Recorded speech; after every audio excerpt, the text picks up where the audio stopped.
everybody. Welcome back. Welcome back. Okay, there we go.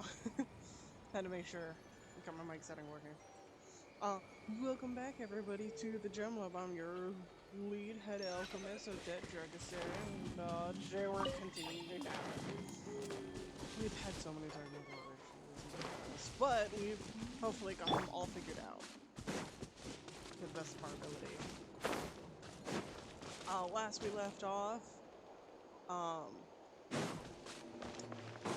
brooding, tall, dark, and brooding meets also tall, dark, and brooding. Lots of issues. We go to start to venture to get our name. Find that there's some issues with that. We kind of work it out from there.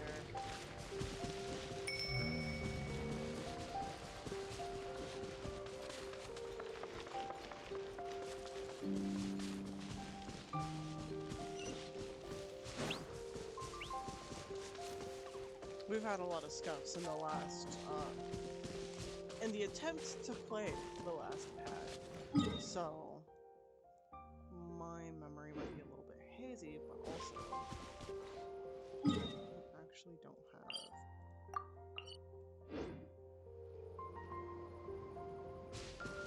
this area unlocked. Map-wise, which I'd rather do real quick, because it'll make everything easier.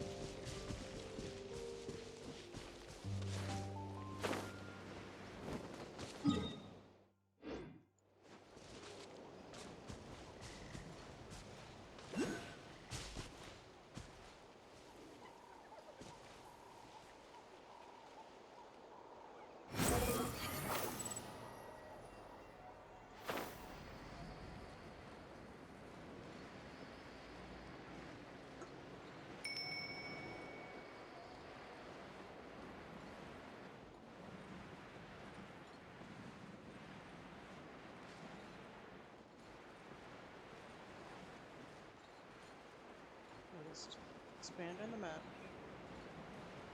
Firstly, for banners, we will not be pulling for any Natlan characters. I've seen a lot of the leaks, the previews,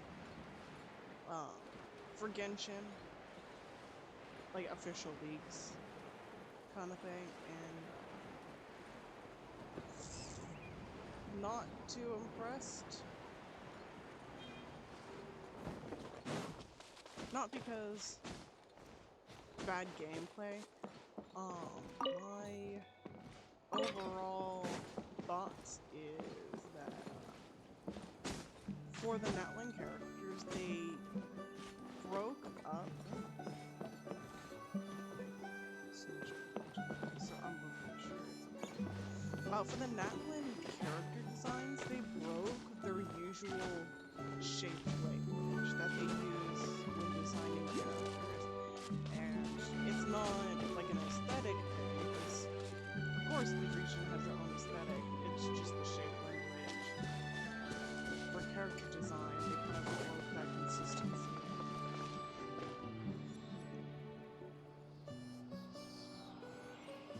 Yeah. Hello.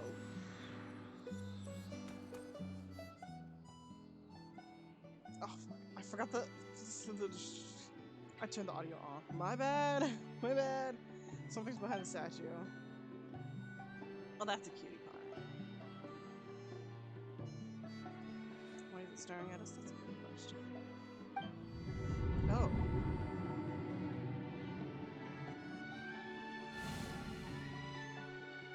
Huh? Oh, this is a horrible time to forget to turn on the audio. Yeah, what is this place?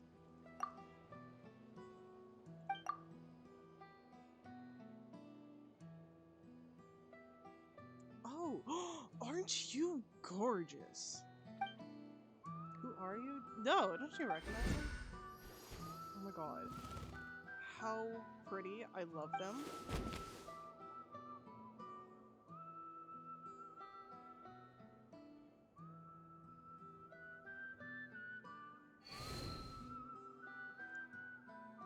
I don't know who you are, but I will find you. How long was Paimon out? Paimon locked eyes with the baby for a second, and then she suddenly pulled into a strange place. Yeah, same. Any idea what happened? Nope. Switch. Genshin, I played you before. Why are you giving me the tutorial? What's over there? We're being summoned. Follow it. Venture aside, sees where it leads. Yep. Follow the masters of the night. Oops. Well, I still...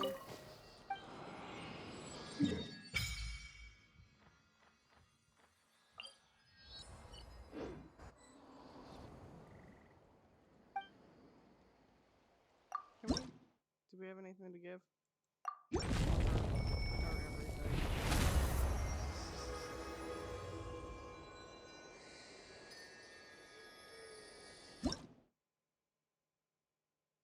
Nice.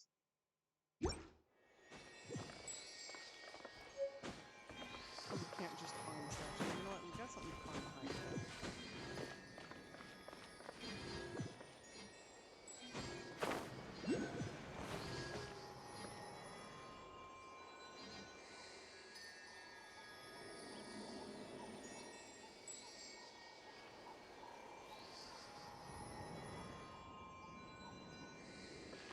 Anyway.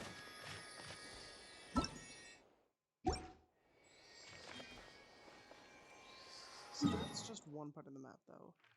Where we want to go has... Oh, wow. This map. We got a lot more map. Okay. That quest...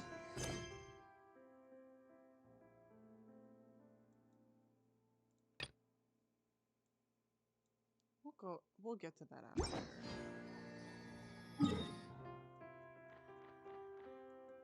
Next, we go here.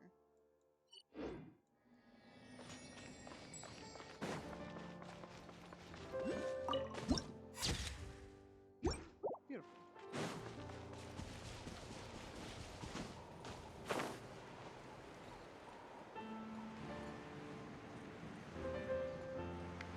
Not just us yoinking over.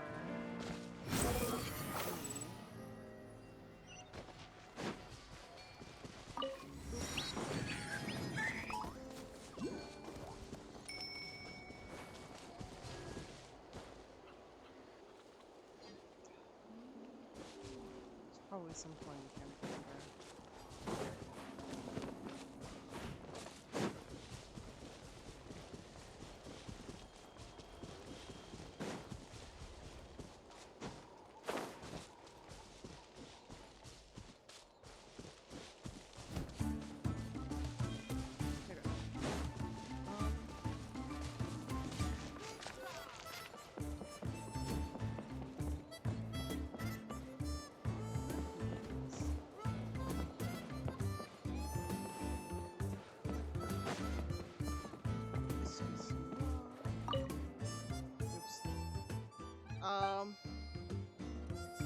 I wasn't doing anything.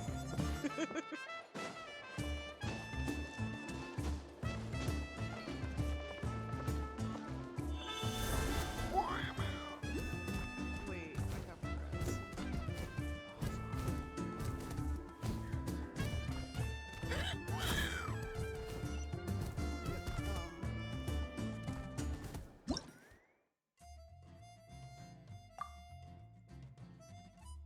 Can we?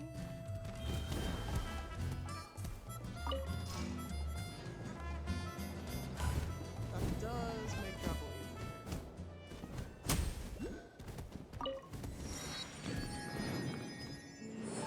This is actually kind of pretty. I wonder if we can get it into our gameplay. And don't forget to collect mail. I did that this morning. I slurped up the mail. I saw the mail.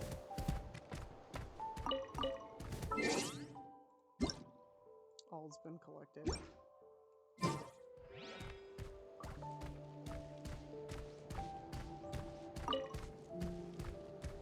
Now I just kind of forgot how to...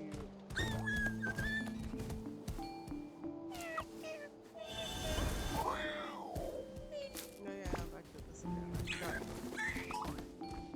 I'm sorry, I just killed your mother in front of you. No, I'm not. I'm not sorry.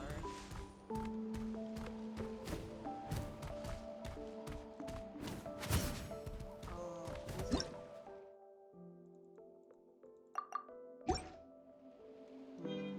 Was it cute?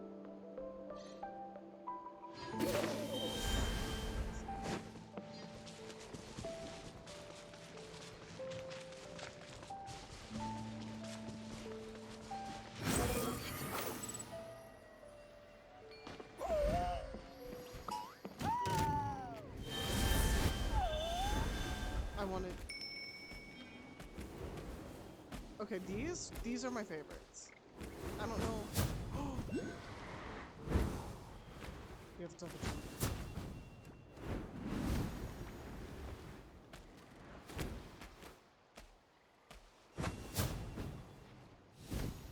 Confirmed right now that this one's mine. I take back anything I said before.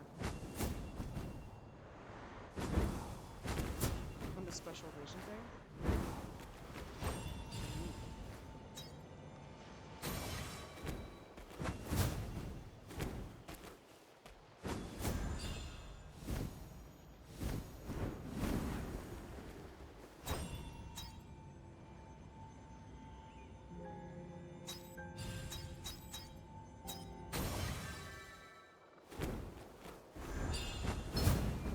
Ah.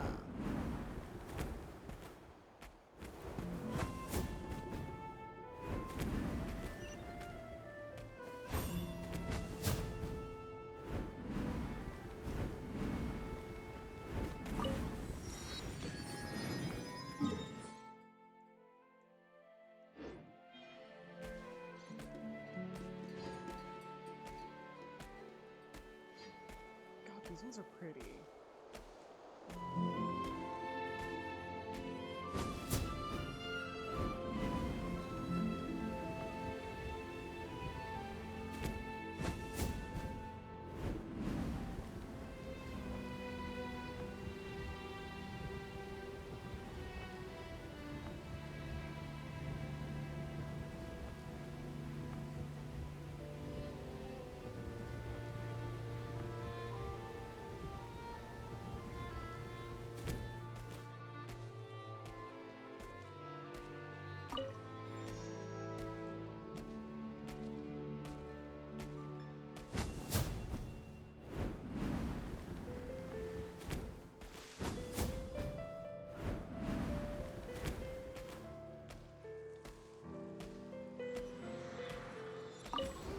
Cannot interact well. Oh, okay. Goodbye, my friend.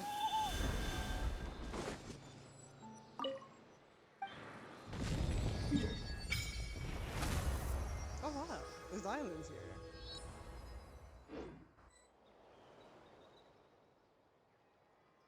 Nah, I'll probably leave them behind so I can to look at an infesting. Yeah, I'll head back to the rest of the story though. So much to do, so much to see. So what's wrong with taking the backseat?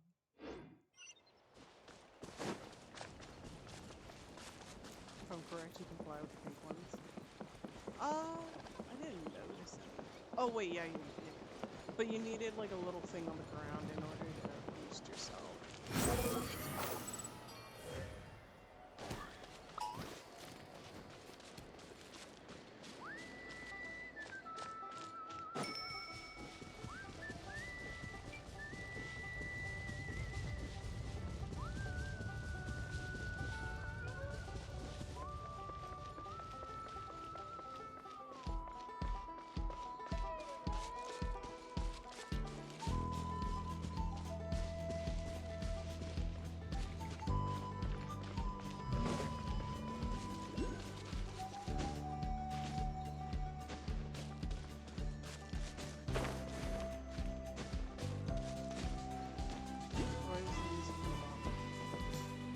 It's not bad.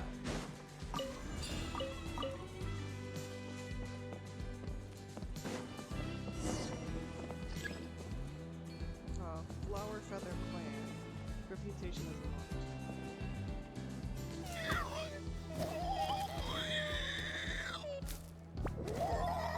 That means she's friendly, right? Said anybody before being sent to the hospital.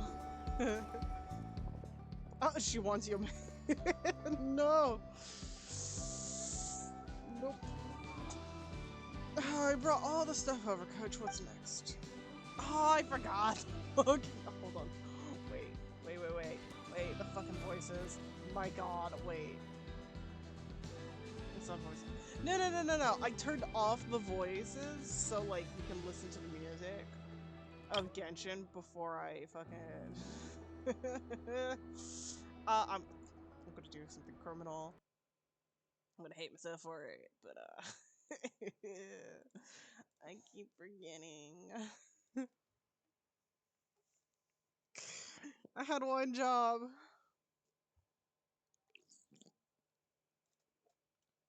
You can tell I've been fucked up. I have half a brain.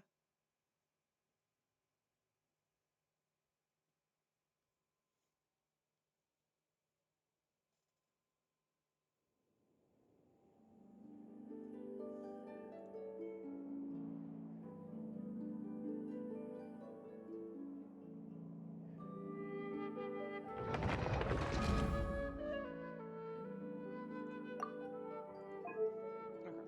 Well, I have to do it. Let's hope it doesn't open to the cutscene. Because they're fucked up.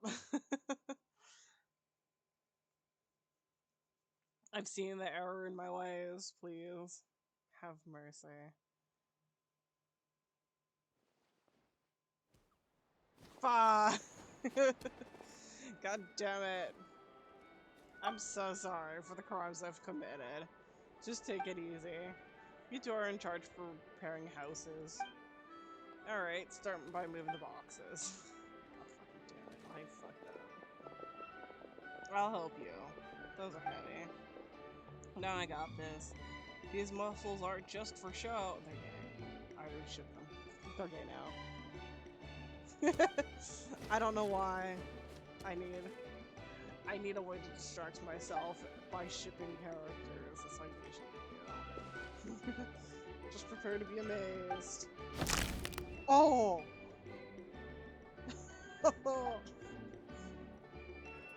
Lift with the knees, not with the back.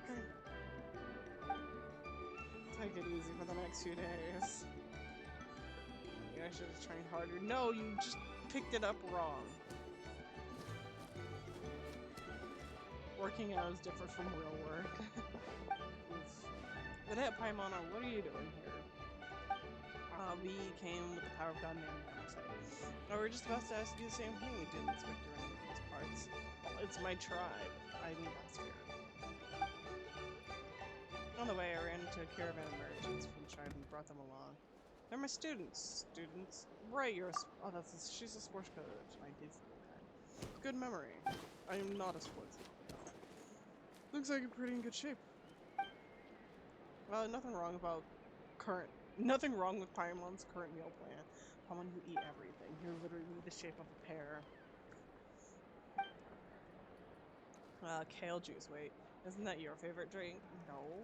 Don't put it off on me. Anyways, enough idle talk.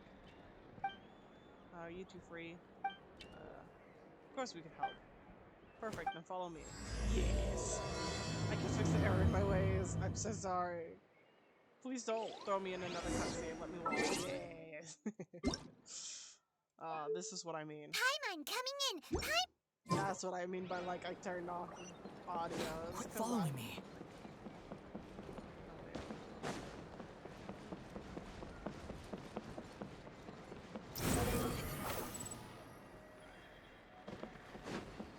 Here we go.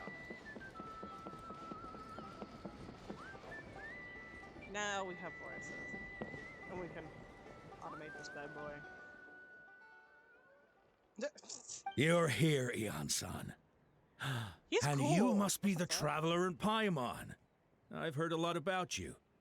I'm sure we'll have a much better time now with your help. The hat's a little big, but I like him. Let's get straight to the point. Are the people behind you Cold. warriors? So I'm cold. gonna give her a really funny voice. Duarte, are you there? Because she doesn't have a I'm drowning, and there's something in the water. He's on the ground, but it almost looks like he's trying to swim. I like are they going crazy? Chief name butchered. The abyss. The abyss is coming. There are eyes in my hands, and hands in my stomach. And my stomach is full of teeth. It ate all of you. It's coming for me too. But She's lost. we her haven't been eaten. We're right here.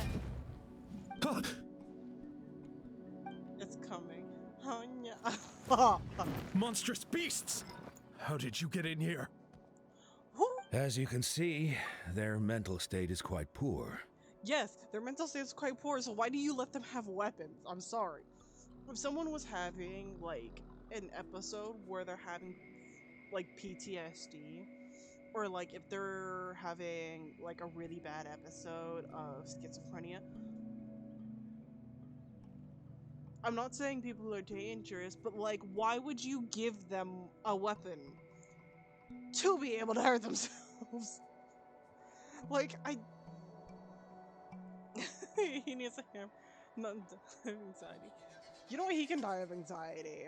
It's better than accidentally hurting your friends because They you're went not missing in a after the clear battle. conscience. We found them in the wilderness in the days that followed, but the damage had already been done. What? Got any idea what caused this? We found them unconscious in areas Oh, corrupted okay, by fuck off, abyssal Peter. tumors, Great. lying next to their deceased comrades. Mhm. My only guess is that something terrible must have happened during the battle. According to the chief of the Masters of the Nightwind, sudden exposure to a large amount of abyssal power can have mental as well as physical repercussions. We've never seen the effects this heightened before, but maybe Gasoithoth was just too powerful. The soy thought? What's that? It's the abyssal monster that appeared in the sky not too long ago. After consulting our ancient legends, we decided to call it Gasoithoth, Reaper of the Abyss. Oh, that He giant has a black cool ball? voice. Didn't we force it to retreat, though? True, it poses no threat to us now, but whatever wound it inflicted on these warriors still endures. We scoured all sorts of records for a solution, but nothing came of it. You would have a There perfect was voice some for mention of a that. treatment from several hundred years ago, but that knowledge is long gone. Cool, we try that. Right! You can purify abyssal power! Might as well give it a try!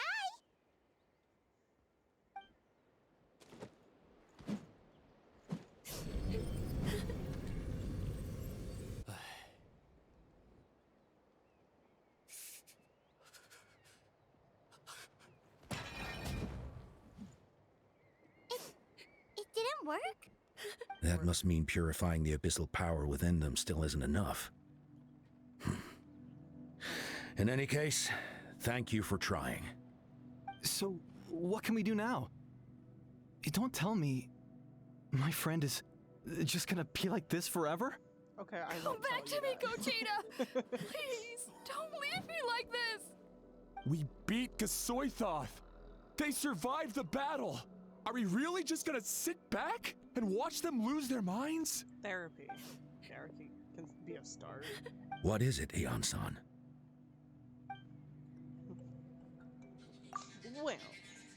Well, we'll take it case by case. First of all, we shouldn't keep them cooped up in here. The environment isn't doing them any good. Cooped up where? They're outside. Let them go where they feel comfortable. And the Traveler Paimon... dead. The Traveler Paimon and I will talk to them. But,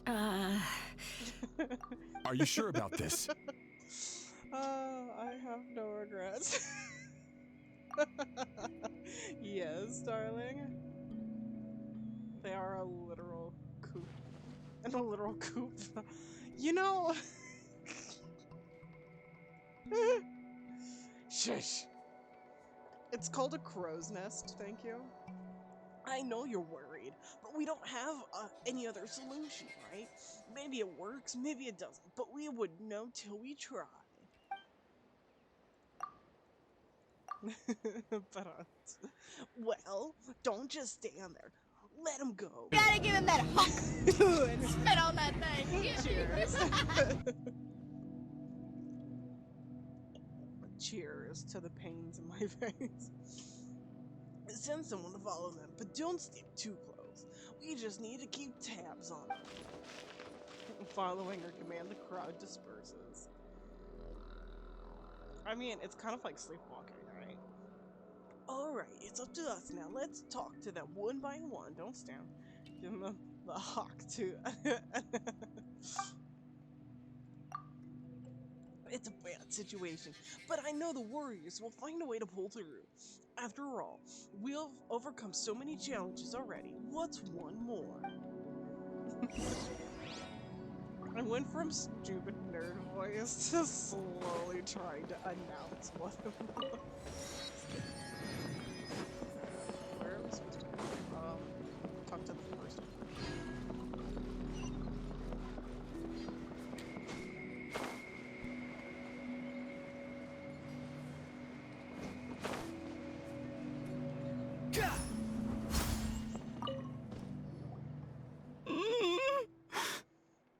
Cry me a river. And by the way, found him. Hello, can you hear me? So dark. So cold. I want to go home. Okay, just wait a little longer, and we'll take you home. If you press Z before gliding, you'll activate speed. Ooh, okay. The caravan from my Tron should have brought some firewood. I think starting a bonfire might help. Gee, Scoop. His voice is shaggy, but bad. Yeah. Yeah, honestly, his voice is my impression of Shaggy. I have a horrible Shaggy impression. Huh? When it's dark, deep, and cold, what's better than a fire? Maybe the light and warmth will help change what he sees. Wait here while I grab the firewood.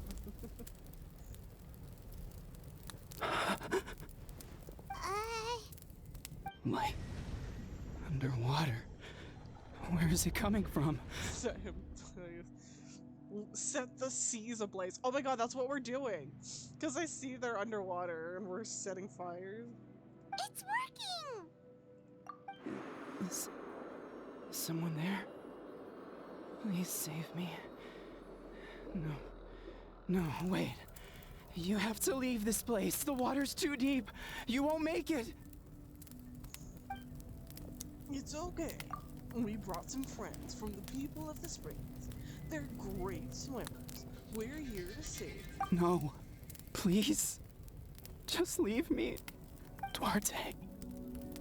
Oh no, it's not working anymore! Looks like the bonfire wasn't enough. That was the second time you've mentioned the name Duarte.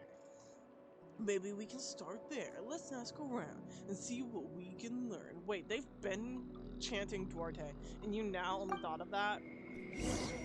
Damn, do people not have a brain cell around here? Why did I do all that?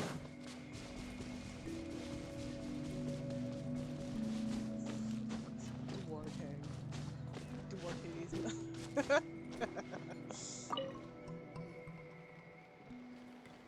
My friend.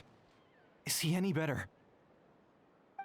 No, we've been working on it, but I wanted to ask, does the name Duarte ring a bell for you? Duarte? Oh yeah, I remember. What is it? Duarte was the name of Otoko's Surian companion. Otoko almost drowned as a child, and Duarte was the one who saved him. Oh. He dove deep into the water and used all his strength to carry Otoko back to the surface. It was pretty touch and go, but both of them made it in the end. Mm. That just means we need to bring Duarte here and... Well, you see, Duarte died 4 years ago during an Abyss invasion. He was helping evacuate injured warriors from the front lines, but fell to an ambush. Maybe we don't need the real Duarte. What do you look like? Wait, what do you mean? You're right. Duarte didn't have many distinguishing features. I don't think he ever stood out next to the others. We just need to impersonate him. Based on the look on your face, I'm guessing you've already have a plan. We just said we're going to impersonate his familiar. Alright then. Let's get to work. Oh, and thank you for the information. We'll do whatever we can to help your friend. No problem. Thank you for looking out for him. I hate this, and I love it at the same time.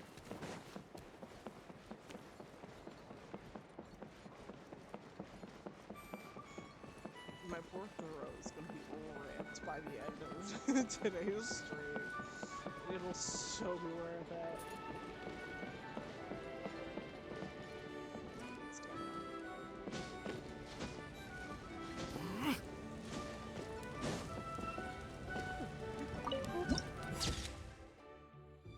Wicked.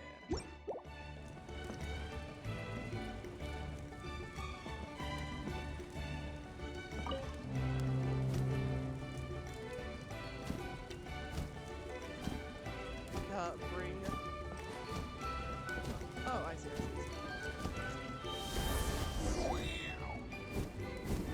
Found one. I'm just gonna borrow these.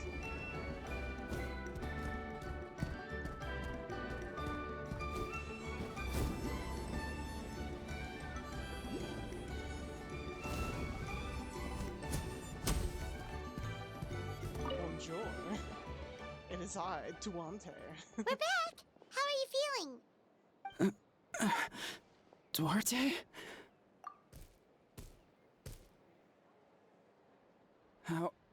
How did you get here? Are you here to save me? It's working! Shush, Paimon. What now? Tap his head with your claw. Push him lightly from behind.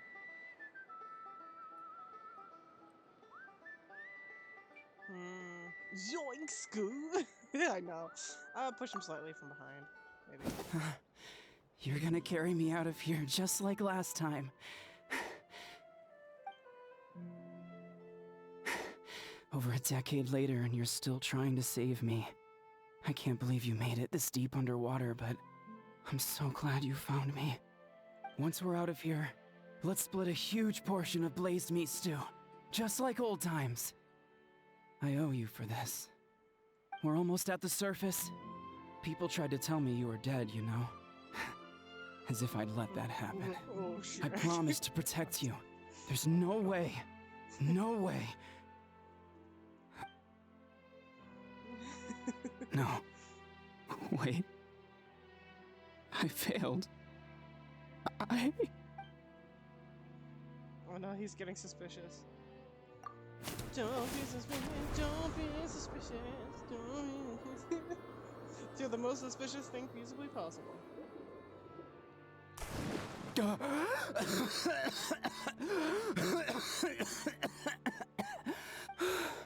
Duarte? Wait, you're not Duarte. How did I get here? Who are you people? Toko! He's Kaylee. What's going on? All I remember is the battle against the Abyss, and then I was drowning. And a Saurian that looked like Duarte saved me. How did I get here? Why is my... The fuck? My PNG. Sorry. You explain everything. You went through all that for me? While all I did was cause trouble for everyone? I'm so sorry. None of this was your fault. Maybe it's not my place to say this, but go easy on yourself. You deserve to move past what's happened here.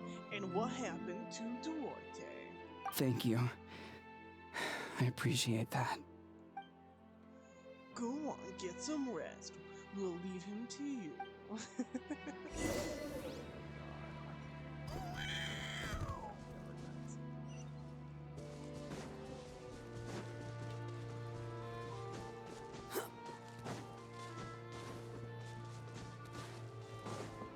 The wind rises.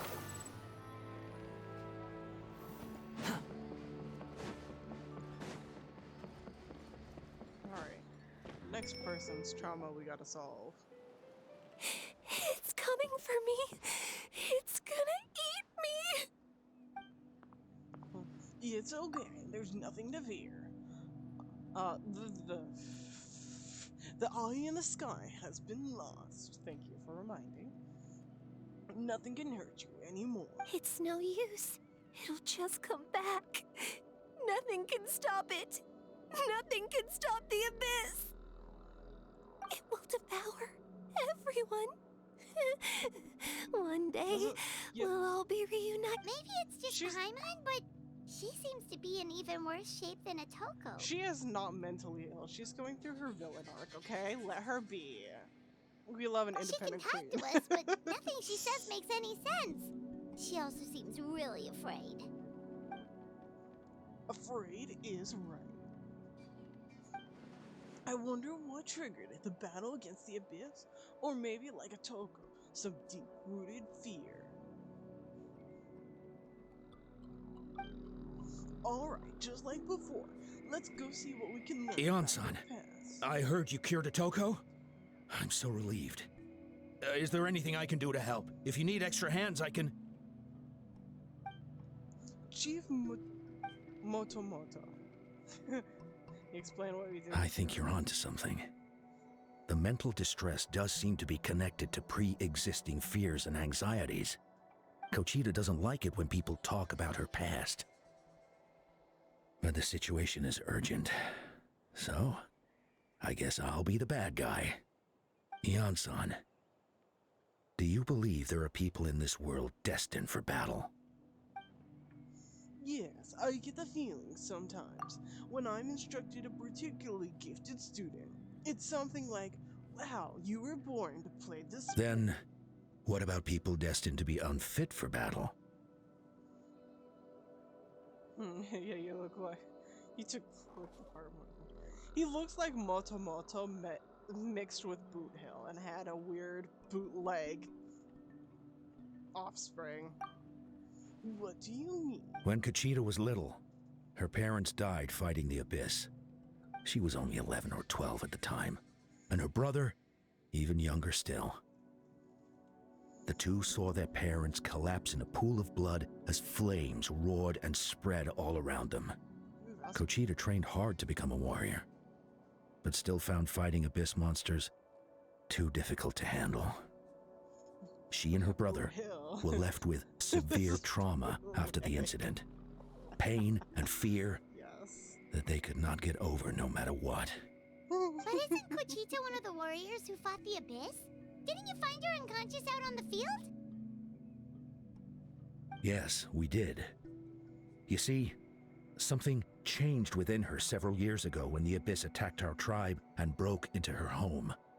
By the time the guards rushed to the scene, they found her standing there, weapon outstretched, hands trembling. Her brother huddling behind her for safety. Wait, this is And Pumpkin's the abyss trauma. monster dead at her feet. She didn't even look at it, and just kept repeating the same thing over and over. You're the only family I have left. I won't let anything happen to you. She became a completely different person after that.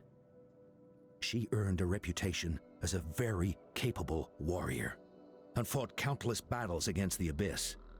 We all thought she overcame the trauma, and we were so happy for her. Nah. But now it seems like even if she buried it deep within herself, the fear still never left her. Minus a couple stabs. True. Oh yeah, I forgot I voiced this. Maybe fighting the Abyss was her way of making sure she won't lose anyone else. Maybe the thought of experiencing that pain again scared her more than the Abyss. On the outside, her choice to fight made her seem strong, but she never forgot the trauma of that night. The Abyss just brought it back to the surface. How can we help her? This one's tricky. Not him!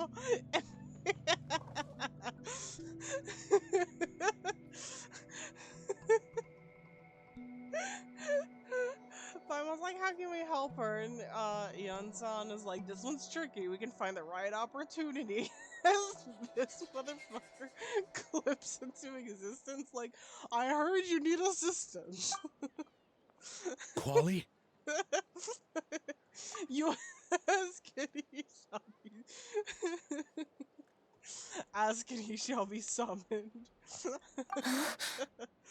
Oh. Quali, what are you doing with that weapon? Show me the monster that hurt you! I'll make it pay! I'm going to protect you this time! Calm down, Quali. That monster is already... I can do it! I don't care what it takes! I just want her to get better. She's She's the only family I have left. Family? Yeah. Hold on, Chief Motomoto. Looks like Kochita is responding to his words. If Quali goes to battle, the Abyss will devour him. I can't let that happen. I have to do something. But it's useless. No one can beat the Abyss. It's a death sentence. Just like what happened to Mom and Dad. It's not indestructible. But I'm no warrior. I'm just a coward. Still, I have to protect Quali. What should I do? To be fair, sometimes cowards are the best people on the field. Because one, they're going to save their own skin. Maybe not true cowards, where they value themselves far more than everybody else, but coward enough to know not to senselessly fight a battle they can't win. And they'll also, it's like giving a task to a lazy person. They will figure out how to do it the easiest. Kochita. And the fastest. Just because they're lazy. I think you just needed to fight it one more time. Fight it? One more time? Good idea, Odette. Her fear of the Abyss runs deep, but she still has the will to fight. She just needs to defeat an Abyss monster by herself, and we can prove to her that the Abyss is indestructible, just like you said. I think it's worth a try. Plus, with us around, we can make sure she won't get hurt. Although, that also means fighting an Abyss monster. Try checking the mountains to the north. A few fled in that direction after the battle. I dispatched a team to clear them out, so most of them should be gone. But there might still be a few stragglers. We can look. Great. Then let's go right now. Kochita, think you can make There's it? no turning back. I have to face it, even if it will devour me whole. She's got a board kink, doesn't I'm she? coming too! I'm not letting my sister face this alone! Not anymore! Alright then, let's stick together. She's so good at board game. She reminds me of Night from Konosuba. Or Darkness, that was it. Z, then fly, yes, yes. I will. Z, Z, Z.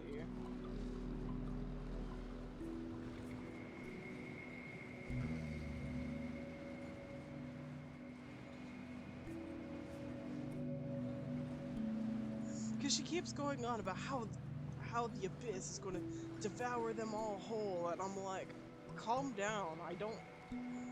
I really can't tell if she actually wants it to happen or she's scared it's gonna happen. Yes, you are. Here's my sweet little paws. My helpful little paws.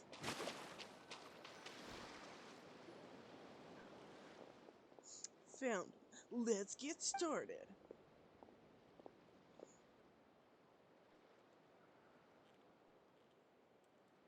Everything alright, Kachina? You don't have to force yourself. How can we make this easier for her? I guess we could wear them down first. But I think it's better to stay on guard for now.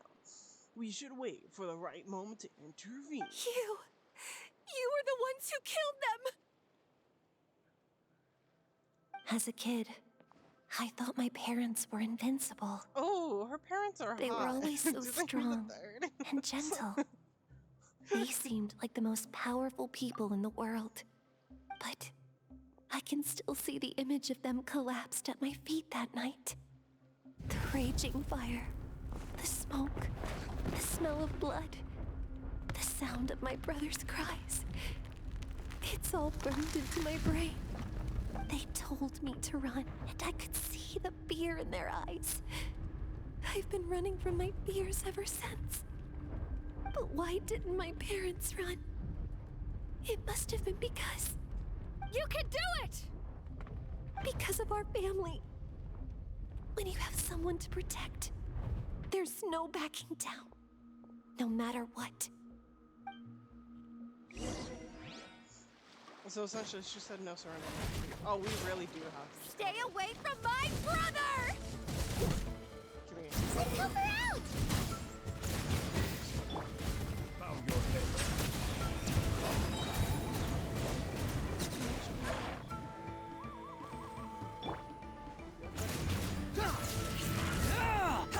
I can do this.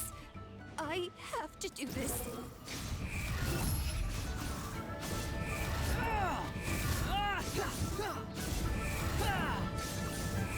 Go away! Oh, that's why my team. Right here, right now. I see everything. That's why. Silence!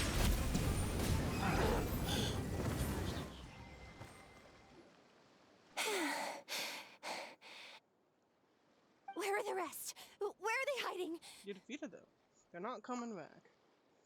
That last strike. That's Oh, fuck. impossible. My bad. That last strike was absolute perfection. You pulverized them in a single hit. That's impossible. They're gigantic beasts. I read breath. Crawling with eyes, already devour everything. No. Wait. What am I saying? Abyss monsters are not actually that scary. I've defeated them before. I know I have. She's back to normal! Kuchita! What just happened?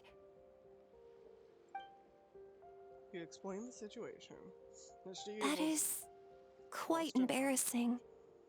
Sorry about that. I've always envied warriors who don't get scared or feel lost.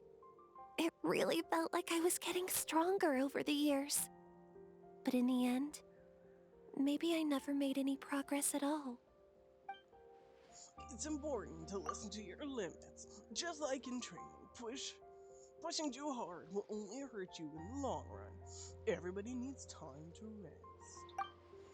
Besides, I have a feeling you won't have to face these fears alone anymore. Even though we're both scared of monsters, you were always the one who stepped up to protect me. But not anymore. I'm going to get stronger. From now on, we're in this together. Is that so? Then I'll look forward to the day when you'll be all big and formidable. I finally feel like myself again. I couldn't have done it without you all. Thank you for everything. I think I'll rest here for a bit. I don't think I can make it back to the tribe just yet. I'll keep you company. Alright, then we'll head back. Make sure to check the surrounding area for monsters. And it's all clear. Take your time. Sometimes our fears truly relieve us. I ain't running up there. frick?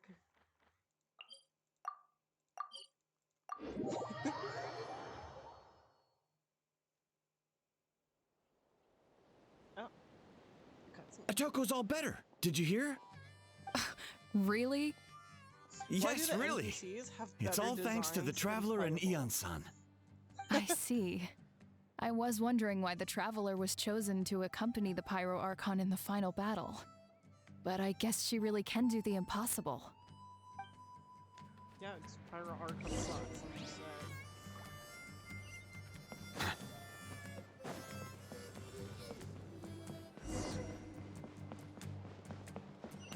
So all those rumors about the Traveler really are true. Kochita's getting better too. All these assholes doubt me. Doubt my glory and power. That's two people down. You're an amazing problem solver. Probably a well-honed skilled from your travels, right? Sure. You already know how to give people hope.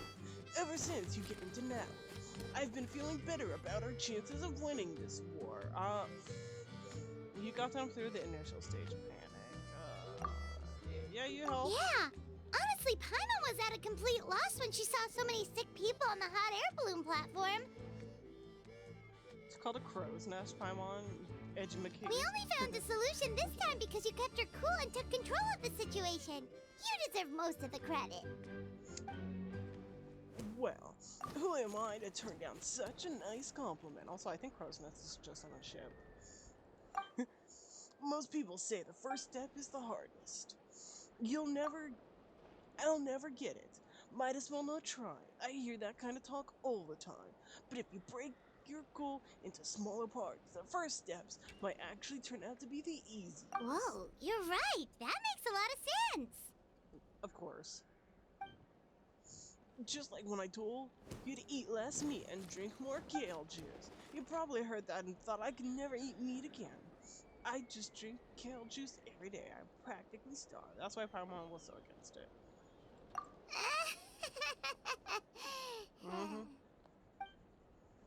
In reality, all it takes is to start in reality is start eating 2 fewer servings of blazed meat and adding some kale juice for nutrition. That's it. It's not making dramatic changes all at That once. sounds like something Paimon could do, but would that really change anything? Yes. Every little bit adds up over time. Consistency is key. My ancient name means power. Wait, I'm sorry. My ancient name means power. Did you know that? So everyone thought I'd grow up to be this tall, burly, muscular warrior. But that's not what happened. A lot of people were confused and disappointed. My fellow warriors couldn't stand why I heard that name over them. At first, I also felt lost. I was only later that I realized true strength is basically boils down to problem solving. Physical strength is just a means to an end, like everything else. So I began to break down problems into smaller problems when facing an impossible situation. You just need to act, and if you fail, so what? That's just life. Anyways, that's what I've learned over the years. Maybe it'll come in handy for you someday. Thanks for the advice. Oh! Well, when you put it that way, Paimon's almost Thank encouraged you to for start your drinking shonen kale juice level tomorrow. No, today. monologue. Paimon will start today. Don't. She essentially said, "Don't put off tomorrow what you could do today. Make the dream happen. Just do it." You're amazing, Eon-san. You really make Paimon feel like she can do the impossible. Maybe your true strength is giving other people strength. I hear a Ruby reference somewhere. Where's Weiss? I don't deserve that much credit. You already have the strength within you. No, not Weiss. What was his name? Oh, I forgot his name. You already had the strength within you. I'm sure you faced more obstacles than I can imagine during your travels, but never give that up. I bet I can learn a thing or two from you. Eon-san, bad news. Okoland is out of control. Stay calm, I'll be right there. Looks like time for conversation is over. Let's go see him.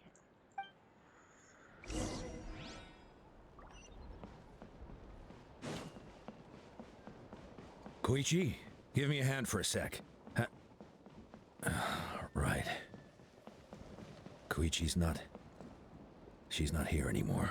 You good, Matsumoto?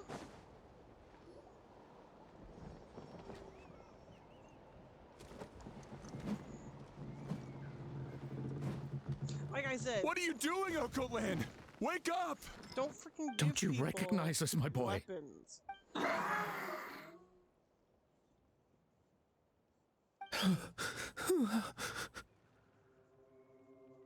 The Abyss monsters are everywhere. Everywhere.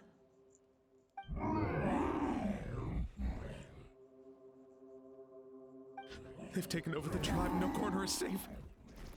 Did we lose the battle? No.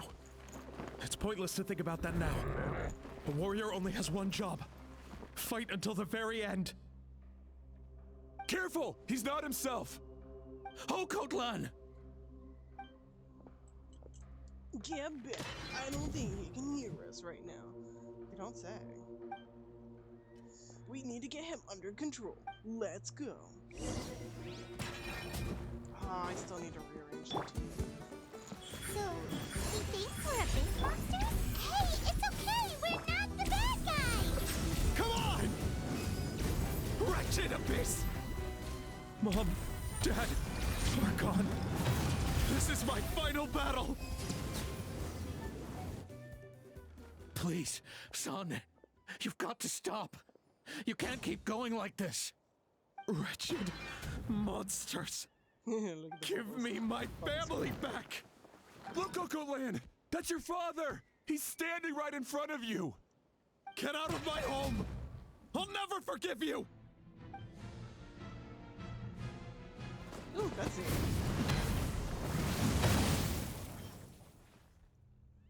Watch out. Are you alright, sir? I'm fine. Please, don't hurt my son. He's just trying to protect his home. Don't worry, we'll figure something out. But what should we do now? He's different from the other two. It's like he can't hear us at all. He keeps calling us monsters. We're basically enemies to him now. Oh, Coatlan. Yoink the weapon.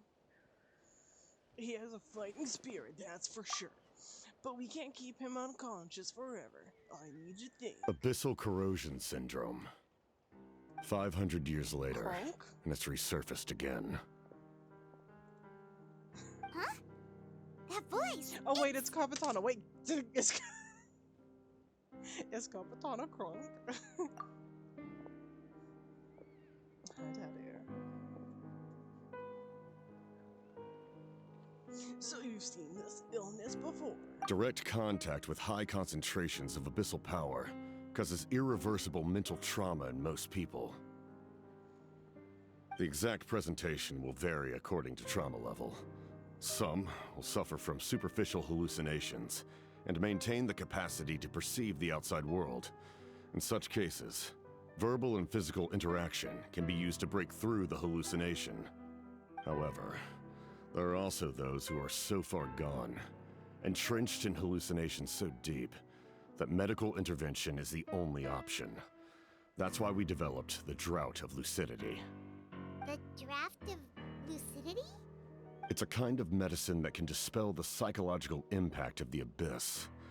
The treatment comes with severe side effects, including chronic migraines for the rest of the patient's life.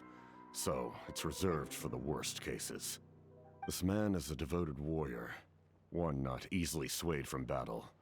That is precisely why it's so difficult to pull him out of this hallucination. If you trust me to be true to my word, give him this. I trust you with anything you say. Like, you don't need to convince me. Ooh, and it even has your little theme. Wretched monsters! Setting up an ambush! Give me your worst. It's either your end or mine! Hurry! He's awake! Oh god. Please, give him the draft. My son thinks he's alone in this world. In his mind, all his family and comrades are gone, and only enemies remain. There's nothing more painful for a warrior than losing everything you fought so hard to protect. Yeah, that's true. As the father's request, Neon's son accepts the draw, and the captain quickly gives it to Hawk. Hold on. Monsters!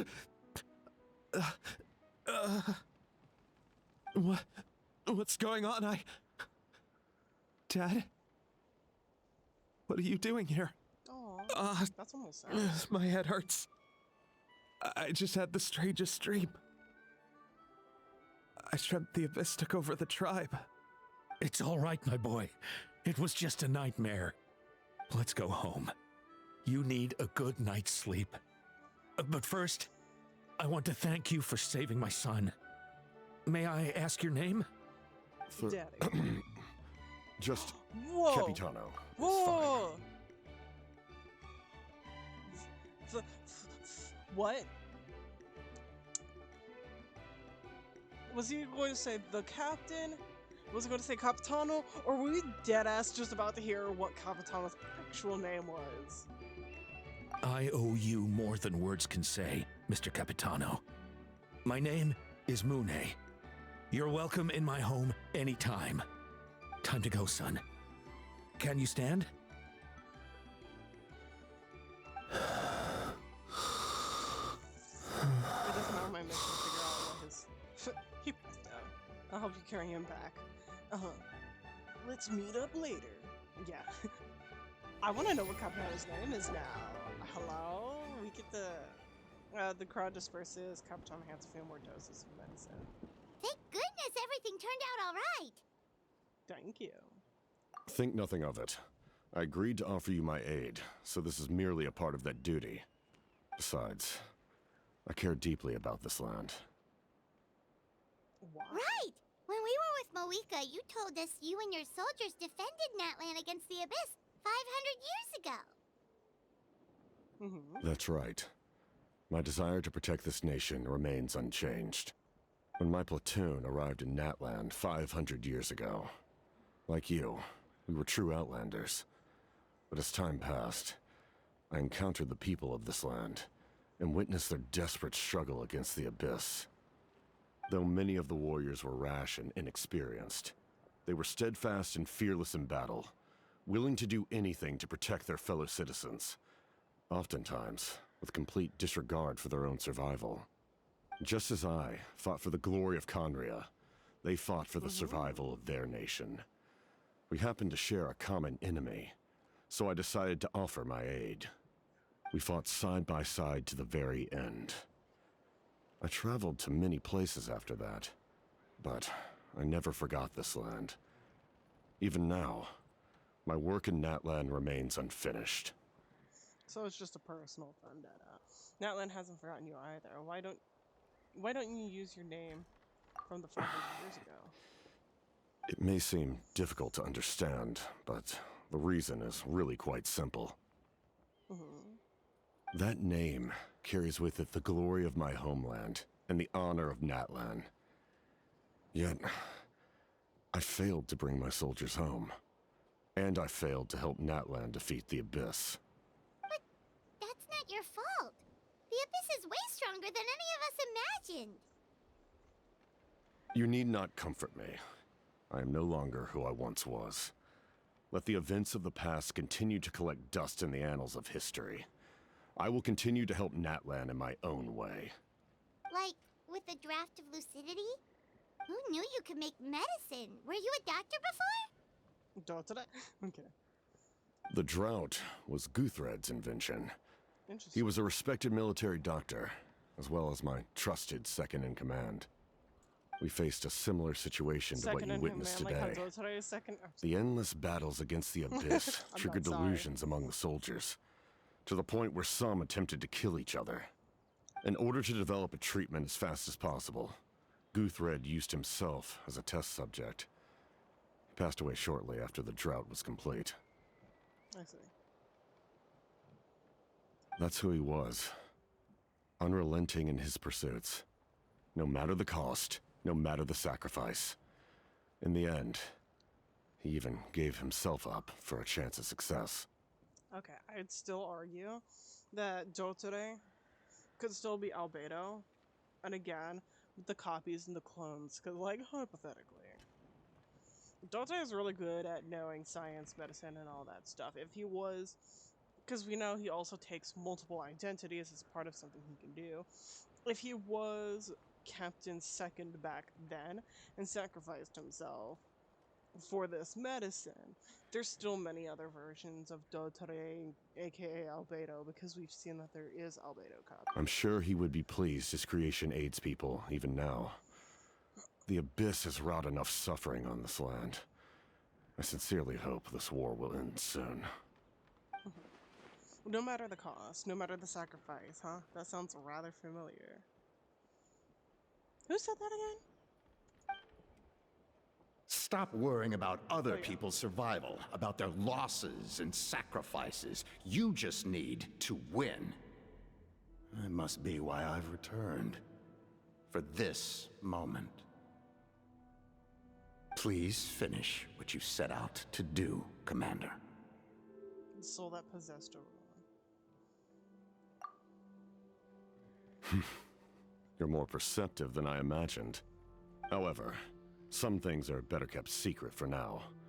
We may be working together, but our goals are not entirely aligned. What's with the secrets all of a sudden? I'm starting to think we should be more careful around you. I mean, obviously. I do not mean to jeopardize the trust between us. I simply prefer to keep this to myself, because it's a personal matter. All I can tell you is this. Sorry, we're doing a, Natlan may have survived the worst of the crisis, but the souls of this land are still not at peace. Sorry, Goro. And that is why my work is not yet done. Well, if it's personal, then we'll just have to trust you. If you have other questions, I'm willing to answer them. Wait, like anything? Paimon wants to know how you eat with the mask. Anything you want to ask, Traveler? Yeah, I want to know how he eats with the mask too, but shh. There's questions we're not allowed to ask. Natlan must pay the price for Mawika's use of the Ruler of Death's power. That price is death. And only Mawika's death can clear the debt. Even now that the war's over and the threat to Natlan is gone, it looks like that death is still set in stone. I'm down. I'm down to kill Mawika. Give me a sword. Could the captain know something about the Ruler of Death? I might not get the opportunity again. I should ask about the Ruler. In the garden cultivated by the gods, flowers and weeds grow side by side. When the weeds compete for nutrients in the soil, the gardener intervenes to inhibit their growth. By the way, yes, Satali's animations are cute. I do. You know what? Okay. She might be the only character I pull for unnecessarily cute. Did she run already? The banners have been such a blur, I'm not gonna lie. But Satali might be the only character I would pull for. Next patch? Okay. And then it's the second half of the next patch that we have our Dragon Boys, right? Along with Mavwika. Fuck. God. Her animations are mediocre up until the fucking bike. That was the dorkiest shit I've seen. And I just don't understand. I don't understand. Like, okay, you had the tools. You pretty much ripped off my protagonist, but that's okay. I can accept that. But goddamn, don't fuck. No, I don't know whether I should be mad or disappointed or happy that they fucked it up. No, it was official. And everybody's already been talking about it. Let's see how you feel about my details. I've only mentioned one detail. One detail. I just feel like it's dorky. I'm not one to pass judgment based on my own standard of right and wrong. But it is an undeniable fact that she is responsible for my suffering, as well as that of my people. If that explanation is too difficult to understand, allow me to show you exactly what I Please do. mean. I would love to be shown an example. He takes off his mask. The Curse of Immortality, I didn't expect it to be like this. No, don't fucking tease us like this. Oh my god. The ruler of death can freely define the form of death, or grant immortality to anyone she desires. Her power is a rule in and of itself. Wow, so we don't get to see. Faced with such an overwhelming level of power, it can feel hopeless to resist. I'm assuming his body is probably decaying or some shit, and we don't get to see it, so we don't get some sexy Kavasano, and it's just like some walking skeleton, but they're going to tell us to sit for him anyways. But wow. I am of the belief that, in this world, no destiny is unchangeable, no death inevitable, and no rule unbreakable. So, before the final moment truly arrives, we must fight harder than ever. Hey, traveler, Paimon. Sorry, I hope I didn't interrupt anything. Except your the exposure of your rotting corpse body. After helping Octalana back home, I went on a small walk to clear my head, because, you know, there's a Dewey member in my village that we've sworn enemies, but now we're helping each other for some reason. And happened to run into a messenger from the Scion's camp. He's been looking for you. Oh, did something happen? Apparently, Jalonen's ready to start forging your ancient name. She just needs to check the progress of the Pilgrim's Chronicle, that device she gave you. She invited a bunch of people to be there, including me, so let's go ahead to the stadium once you're done. This is a critical time for you, traveler. It's best not to delay, so let us end our conversation for now. Are you Best of luck to you all. Goodbye. Well, he just walks. What a mysterious guy. Still, he doesn't seem quite as intimidating as before. We're basically comrade now, right?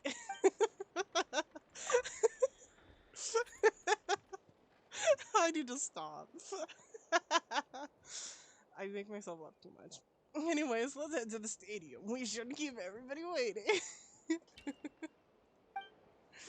So in the end, the captain still hasn't told us his real goal. No. It kind of reminds Paimon of... Oh, whoops. Oh well.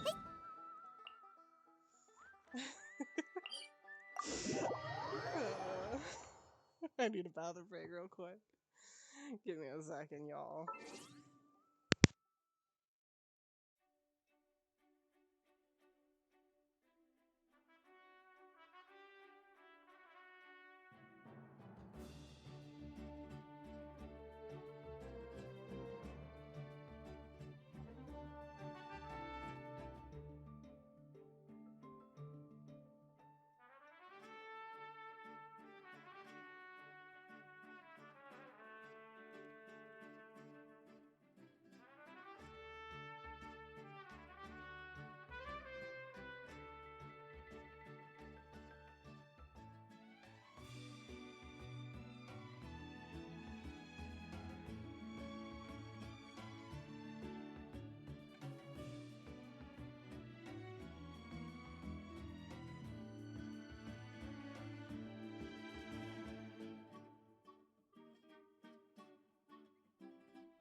Okay.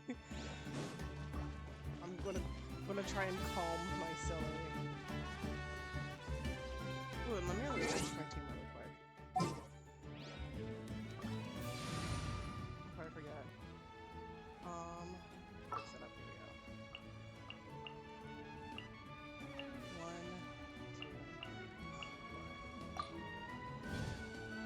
2.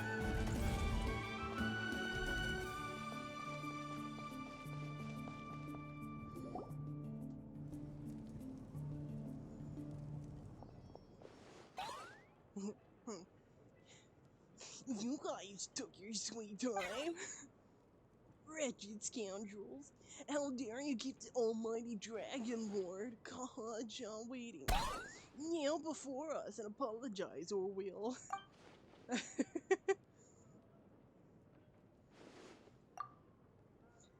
Don't listen to him. We just got here too. Kanich, Kachina, Mualani? Woo!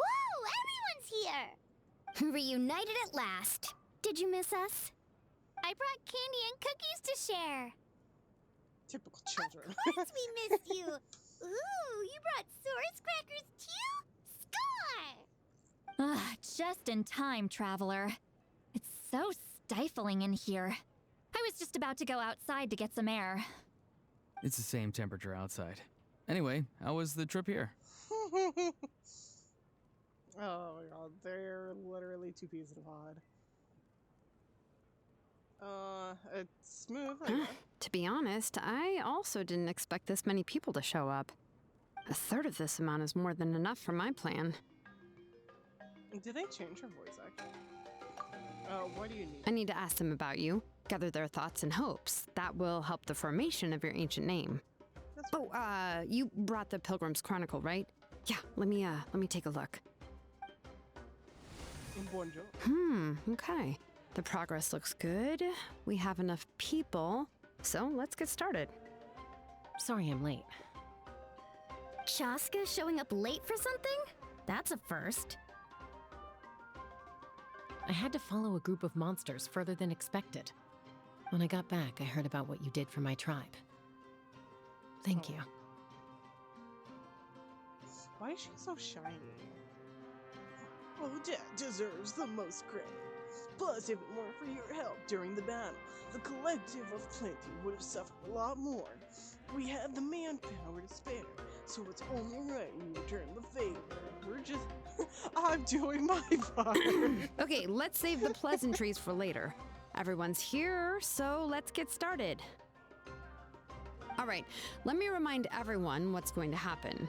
I need each of you to stand before the Pilgrim's Chronicle and share your stories about the Traveler. Your words will be recorded and become a part of the Traveler's ancient name. Any, questions? Nope. All right, then to start things off... Could they fabricate Hold on. stories? Remember what we discussed? Oh, right, I almost forgot. Traveler, Paimon, you, can't be here for this part. Huh? Bruh. But why? We want to hear what everyone has to say. I need people's true thoughts and feelings. It's best if the subject in question isn't involved. It's much more difficult to express those feelings to someone's face. People get shy in those situations. It's just how it is. You're right. That's not my Just fault. like when They're a Paimon coward. doesn't have enough more to pay for her meal, but she's too embarrassed to tell the Traveler, so she has to make up some excuse. I don't think that's the same, but So basically, you want us to leave the Pilgrim's Chronicle here and wait nearby? Oh, don't worry. This shouldn't take long. 2 days later. Everything Shilonen said made sense, but did you see Sweet Lolly's reaction back there? She was definitely the one who decided we should leave. But staying out here is just making Paimon even more curious about what everyone's gonna say. Do not eavesdrop. Anyway, you're gonna have an ancient name soon. Ooh, that's so exciting! Feels like we've been in Natlan for quite a while already, doesn't it? I mean, we've been traveling longer. You're right! If only Paimon could say a few things about you in there. Unfortunate. Well, looks like you're about to have that chance. Shilonen, is everything all set? Almost. We're just missing one last thing. You've been by the Traveler's side the longest, Paimon. We need to hear what you have to say. But Paimon's not from Natlan. But you've Oh, got it doesn't stories. matter. As a Traveler's companion, your contributions are extremely important. You're the perfect person to finish the story. Sorry, Traveler. I just need to borrow Paimon for a second. It should be quick. Oh, finally, peace and quiet. Despite Shalon's insurance, quite a lot of time seems to pass.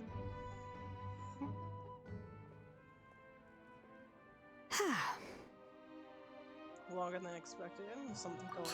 Paimon gave us a lot, and I mean a lot of information. I'm not even sure the Lord of the Night managed to get all of it. Well, we've been to 6 nations already. Yep. Here, you can have the Pilgrim's Chronicle back. Yeah, we got I'll 2 more need to it go. when I forge the name, but you can continue your adventures in the meantime. And when the time comes, I will forge you an ancient name unlike anything that's come before, so that you, Moeka, and Natlan as a whole can finally put an end to this endless war. Interlude complete. Alright, let's go. Wait. Wait, that was the update?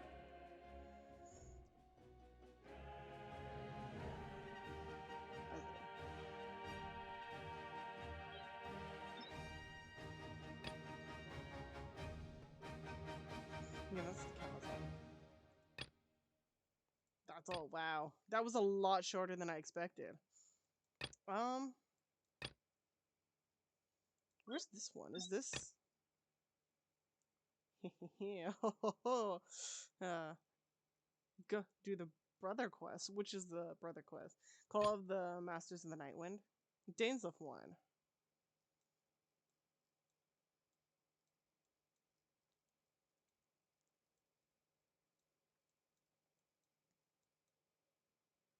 You'll have to tell me by name what it is. Hold on. Many people have been experiencing similar dreams. Oh, this is Sumeru. This is the Natlan one. Is it Cold Case?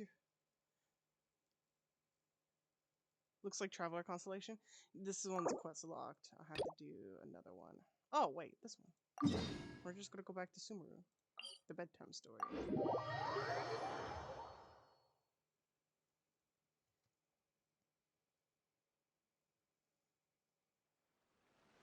Just double checking. We need to finish this one. Bedtime story.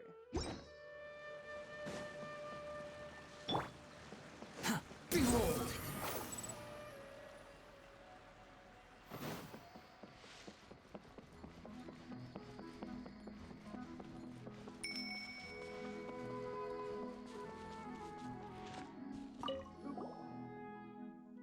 Hello, Grandpa.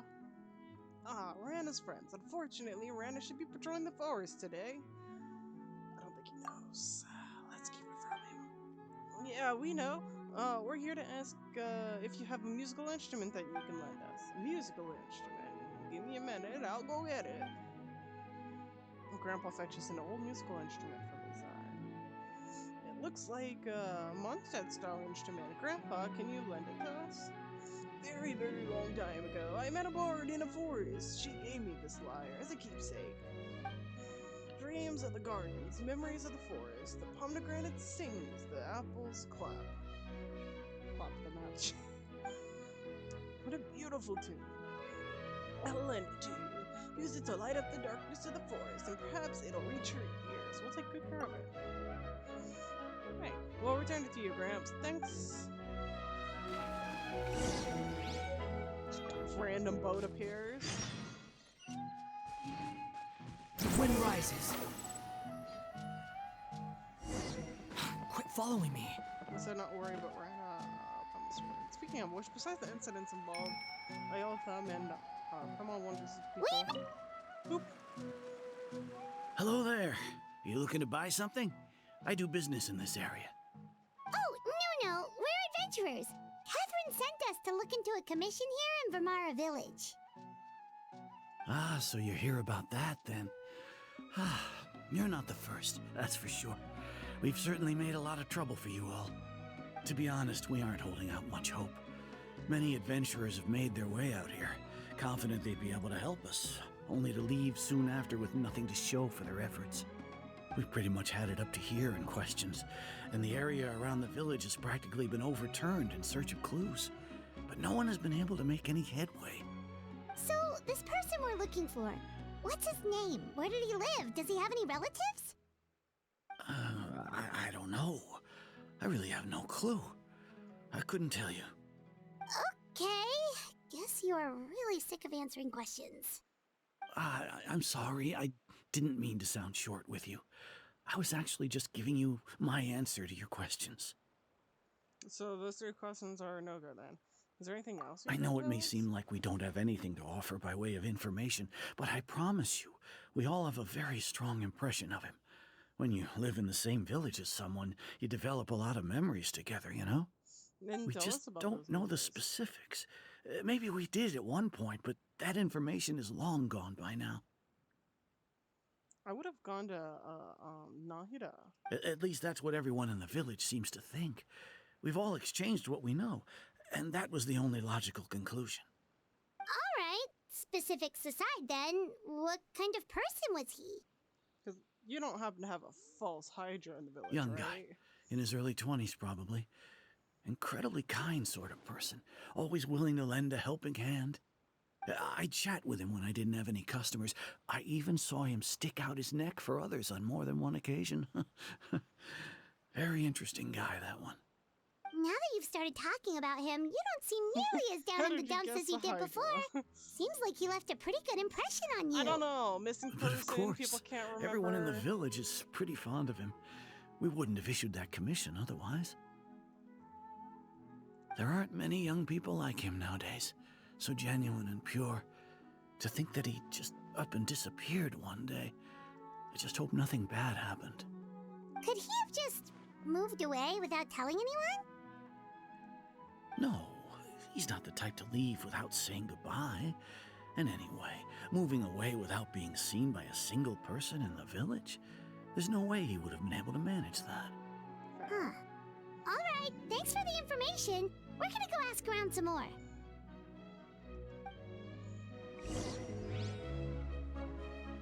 Also, If do. this commission is really as challenging as Catherine made it out to be, we're gonna need to carry out a very detailed investigation.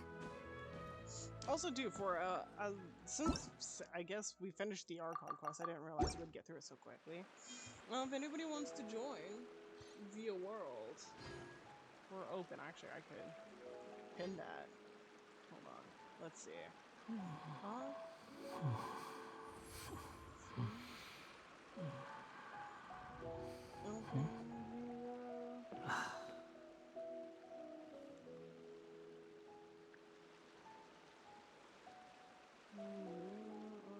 Free to join world. You think I've got a sharp tongue? I just tell it like it is. If someone can't handle it, maybe that's their problem.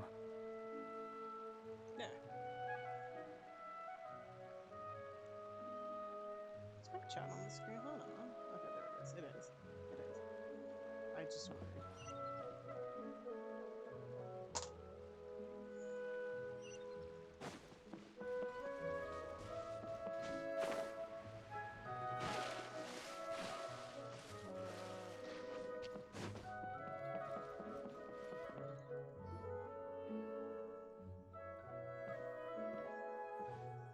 Is that guests I hear? Yes, bonjour. Hi, Grandpa Amadea. We're here to help you look for the guy that's gone missing. Ah, so that's what brings you to these parts. Coming all this way for our sake. That's so very kind of you. With your help, I trust that young man's case is in good hands. Could you tell us a bit about him? Of course. I'm happy to help any way I can. With my failing eyesight, I'm afraid I can't offer much about his appearance. But I do remember hearing the sound of his voice. Not recently, of course. That loss has left me feeling quite empty.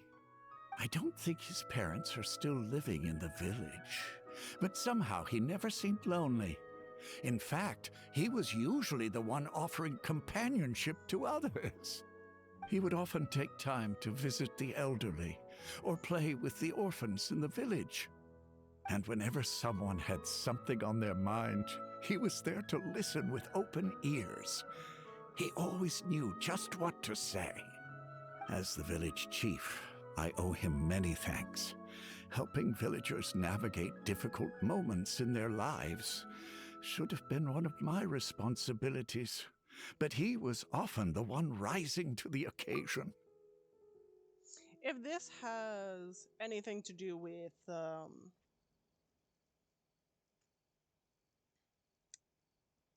Danes of Quest, could this he that they're looking for be your brother? I'm just throwing the question out there. Wow. He seems like such a nice and gentle person. No wonder his disappearance affected you all so much. But, you wouldn't happen to know any details about his name, address, or family situation, right? I'm ashamed to admit it, but I just can't remember. No matter how you look at it, I should know those things. But for some reason, no matter how hard I try to remember, the information just doesn't come. Perhaps my age really has caught up with me this time. It's okay. There's no need to force yourself to try and remember. We'll figure something out.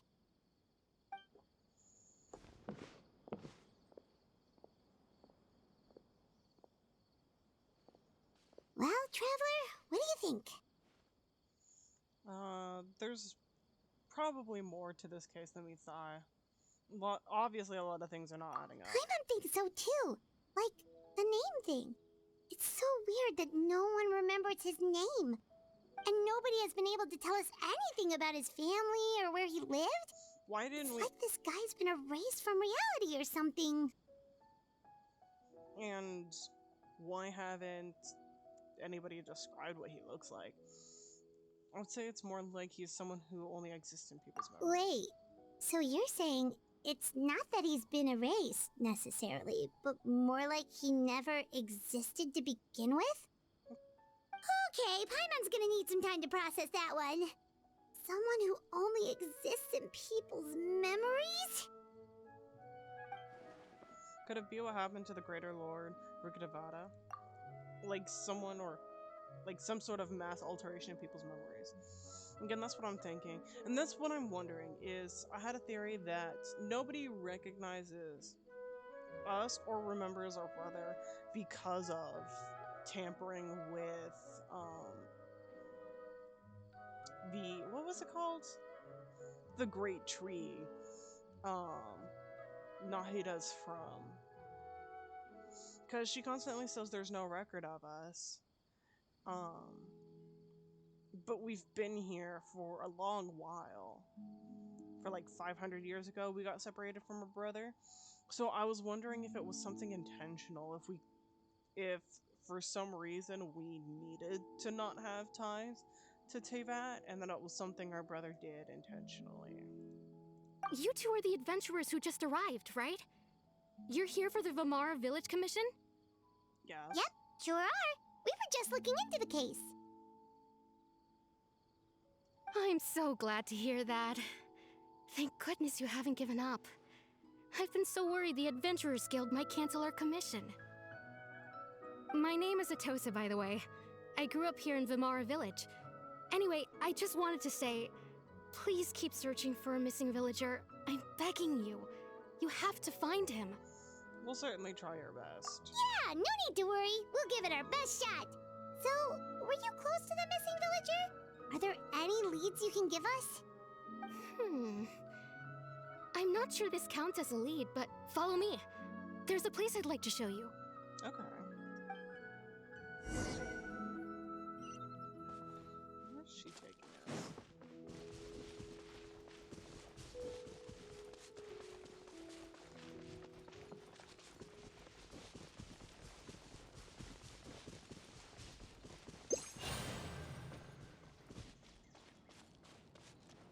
Squall and Fury!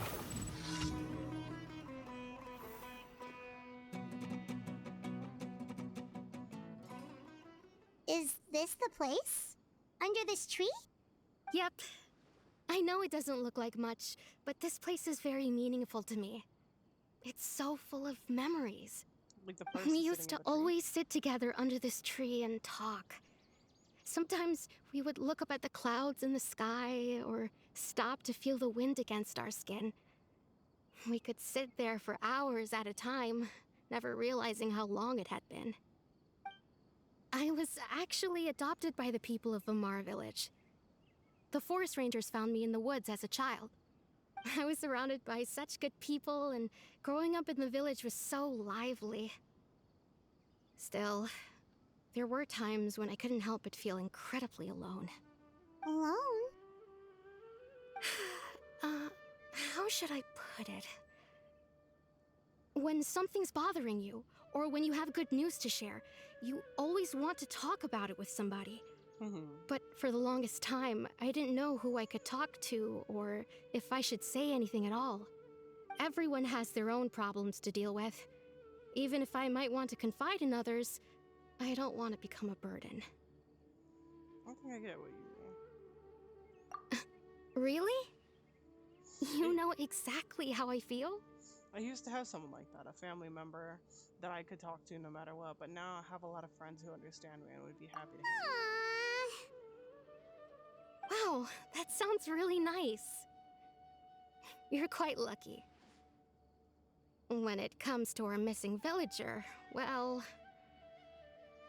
I guess you could say that to me. He felt like both a family member I could rely on and a friend who could really understand me. No matter what came my way, I knew I could always talk to him. He was so thoughtful and pure, and patient too. Whenever I talked to him, he would always seem so interested, as if the things I was describing were just as important to him as they were to me. Ever since he disappeared, there's been so much I wanted to tell him. No, none of those things matters now. I just really want to see him again. Wow, you two must have been really close. Did he ever tell you anything about himself? He mostly just talked about interesting things he saw around the village. He'd share a lot of his own wild ideas as well. Oh, right! I did ask him about his parents once. But all he said was, they're not here anymore. I didn't know whether that meant they had left the village or passed away, and I didn't want to pry. Still not much to go off of. Look at me. Talking your ear off and still nothing to show for it. I'm sorry I wasn't more help. Don't say that. You helped us understand him better. The last time I talked this much in one go was when we were still together. Come to think of it, every time we talked, it always seemed to be around dusk, just like right now. Time always passed by really slowly. Even when it felt like we'd been talking for hours, the sun would still be at the same position in the sky. Well, time always seems to pass slower when you're relaxed, right? What's wrong, Traveler? It's always the same time of day, and never seem to pass on. Based on what we've learned, this definitely is not a regular missing persons case. I wonder if they're all having like a similar dream. What Asoda just told us about time could be the key unraveling this whole mystery.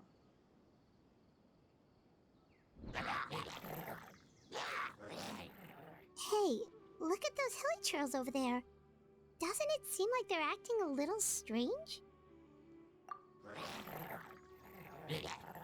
Oh, it's an Abyss Mage. The Abyss Order. Could they be the ones behind all of this?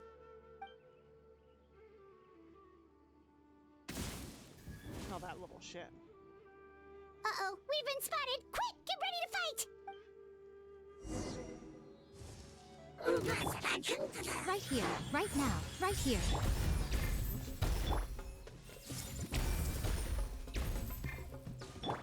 Bow your head.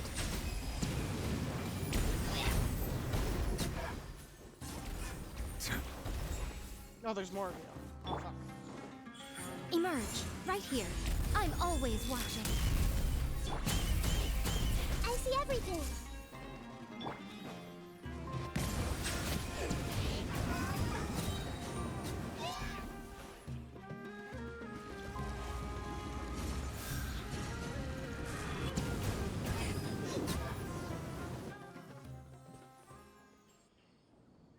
Thank you so much.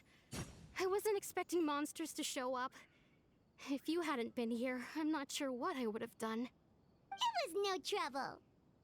The question we should be asking now is, what is the Abyss Order doing around here? Now that I think about it, the hilly trolls around Vimara village have been a lot more active lately. They seem agitated and would often attack anything in sight.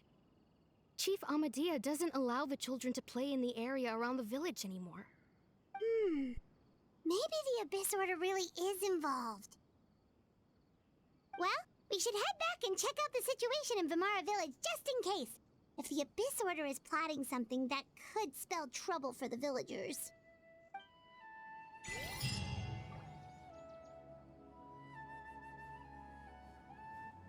Wait a second. The person... It's Dainslev! Hold on. I'm getting a phone call really quick.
Okay. Ooh. What is that noise? Oh, it's just Danzelf doing Danzelf things. I see. Ah, it's you two. Yes, Oh, it is I, a friend of Traveler. yours? Well, I'll leave you all to it then. I should head back to the village and check up on Chief Amadea and the others anyway. See you later. Yep, see you later, Atosa!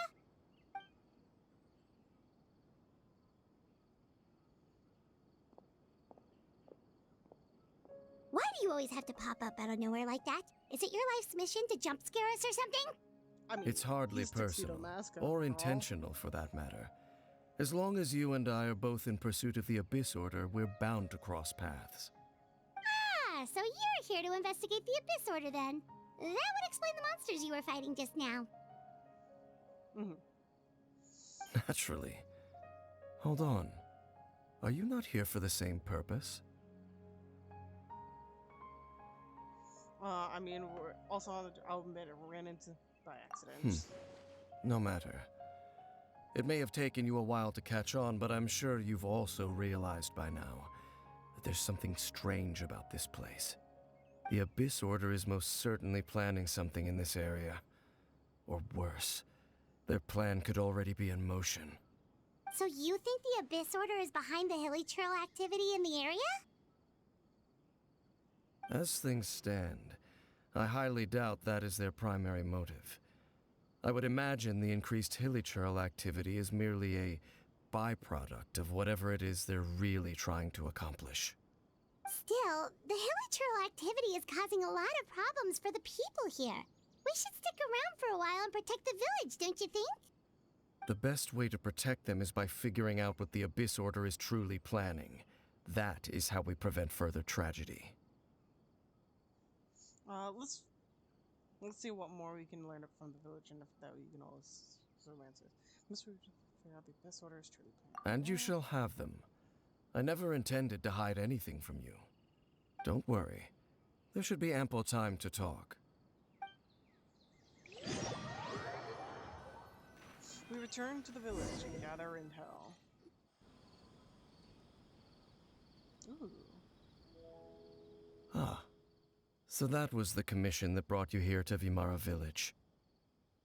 Someone who seems to only exist in people's memories.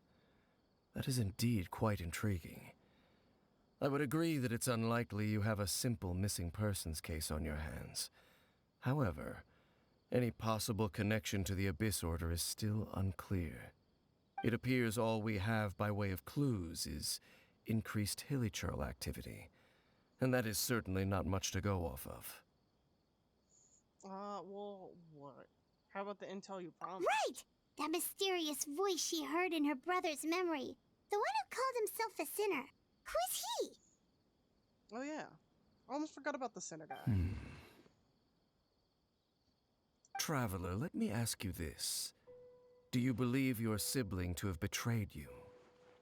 In a manner of speaking. I sense hesitation in your words. After all, you still haven't figured out the whole truth of what happened. No. There's still hope for the two of you to reconcile. Irreparable damage has not yet been done. The sinner you wish to know about, his situation is different. He and his fellow sinners have long betrayed me, and long betrayed their nation. His name is Vedrfolnir, the Visionary.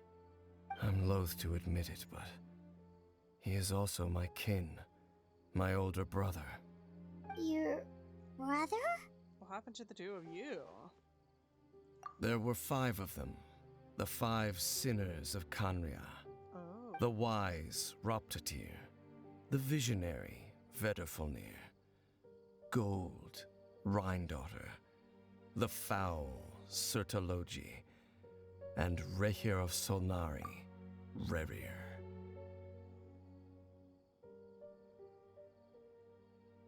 They're the witches. Right? This is the Hexen circle.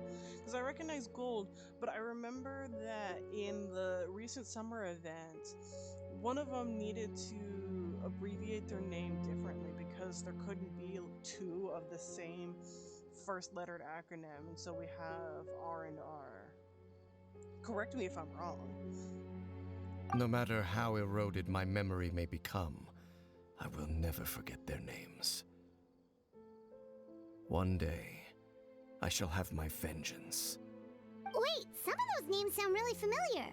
Yeah. Rhine-daughter is the one who created Albedo. Sertologi is Skirk's master. And the one we just learned about, Dane's brother, Vedrfolnir. If he was the voice of the sinner, then the one who inspired Clotar to create the Abyss Order was him. Somehow everything's connected. If that's true, then the stone slates we found in that ruin in Fontaine, the ones that outlined Fontaine's prophecy, it was likely Vedrfolnir's doing as well. They were once people of great esteem in Kanria, those who carried the hopes of the nation. They were the best of their peers, outstanding in their respective fields. 6 of us, together. We should have been the ones to prevent the disaster.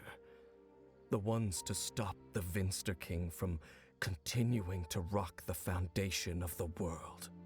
Yet, deep within, the 5 of them craved something more. They could not resist the call of the Abyss, and divided among themselves a power that could destroy the world. So they became sinners, but also transcendent beings, each in possession of world-shattering power. And when the cataclysm occurred, not one of them stood up in defense of their nation. Not one came forward to prevent the tragedy, and for that, they shall never have my forgiveness. And then my sibling came in. contact with your brother. Let's go over this right. There were great esteems. 6 came together, should have. Yet deep within the 5 of them craved something more. They could not resist the call of the abyss and divided amongst themselves a power that could destroy the world. I saw voodoo. I was trying so hard to pay attention to Dane's lip, but I was very distracted and trying not to just start snickering and cackling like a madman. Yet to view Vishayo via themselves a power that could destroy the world, so they became sinners, but also transcended beings, each in possession of world-shattering power. So Dainsleif is describing us the Hexenzirkel and how they came to be, which is also cool. I like the idea that one of the Hexenzirkel, like we have a male witch, which I guess would be called like a warlock, but like in this, hello Sophia, how are you? But in this situation, it would be like, makes sense. I'm doing well. We just finished going through Natlan, so we're going back and doing some world quests. We are sniffing around for more lore from Dane's Lift, the tuxedo mask that he is. And then the cataclysm occurred. No one, not one of them stood up in defense of their nation. Not one came forward to prevent the tragedy, and for that they shall never have my forgiveness. Then my sibling came into contact with your brother. Indeed. If they are not stopped, the day is sure to come when they will also betray the entire world. It must be hard to think about all this, but thank you for telling me. Why didn't he tell us that to begin with? Of course. As I said, I never intended to hide anything from you. I don't like people where they're like, oh, I'm not hiding anything, but you never asked, so I won't tell. It's like, that's Dane, still... what have you been looking into all this time? Thank you, I made it myself. I've continued to investigate the It's one out of questions surrounding the Loom of Fate. It's been quite some time since the initial operation was launched. By retrieving the eye of the first field tiller, we were able to stop part of their plan from coming to fruition. Oh, Paimon remembers! Weren't they going to use it to corrupt Osile and make a god or something? Indeed. Yes, I am. However, it's obvious that was just some sort of technical experiment. The eye was integral to their plan, yet somehow, despite failing to obtain it, they've skipped the experimental phase and found some other way to keep moving forward. There are many signs pointing to that effect. Then what should we do? It's not too late, is it? Our most pressing concern is to determine the purpose of the Loom of Fate. From there, we'll be able to deduce the Abyss Order's true objective. Based on the intel I've gathered so far, I suspect the Loom of Fate is related to the ley lines in some way. The ley lines? Traveler, you were able to observe your siblings' memories last time, yes? I believe that was due to the fact that the ley lines in that area were unstable. My recent investigation has shown that Abyss Order activity in a particular area is usually followed by a series of issues with the ley lines. And one of the things that flows through the ley lines are memories. Wait! Then our commission here in Vimara Village. The person who seems to exist only in people's memories. Could it be connected? Oh, that's true. Because, yeah, memories, ley lines, Loom of Fate, the missing person that doesn't seem to exist. Oh, that's cool. That's cool, Sophia. Now, what connections between... It's certainly possible. I'll join your investigation tomorrow. This missing persons case could very well turn out to be the key to unraveling these mysteries. Well, if we're teaming up with Dane again, we're gonna need all the energy we can get. Let's try investigating somewhere a little further away tomorrow. Or we can go to wherever he saw the Abyss anomaly.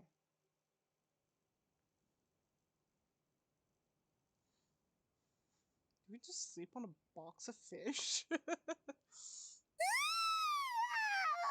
So tired. Paimon used way too much brain juice yesterday. It's all Dane's fault saying all that complicated stuff.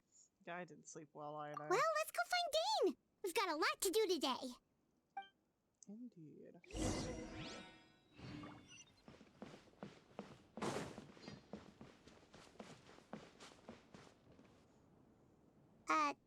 Dane? He's just standing Hello, there, Dane? menacingly. Why are you just zoning out over here?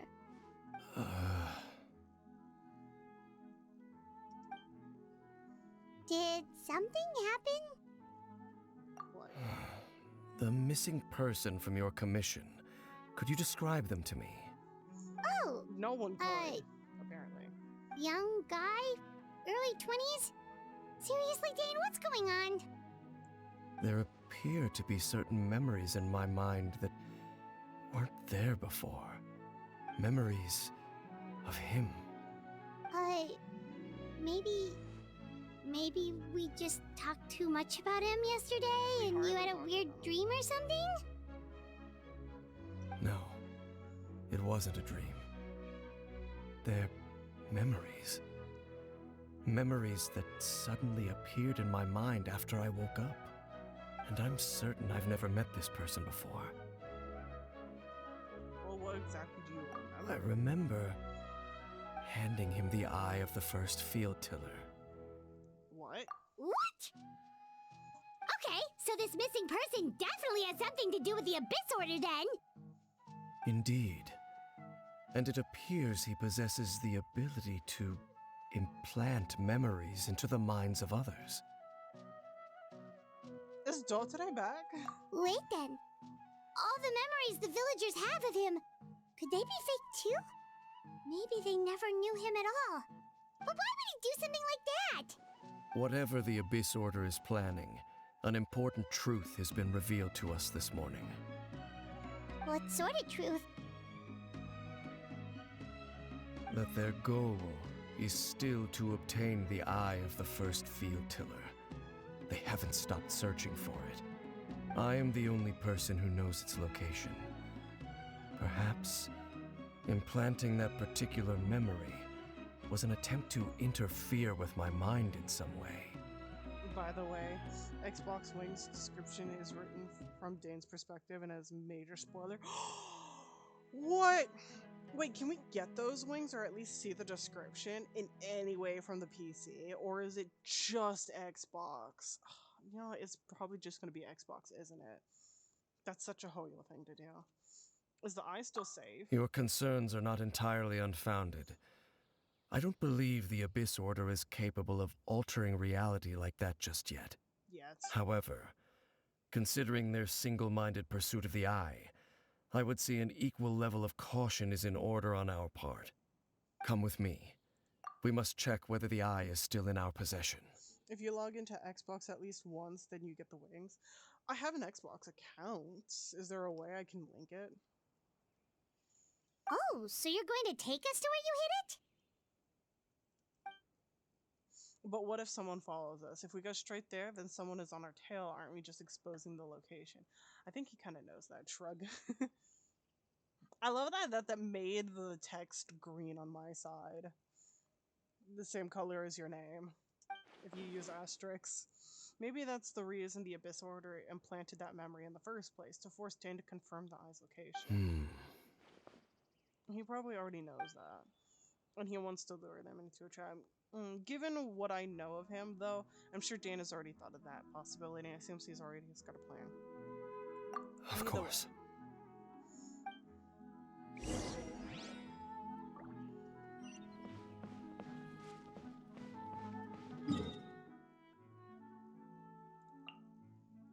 Oh, not the chasm. Oh. I cry.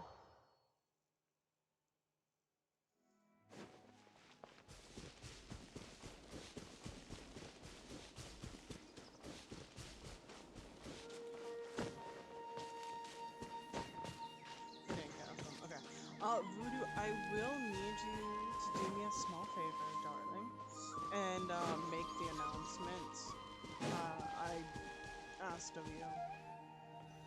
If you can do that So for you me, hid it love. way out here? Not an easy place to discover, that's for sure. Well, Let's go check to see if it's safe. Thank you. Traveler, wait. Yes. No. What's wrong? Danzef's broken. We've no time to lose. Let's head inside. What was going on? Danzef. I think someone got it in his head, and this is actually the location of the eye that he's being coerced into disclosing.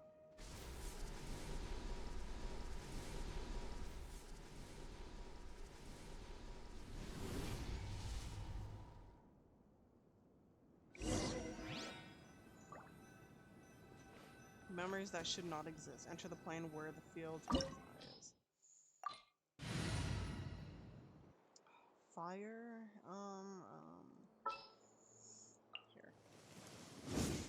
Here. Got a job for me?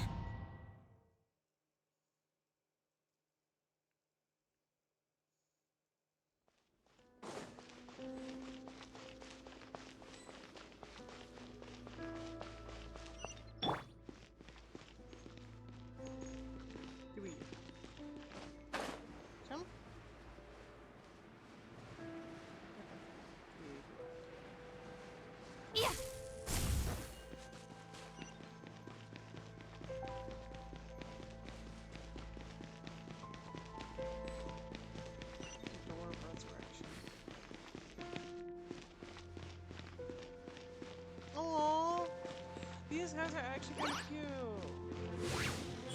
Right now, right here. Hey! Silence!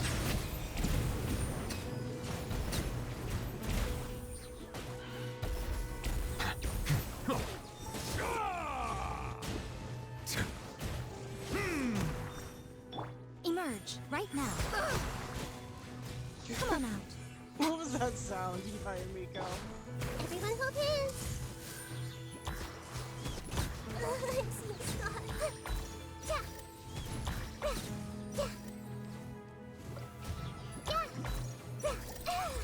It appears the mechanisms here have changed over time. You can access the upper floor through the side door.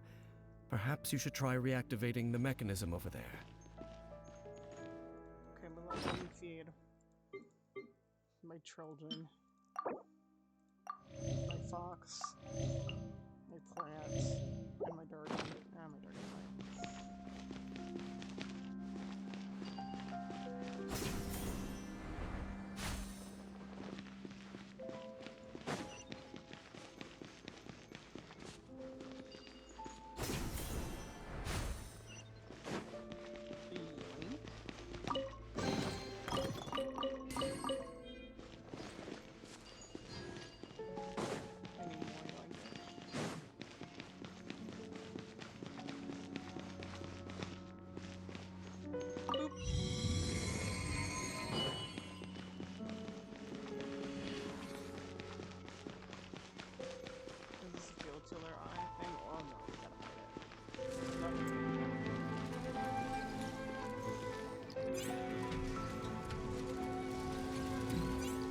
Emerge, right here, right now.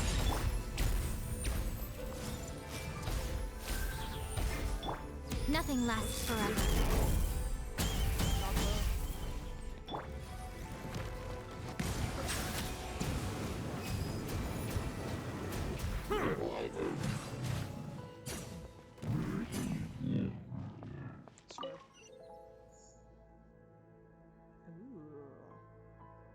Oh, who's that? Wait, I didn't even realize the statue. Attack! Yee! Hello, ghost. How are you? This is actually a beautiful cutscene. I didn't even notice that before. Who is she? Oh damn, I don't have Wanderer. I can't get up there. Hello, I'm fine. How are you? Our gracious host. I am doing well. Also, where was the light thing that we saw? Is it down there? It is down there. I wonder if the statue is like one of the former Hex and Circle things. Yeah. It only covers 3. Make sure all the runes are pointing in the direction indicated by the light. Oh. That should unlock the mechanism. Okay, we just need to rotate the bottom one. Oh. They need to be in the light, I see.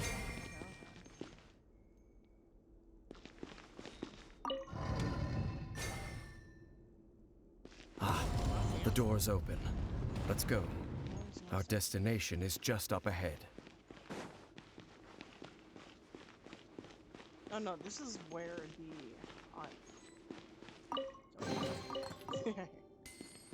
this is where the eye is. What have we got in our heads? Well, his heads. Your voice is very low compared to the game. Ah, okay, let me fix that.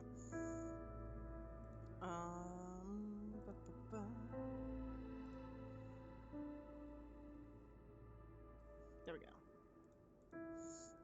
After you do this one, I recommend you going to the end Dominate quest. No voiceover there, almost, but it's a big chunky quest. I do remember starting that one. A visually pretty one. I can guide you. You'll be my guide.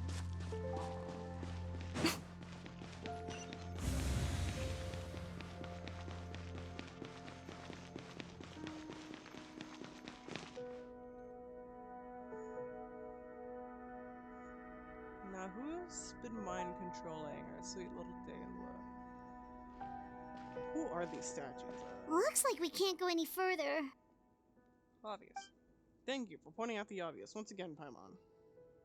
Be on your guard. I sense the presence of the abyss. That's to be expected. It's the Abyss Order! They're here! I'm so lost playing this game, so many side quests. Oh my god, yeah. Right here. Emerge. I forgot. Hey! Share my knowledge! The tides beckon. I see dominion! Bow your head. Nevermore! You're dead meat! 4 years of combat, that's true.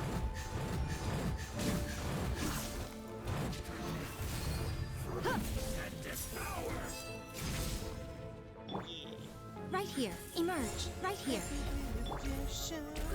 Grow! It's fine. If I see everything. If I can. Right now.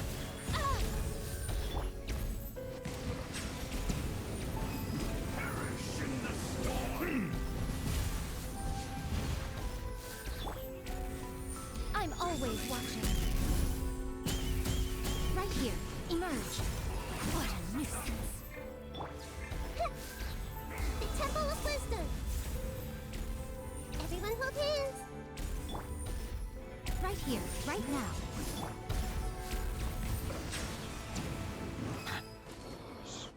Yeah, actually kind of made Just me as I sweat for a suspected. second. The false memories were a trap. The Abyss Order just wanted to follow us here. No shit. Now that they're in the vicinity, we should have a chance to see. I have the little girl too. She's strong and true. Dane? What's wrong? Can you feel that? There's been a disturbance in the ley lines. It must be the work of the Abyss. Dane's let me forget I'm Wow, not you from must here. be really sensitive to that sort of thing. Paimon doesn't feel it. We're not from here, Paimon. You too. Do as I say. Use that mechanism over there and leave this place. Leave you here on your own? The Yeah, you're Abyss fine. Order is putting something in motion. If you return to Vimara Village, I suspect you might finally have the opportunity to locate the missing villager. Just think of it as a way to divide and conquer. Sure. But there is no missing villager. He's just sending us on a wild goose chase. Dane does have a point, but something still feels off. What am I missing?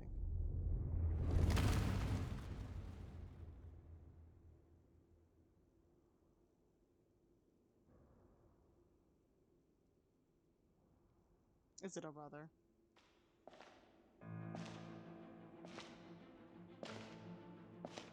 Is it our brother?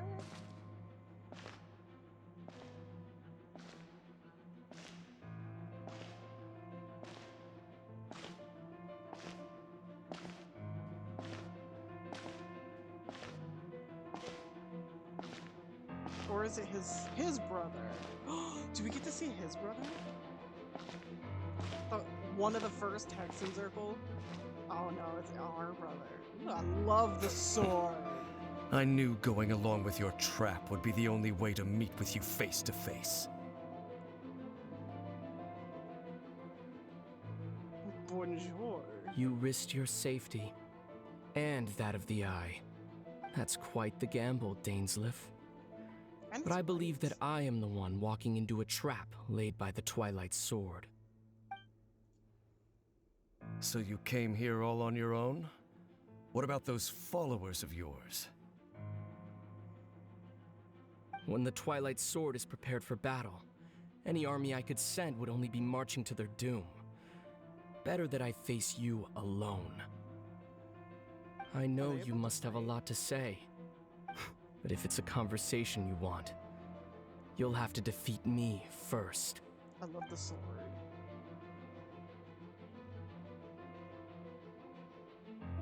Can we pull a Yoon Lee and yoink the sword? Damn.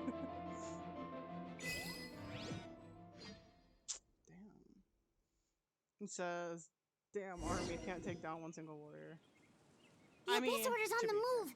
The ley lines are all out of whack. We better hurry back to Vimara Village and see what's going on. Hey, look at those hilly trails over there. They do seem strangely calm. To be fair, Dainsleif, again, traveler slash traveler's brother, Weren't are they acting abnormal super to them. agitated just a little while ago? Why are they so calm all of a sudden? Wait, I hear something. In the New World, they bade farewell to the shrouded sun. At last, they no longer needed to dwell on their suffering, or try to differentiate between various thoughts of blasphemy. In the New World, they bade farewell to the shrouded sun. At last, they no longer needed to dwell on their suffering, or try to indifferentiate between various things. Such was the price they paid, and thus their souls became cleansed and pure. I wonder whose that is. Did you hear that? What was that sound just now? They started moving. You heard it too. It sounded so gentle. Could that voice be comforting the hilly trails in some way? Oh, this is weird. Let's check if this is happening anywhere else. I wonder if that's the Hexen Circle. No, wait. This direction. Looks like the same thing is happening over here, too. The hilly trails are calm. You see, we're both still here. We've reclaimed an endless amount of time to love. Release your tears. You no longer need to hold back your sorrow. Wonder who he's talking to.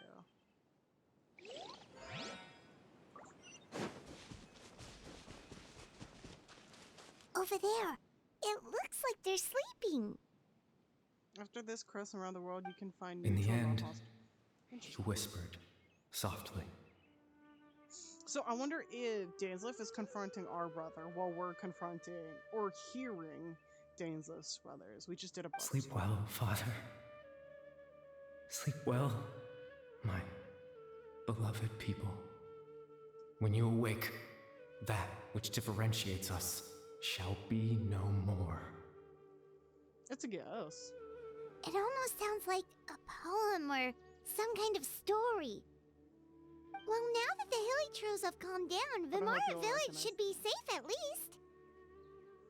Maybe. Let's put this situation to the side for now. Dane said this might be our chance to find the missing villager, so we should head back to Vimara Village before it's too late. Oh, sorry. Buttons. Okay. No. One at a time. We're gonna go heal our fox again. Where's the village?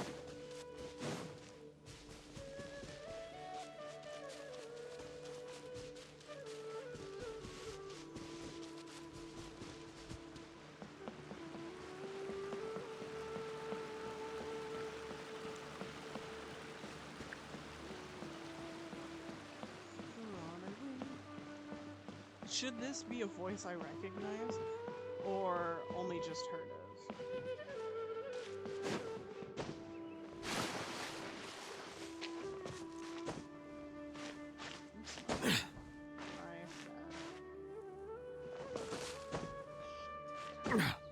Seen him? Okay.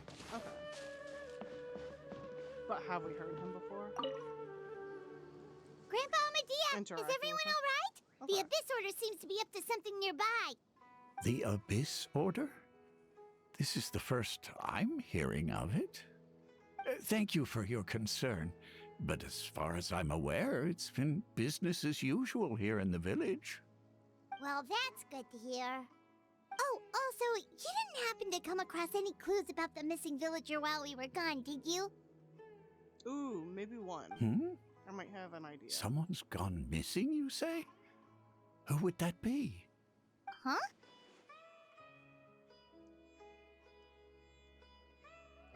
You know, the young guy from Vamara Village. The one you've been looking for all this time. You posted a commission with the Sumeru Adventurers Guild. That's kind of the whole reason we're here, actually. Your missing persons commission.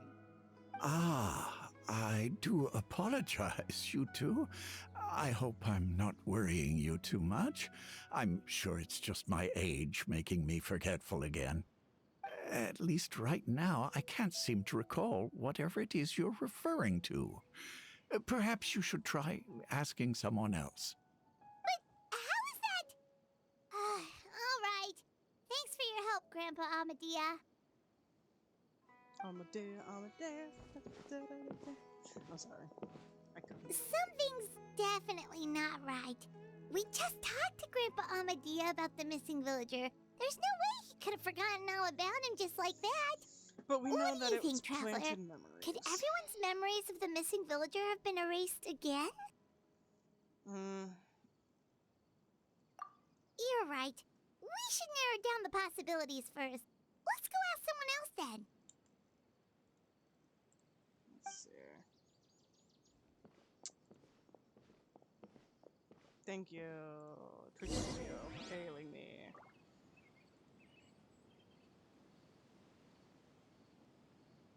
Nah, it's fine.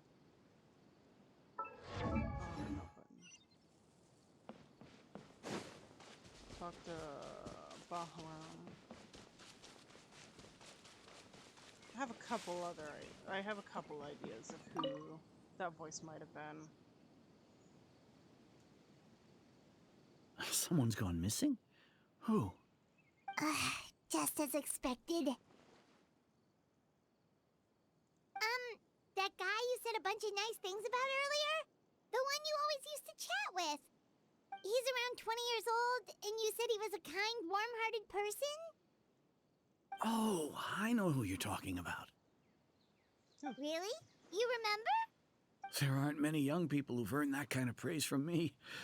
If you're certain that's what I said, then there's only one person who fits the bill. No doubt about it. But why'd you say he's gone missing? Do you know where he went? Yeah, I just saw him leave the village. There was someone else with him, too. They couldn't have gone far. Is it Dainsliff? And we're just chasing our own tail. Strange. Bayram seems to remember him. And apparently he just saw him? Okay. Do you think maybe it's not that there's something wrong with people's memories, but that we've somehow returned to a time before he went missing? Okay, it's either our brother or planted memories. I doubt returning to the past would be that simple. Given everything Dane mentioned about disturbances in the ley line, I'd say it's far more likely that this is related to memories in some way. I need to think carefully about what's going on. Oh fuck, we got options. Shit. Where's my cheat sheet? I'm bad at these, and I don't want to fuck it up. We've forgotten the missing person. We turned to the point before the disturbance took place. We are presently traversing someone's memories. Oh, we're currently traversing someone's memories as a possibility. Gonna get a hint in the chat.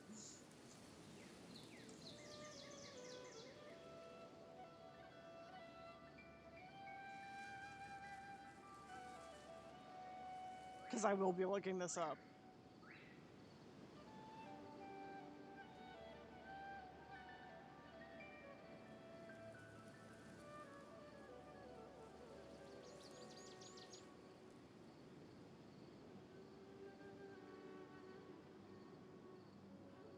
Frick. Missing villager quest, Genshin.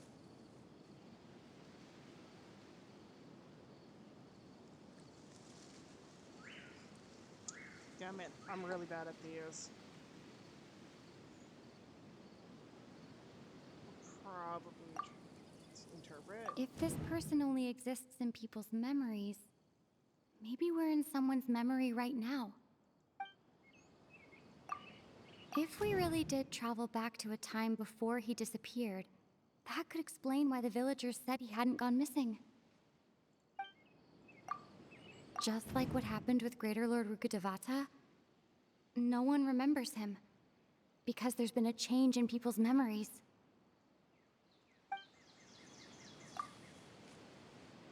If this person only exists in people's memory... This is...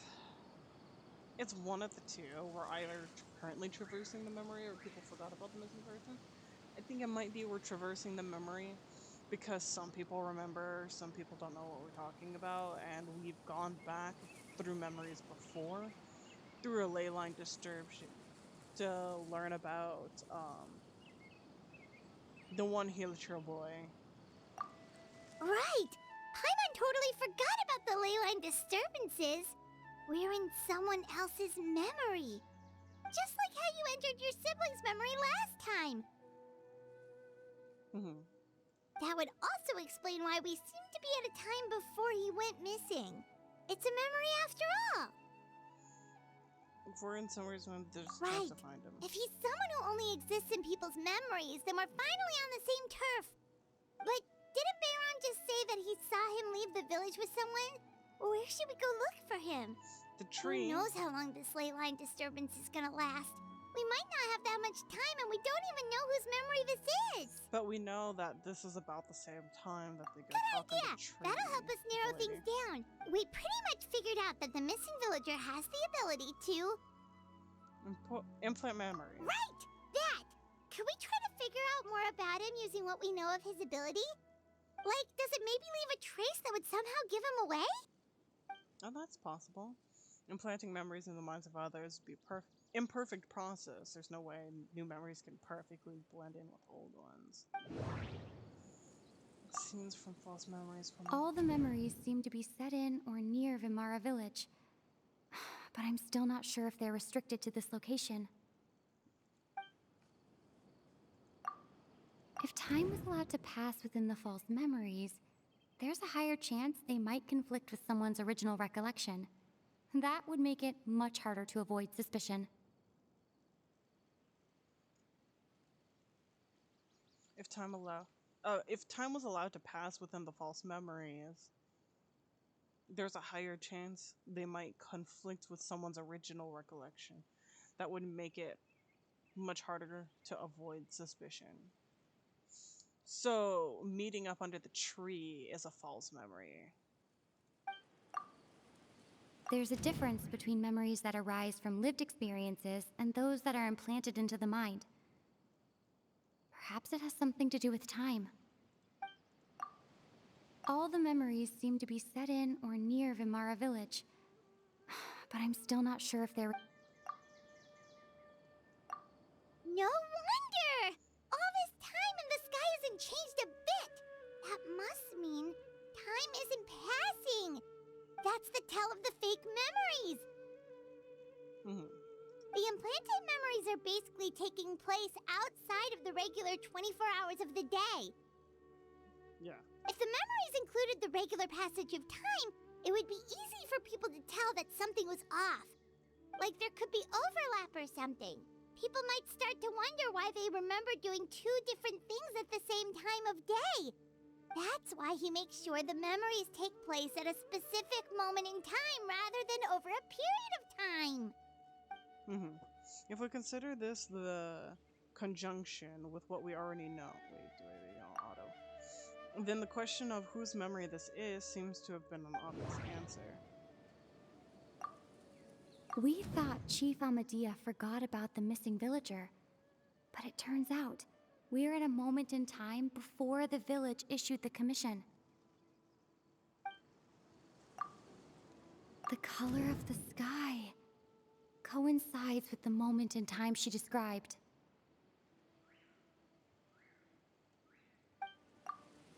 Dainsleif had memories implanted into his mind. Could it be that it's happened more than once?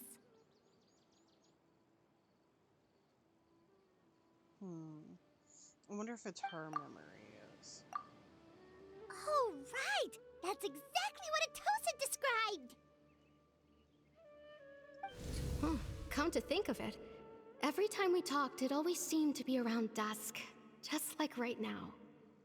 Time always passed by really slowly. Even when it felt like we'd been talking for hours, the sun would still be at the same position in the sky. Yep, that has to be it! This is definitely Atosa's memory. I hope I didn't get that that's where wrong. they'll be. Hopefully. Because they did say they saw them leave the village. And it's about that time. Paimon was only right because she's following our guidance. And I have a big brain, a big wrinkly brain that knows things. Ooh. Hello, mysterious man. So, you see, Granny Jahiet was a mercenary when she was younger. She just talks like that out of habit. She's not trying to scare the children on purpose. Or Conrian. Oh, there I go again. Always talking about my own things. Do you maybe have anything you want to share?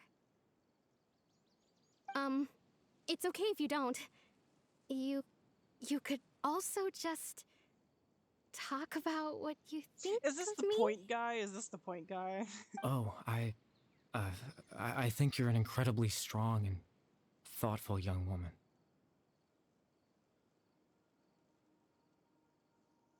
Give me a second, give me a second, give me a second. Give me a second.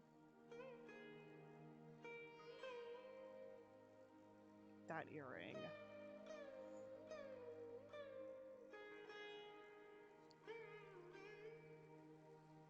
Give me a second. The earring is calling to me. You'll meet many amazing people and live a very happy life. Is it Dainsleif? You won't miss someone like me. I literally just forgot if Dainsleif has black or blonde hair. He's blonde, right? We just saw his face. Huh? Are those your friends over there? Can I get a hint? Since you seem to know Voodoo. Who's this posh Conrian asshole? Finally found him, but is it his brother though? Armband? It's not Do today. Is it the child? What's the Hilichurl child? Oh, right! This version of Atosa hasn't met us yet! Friends? I guess you could say that. It must have taken them a lot of effort to find me. Ding ding. So, I should see what they need. Kari Bear, that's I'm his name. sorry, Atosa. We'll have to continue this conversation another time. Another time, huh? Yeah, okay. I'll head back to the village then. Talk to you some other time. Now that's another confusing part. Is Cuddy Bear, when from the memories we saw when we first interacted with him, Cuddy Bear was turned into a hilichurl at like somewhere between the ages of 8 and 12. This is a man. This is a grown ass man. Memories. But that means the implication is Cuddy Bear was turned back human after being a hilichurl. So that it was. He plants them? He plants them. Oh, grew up.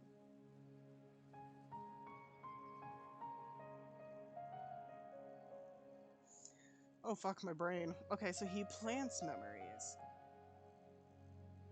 Cuddy Bear plants memories.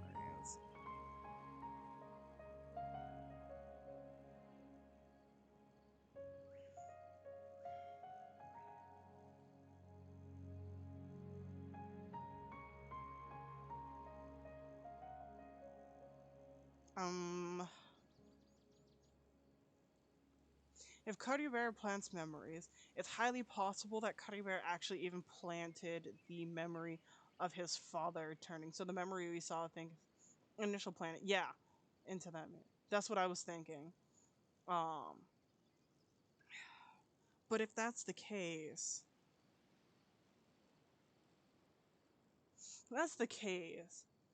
we don't have a timeline of when that happened. It had to have been a long freaking time ago. It would have been intentional, but why? That's what I want to know. Why would Cuddy Bear want us to know that he was a child of Conria? It's nice to see you, Traveler. I believe this is the first time we've met. You're factoring in the memories, the Abyss Order, the Loom of Fate, and everything else. I think one person together. Born into abject sorrow, he shall now become the Loom of Fate. Ooh. Dane's brother, one of the 5 sinners of Conria. The founder of the Abyss Order. The man who... No, it's Cuddy Bear. You're... Cuddy Bear Alberic. Oh. You know me? That's quite the surprise. I don't believe I've met you before. Oh, I see. It was the memory, wasn't it? Your sibling's memory. You saw...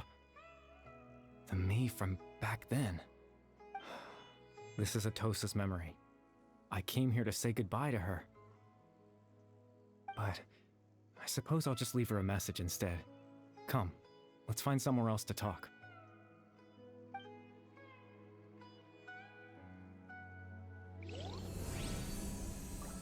Ooh.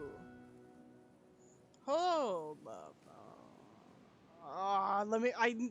I can't decipher that. Wait, can we just like sit and look at this for a long second? Cause I need to pull up the cipher. Fuck, I wanted to code this right now so bad. I'm gonna screenshot this. Fuck.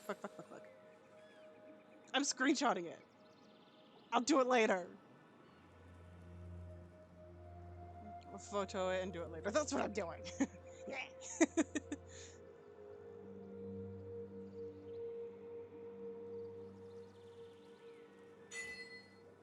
Proof of existence.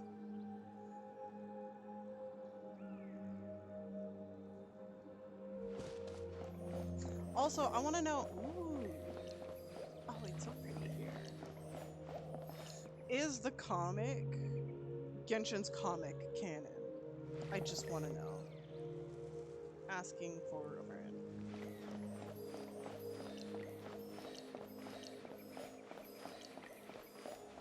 Bonjour. This is beautiful glass. Is this Love in Paradise? I'm kidding. The comic, the Hoyo Genshin comic. What is this? I suppose you could call it the realm of my consciousness. I'm someone who no longer exists in the real world, after all. As you well know. You look It's nothing. I still have enough strength to play the part of a good host. I've always hoped that I'd get the chance to talk to you like this, and now, the time has finally arrived. This is a rare opportunity me as well. I should try to learn as much from Kari Bear as I can. What happened to you? What exactly is the Loom? Extreme sorrow and pain. Hope and regret coursing through your veins. And a degree of abyssal power that defies comprehension. Father told me that once I possessed all those elements, I would become the Loom of Fate. But despite his intentions for me, I never truly became the Loom of Fate. I was merely used as a means for its construction. In truth, I died the moment I set everything in motion. The person you see before you now is nothing but a remnant of consciousness left over within the Loom of Fate. Kari Bear is dead. That's why he no longer exists outside of people. As for your question, the Loom of Fate is a device capable of weaving ley lines. Weaving ley lines. We could use that to fix Natlan. In its primitive form, it can only be used to create and implant memories. But as more of it is completed, its power becomes stronger and stronger, until finally, it has the power to weave real ley lines of its own. Once fully completed, the moment it gains the power to weave ley lines, it loses the lower level ability to influence memories. But it also becomes a tool that can change the entire world. So that's the source of your ability to plant memories. Yes. I have the ability to control the Loom in its semi-completed form. I suppose you can think of it as a form of compensation. After all, its existence cost me my life. So the memories that suddenly appeared in Dane's mind were implemented by Kari Bear through the half-finished Loom of Fate. That makes sense, but I'm still lost as to why he went as far as to introduce himself to all the residents. Why did you introduce yourself to the people? That. I was wrong to implant those memories. I'm sorry I caused so much trouble. Not only for everyone in the village, but for you as well. But why? I just wanted them to feel like I once existed in this world. As if I had a chance at life. So that's why I'll never guess. But is there any kind of meaning to this? Does only existing in people's memory count as something? I know what you must be thinking. Why would I do something so meaningless? But I just couldn't accept it. I had to know what it would be like if I had my own life. What kind of person I would be. What other people would think of me. Chief Amadia, Baram, Granny Jahiyat, Atosa.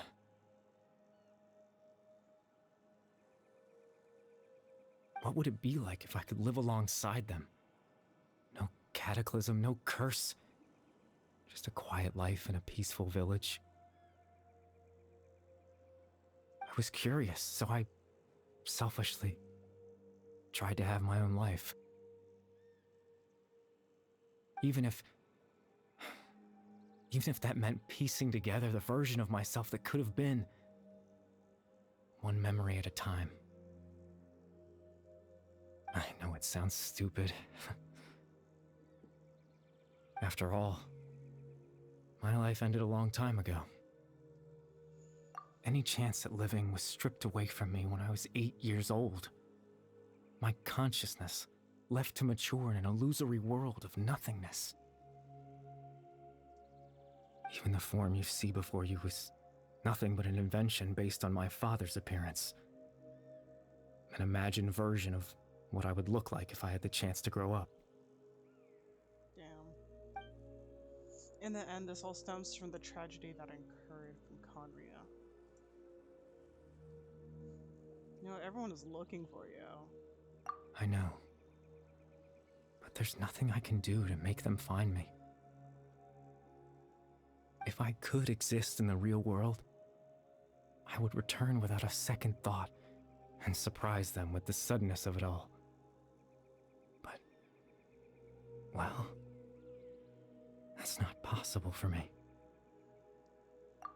Well, as I understand it, even though you only appeared in their memories, your existence was a great comfort to them. And they all believe you once lived among I know.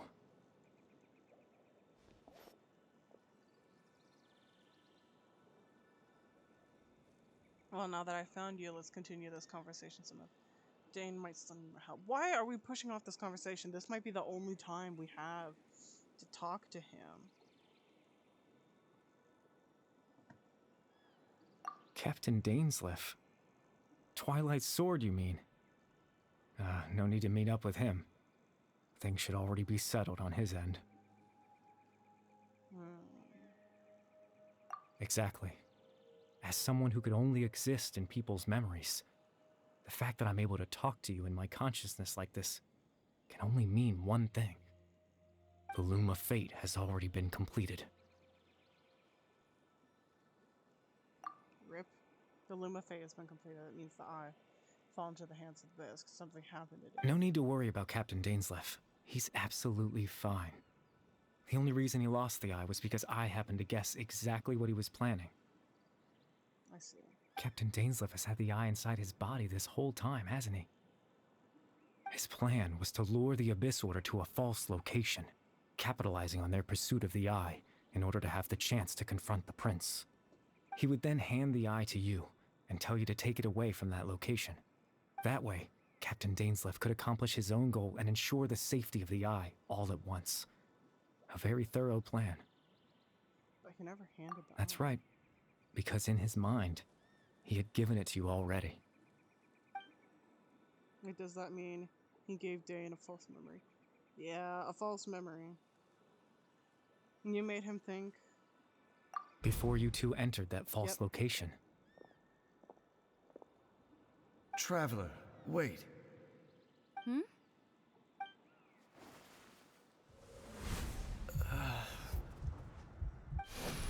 We've no time to lose.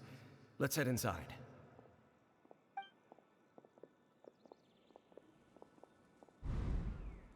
So when Days froze up back there, it was because a false memory was being implanted.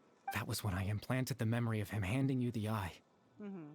Given the tense situation at that time, Captain Dainsleif failed to notice anything out of the ordinary, and took that memory to be real. I'm sorry, Traveler, but I needed the Loom of Fate to be completed. And to do that, we had to retrieve the eye. So he is with the Abyss Order. So Dane had the eye the whole time until the Abyss Order took it away. I'm not sure there's something I could have done. Now that the loom is completed, what are you planning to do with it? I promise I'm not trying to conceal anything from you, but I truly have no idea what the prince is planning. What are you planning? Tevat's ley line system is deeply entrenched in the planet. Creating new ley lines can neither replace nor extend the ones that already exist. In the face of everything they could be planning, I fear I'm too insignificant to even get a glimpse of the bigger picture. In any case, I had my own use for the Loom of Fate, and my goal, at least, has been achieved. Yeah, what was the You goal? remember my father, don't you? Clotar Alberic. I believe you saw him in your sibling's memory. Mm-hmm. After he used the power of the Abyss to restore consciousness to my hilichurl form, I suffered from an indescribable level of mental anguish. To comfort me, my father told me a story, that this was a fairy tale world where I had to take on the form of a little monster. That story managed to dispel my fears, even if just for a moment. My goal was simple: to use the Loom of Fate in its near-completed form, when its ability to create memories was at its strongest. To implant a specific memory into the minds of the Hilichurls. That's it? In that memory, I would tell them a story, just like my father did for me. It was a story of fairy tales and love. But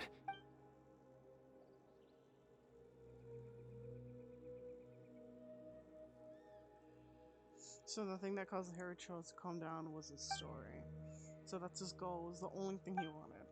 He had a device as powerful as the Loom of Fate at his disposal, and all he wanted to do with it was offer Hill Trolls a moment of comfort.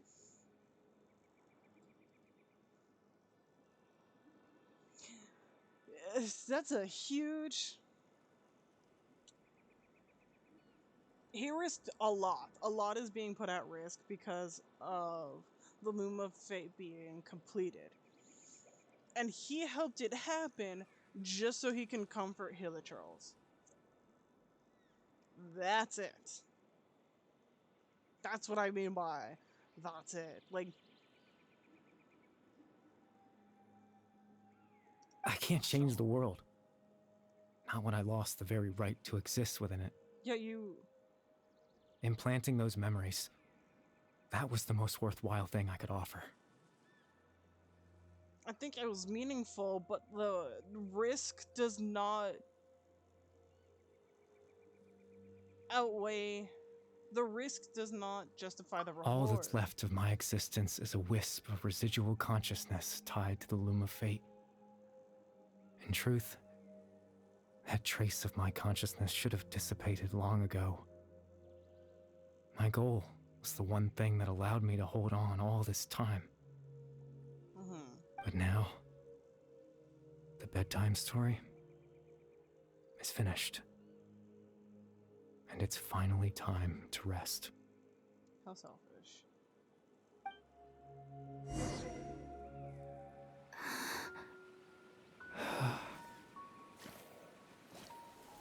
You proud of yourself, my guy? Doomed the world just so you can pass on with a guilty-free conscience because you're not alive? Bitch. Good for you. Good for you. You screwed it up for everybody else. Yeah, fuck yourself. Give me that.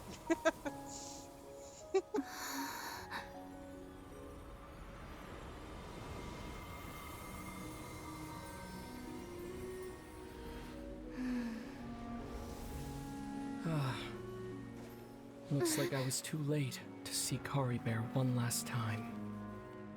Oh fuck. You're an ass. You fucking traitor.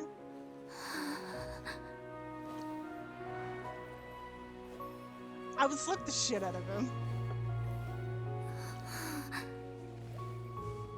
Slap him so fucking hard. Kari Bear's consciousness is gone, and this space will soon disappear along with it. Neither of us belongs here. That's why we're not tangible.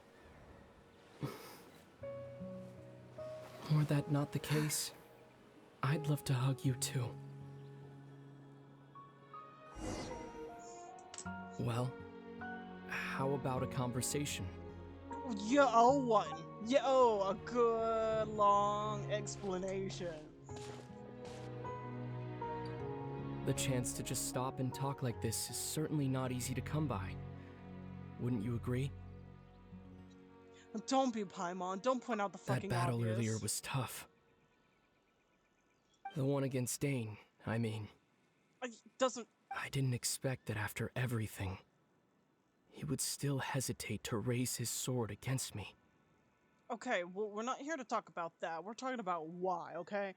Fuck all the what you just did and tell me why the fuck. Were it not for that, perhaps I'd still be no match for the Twilight Sword. Even after 500 years. What are you planning? What are you The planning? Loom of Fate, huh? I still haven't found a way to utilize it to its full potential. But there's still time. Okay, for what? God, these non-answer answers Before are the the heavenly worst. principles awaken. They're still asleep. Yes. For 500 years now, ever since the cataclysm in Conria, there's been no sign of activity. The battle was tough, but I still love you. And fuck, cry like bitches. God, honestly, the non-answer answers is what does it. Not long ago, you witnessed the Hydro Archon destroy her divine throne, yes? Such a flagrant disregard for the rules, and still Celestia took no action. I suppose that's proof enough of the Heavenly Principles situation. However, the Heavenly Principles will awaken. We just don't know when that will be, or what might trigger it. Why do you hate the Heavenly Principles? You could say that. Just look at Kari Bear. He was so pure and single-minded. The space we now find ourselves is a perfect representation of who he was. Quiet and peaceful.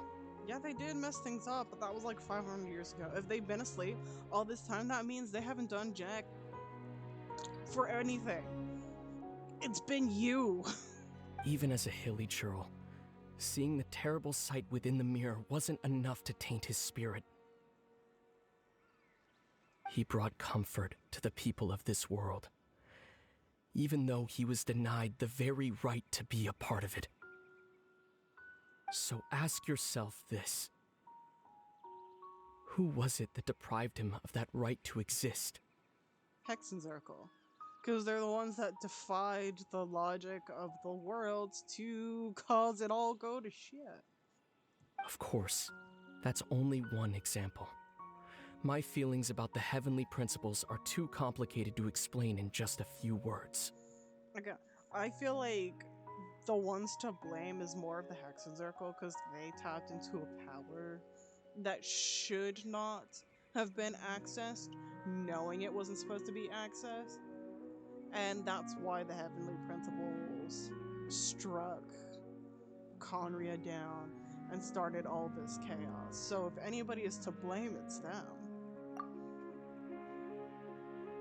And they refuse to like protect anybody else. They just cover their own asses. You mean?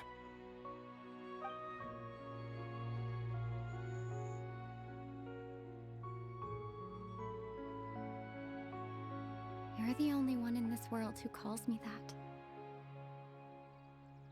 There's so much I wanted to ask you. But for some reason, I'm not interested in asking those questions right now. Wow, thank you for throwing the narrative book in our face to say have a happy moment and There's not just answer question. One thing I have to ask. One thing I could never understand. Why? Why can't we continue our journey together? Yeah, okay, can you answer that?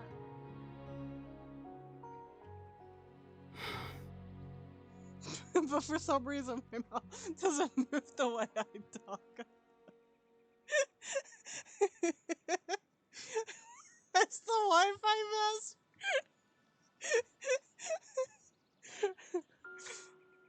No.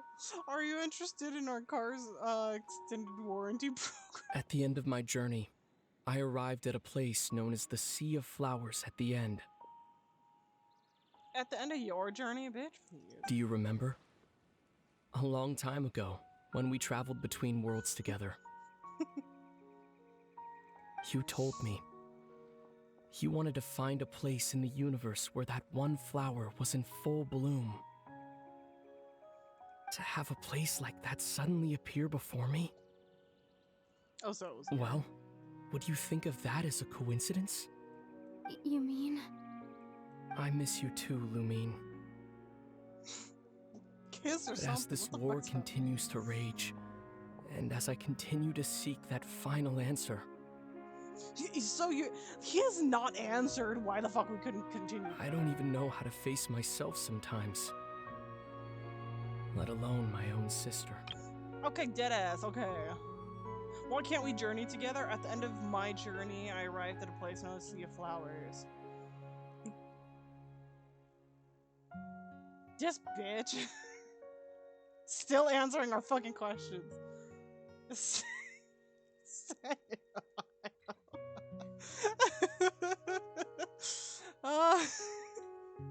Sweet home, Alabama.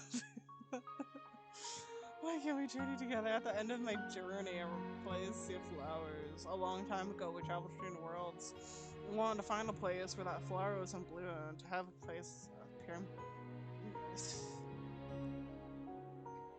Literally, this is all non-answer answers, and I would slap the shit out of anybody who does this. Like, I don't care, friend, foe, stranger, acquaintance, work colleague, like, I'll slap the shit out of you. Do not fucking answer a question by saying anything to avoid answering the question.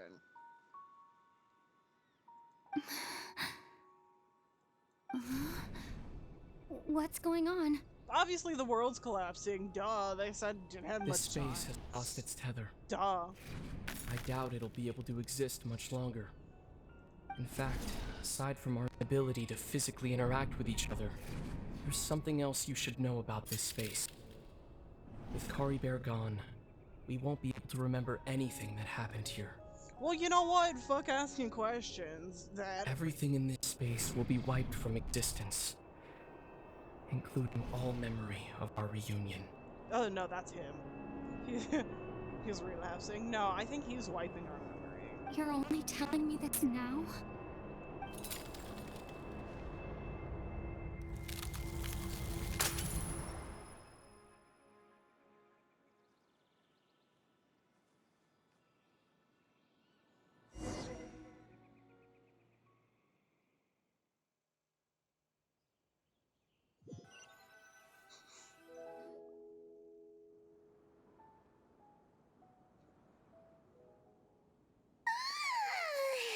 Still so sleepy. Paimon's head feels all fuzzy. Oh, Paimon woke up a little earlier than 7 you, years so of bad luck Paimon on will top fill of you all in. that. She's The already villagers said that they saw us sleeping near the village yesterday. They couldn't wake us up no matter how hard they tried, so they decided to just bring us back here. Oh, and Dane came by just now. It looked like he was injured. He didn't say anything, though. Just made sure that you were all right and left. Kinda seemed like he had a lot on his mind, but that's Dane for ya. having trouble thinking Let's straight. think for a second. I'm thinking a We little were gay in that right memory, now. and we saw that guy you called Kari Bear. He was the missing villager that we've been trying to find, right? And after that, Paimon doesn't remember what happened. He told about Wait, the room, I think. really? What a score! I guess our commission is complete. The missing villager only existed in memories. It was Kari Bear all along. But now that he is gone, I'm not sure how to explain these to the villagers. Well, His what memory happened might have after made- that? After that, I don't remember. But why can't I remember? I feel like it's because he wiped our memories rather than, oh, with this world falling apart, we won't be able to remember each other anymore. Because he has the Luma Fate. If we can remember Kari there, then we should have been able to remember meeting our brother. He chose that we forgot. Why, I'm not sure, but it almost feels like I lost something. Ah, there you are. Sleep well? No. Bayram, you sure seem happy. Did something good happen? Something good? Huh. Wasn't anything good or bad, I'd say. It's just that, well, the village organized another search party yesterday. It didn't feel right to leave all the searching to the adventurers. So there we were, searching away, when suddenly this one guy said it all came back to him. According to him, one day around dusk he was passing by this one tree outside the village, and he saw our missing villager. There he was, sleeping under that tree all by himself. His parents came a little later to wake him up, and they all left together. They looked like quite a happy family, apparently. And after that, well, we all started to feel like that really is what happened. Kind of strange that we forgot all about it for so long. So that's how Curry Bear said his goodbyes. Oh, and we also remembered his name, Curry Bear. Now, that's not a name you hear every day. Would have been helpful if we remembered it sooner. Mm-hmm. Make sure you remember Well, this I hope time. he's happy wherever he is. And we're all relieved now that we know what happened. Seems like everyone thinks Curry Bear left the village. That's probably for the best. At least they have some sort of explanation now. Curry Bear is gone and the loom is completed. No one else will try to change the villager's memory. Paimon wonders how Atos is doing. Maybe we should go check on her. If she hasn't remembered like everyone else, we can tell her what happened. Paimon didn't see her in the village just now, so she's probably at the tree. Come on, let's go talk to her.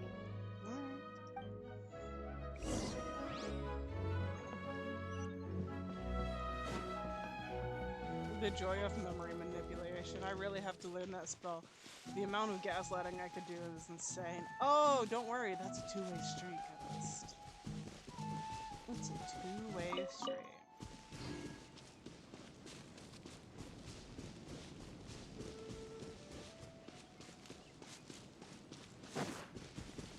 I actually have plans about that.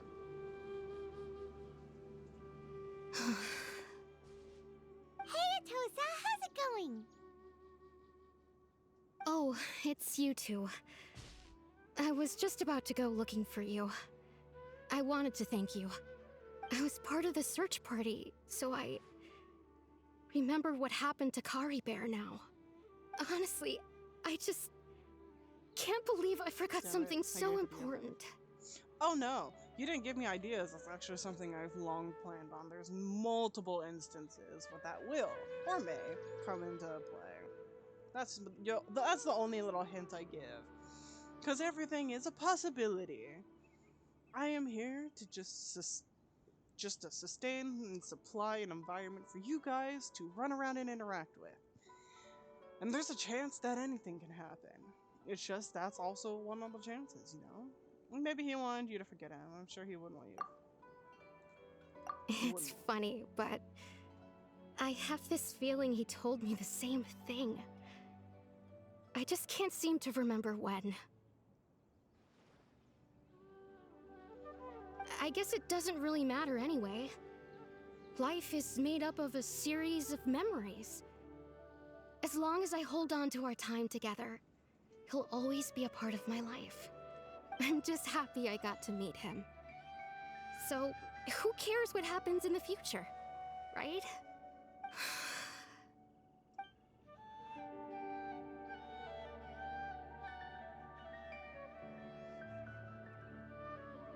Okay, I'll admit, I'm just putting on a brave face.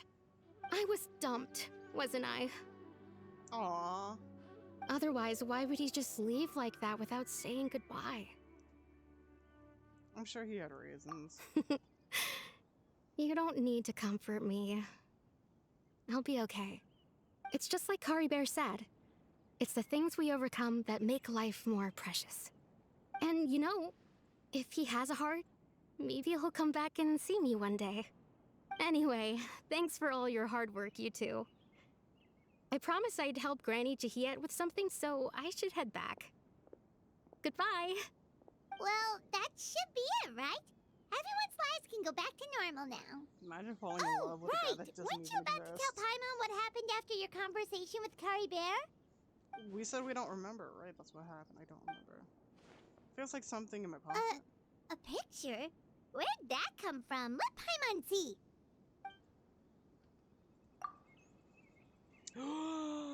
Hold on, more text. I need to screenshot this because I'm so gonna translate it later. I'm a fiend for this shit. Okay. Don't mind me. You must get along with each other, the two of you. Aw, that's cute.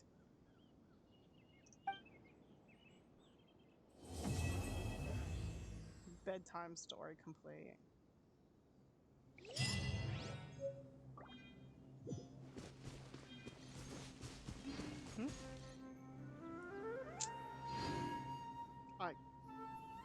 struggle with serenity from Conrio with love.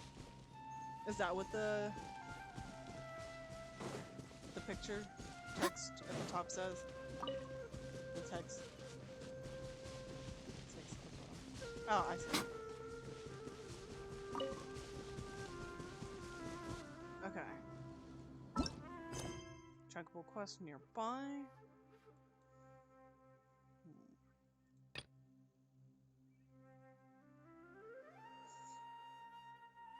No, the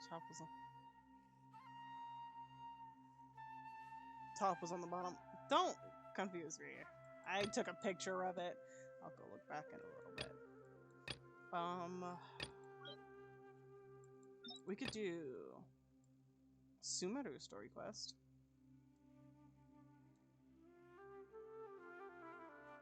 Met their cherishes. Now to go to Sangonomiya. I remember starting that.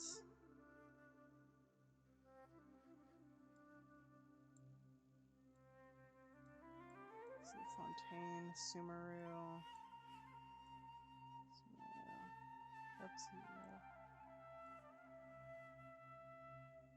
What's it called? Because I only see Sumeru. Oh, there's Leeway. Shinyu's Blessing. Fontaine. And Bergen.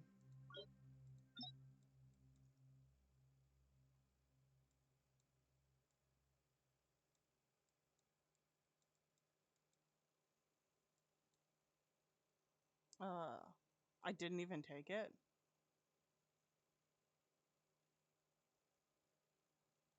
Is it this one?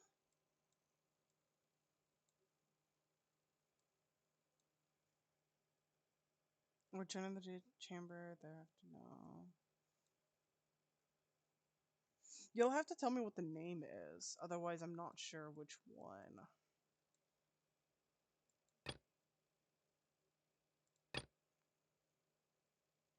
Also, why does this light up red while this is fine? Is this an event? What do you mean, no? I don't have it. I think I completed it. Because I remember running around and, like, she was, like, overworking herself. We had to help people with the disillusions. It's a path specific.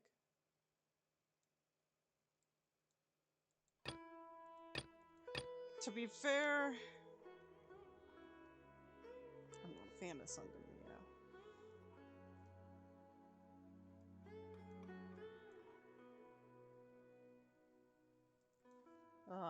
That is Nahida you're talking about. No, because it took place here. Let's see.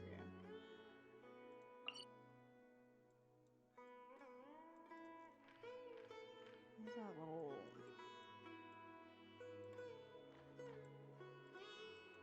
water island place? Yeah, it happened here.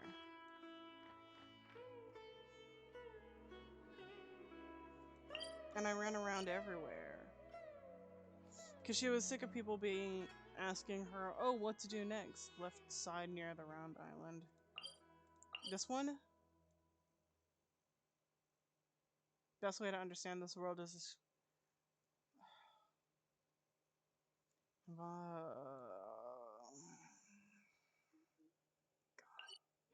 Maybe another time. I don't know. It's her voice.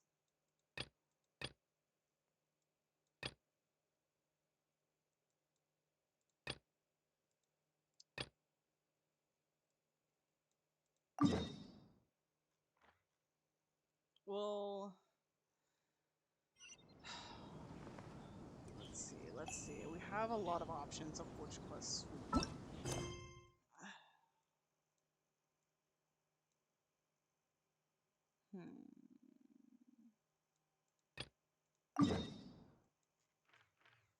Because this is different from... Because did I do all of Leeway's? No, wait, this is Leeway. Leeway is before Inazuma. Right? It's not on the list, you just saw it on the map. No, I'm asking. Saying take me now. We're gonna go in order. I will have order. And we're gonna go to Leeway. Because Leeway is... This had better be important. all the big not big Leeway quests are done. This looks like a Leeway quest. World quest, Leeway.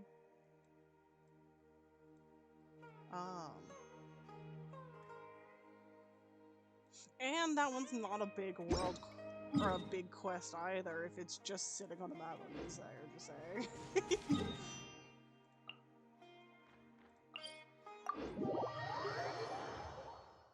Come with me. But chronologically, Leeway comes after. One is after Fontaine. I'm not asking for chronologically, I'm clearing out each area one by one. Just so that the whole area is cleared. And that we don't have to come back to any one place in particular. That's my goal to hopefully clear through these. We're going to go region by region, forgetting about chronologically. Because if we worry about it chronologically, I'm going to be hopping back and forth. There's going to be quests half done, so that I'm constantly having to, like, complete this quest to get to another quest. I feel like regardless, we'll get stuck in that tangle, but also at the same time, it'd just be easier to clear. Because I think I've completed everything for Mondstadt. So now I don't have to ever worry about going back to Mondstadt unless they add something new specifically for it. And in that case, then it's something new, something small. Something small that I can easily take care of.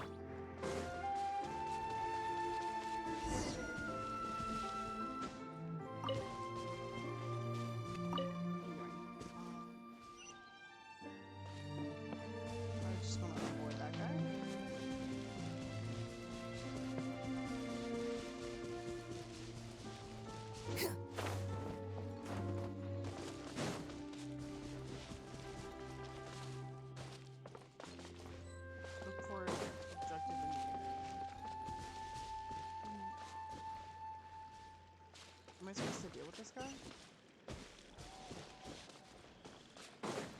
How do I get in here? Oh wait, it was these things. Emerge, right here. I see everything. Silence!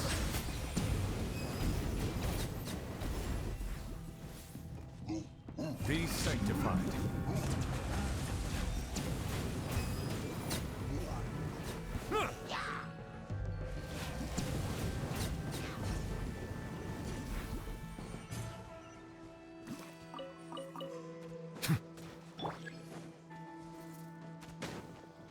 Right now, right here, right now.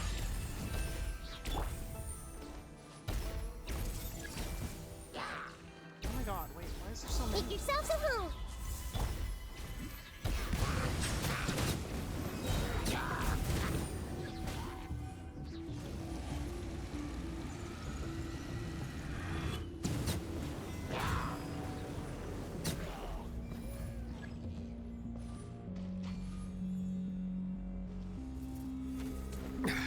There's a tear in my robe.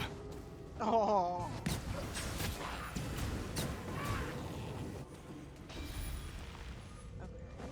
Is that it?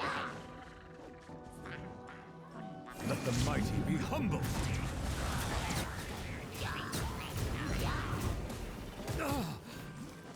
Bow your head.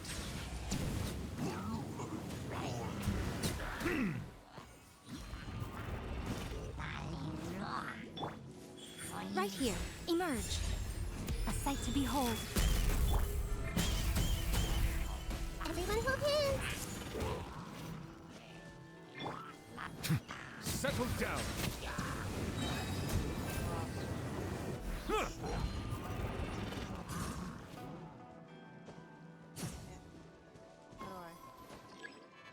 The source of the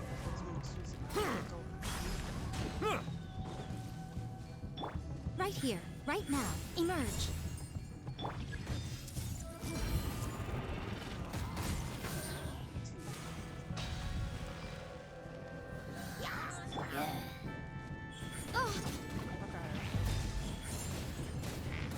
Right here. I see everything.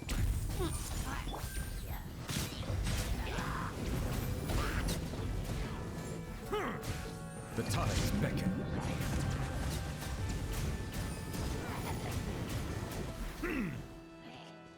Silence!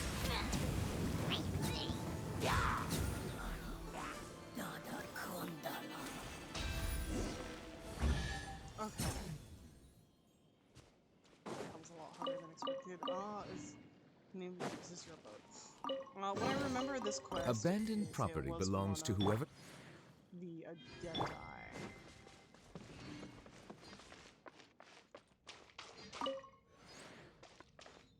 Oh, I got pants.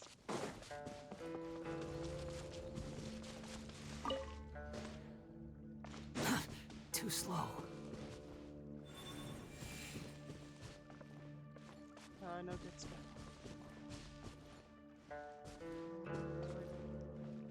Is it here?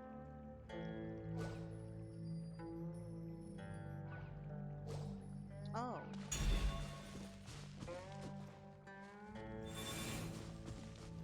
I forgot. We put it on here.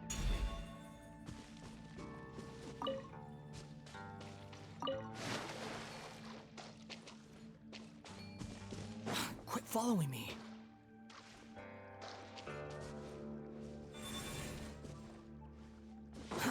Too slow.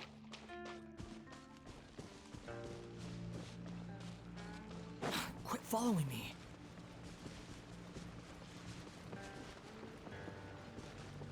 And then we put this here. I've got it. I can't talk about things with you. What?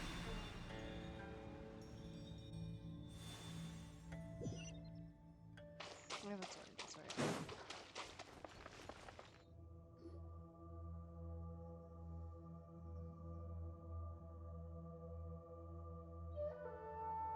I don't remember if she talks in this quest. We're here, Big Sis. We've been waiting for you. Have you been waiting for us all this time?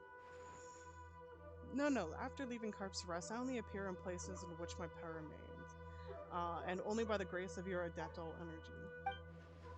Wait a minute, didn't the gap in the middle of the mural originally have something that went with the gold carp mural? I'm not sure. In truth, this is my first time seeing this mural as well. I'm not sure you've all heard of the battles that took place in the past, the Archon War. Yes, this cave was one of the shelters we built for the inhabitants of Shenyu Vale, such that the innocents caught in the crossfire when the floods overturned the heavens and the earth split open could have a place of safety. I didn't expect that they'd draw a mural here, though I believe the ones depicted of Big Slippery Carp, Little Male mentioned, and a friend. If that's the case, why didn't the most important part get taken somewhere else? That's true. Why is that? Perhaps dissatisfaction. The three of us were once great friends, with two of us being worshipped as Adepti and one of us was always the Mountains Master. Later, Herb Lord and I defected together, and she most likely died too. Or perhaps the one amongst us who fought to the last never submitted, and only heard news of us afterward. Perhaps to her, we were all traitors, with the depictions of myself and Herb Lord becoming the object of her to vent her fury against. Is that really the case? The painting outside looks like. Who knows? In any case, it's all in the past. So please, lend me your strength and nursing Chin Veil back to health. I can feel that there's another golden carp lingering where I used to, near Mount Juanlian, I believe. So there's another.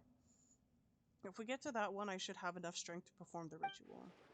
Speaking of that, I must apologize for being unable to control the golden carp even with you nearby. I know they might have given you some trouble swimming through the air like that. That's somewhat troublesome, yeah. But really, where is the golden carp that should be there?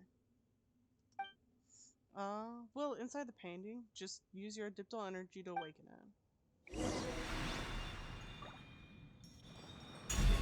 According to what she said, we should use diptyl energy.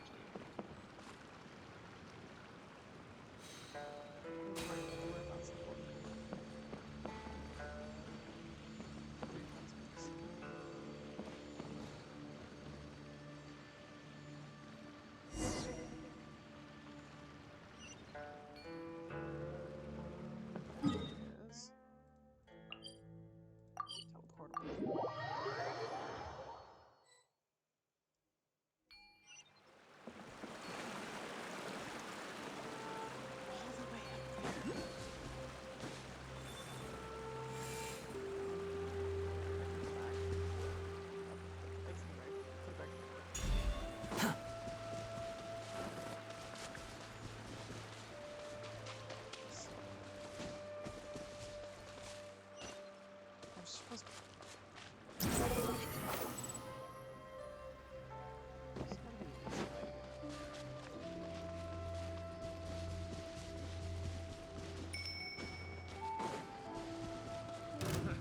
Another test subject.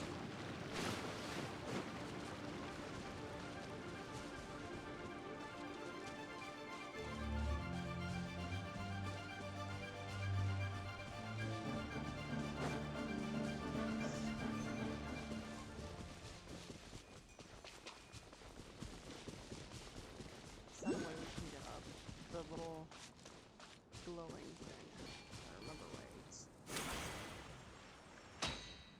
That's right. Yeah. Thank God. I do not have to rock climb. Way up here.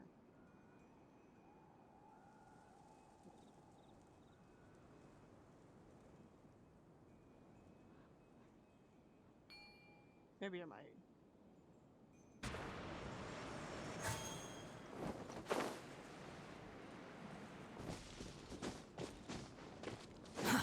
Too slow.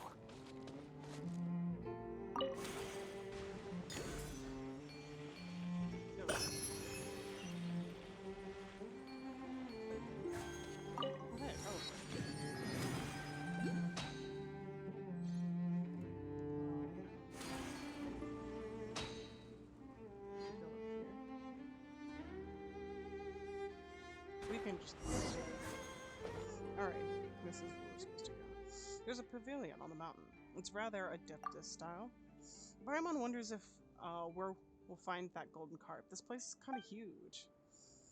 Maybe we can do what we did last time. You know, the bit where you use the diptyl energy on the mural and the carp turned out to be hiding inside. Look, there are 4 stone carps here. Do you think there might be 4 giant carps hiding inside? It does make sense. You're pretty smart, little male. Is the diptyl energy reacting in a way? Doesn't seem so. Maybe there seems to be something missing. There might be clues. That might be where the critical clue lies. It looks like one of the fish was missing. Over there. It looks like an orb inside the carp statue. And also... Oh yeah. Didn't we find statues of carps and a large pearl on our way down the mountain? Maybe those are actually used for something.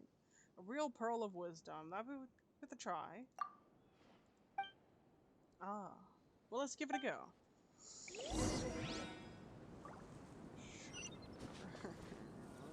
On the way back down, we just got up here.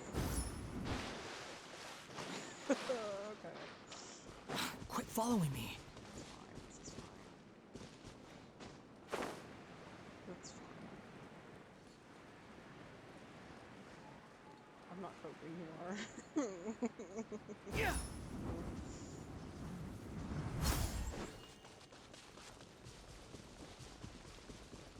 The wind rises. Am I supposed to do with this?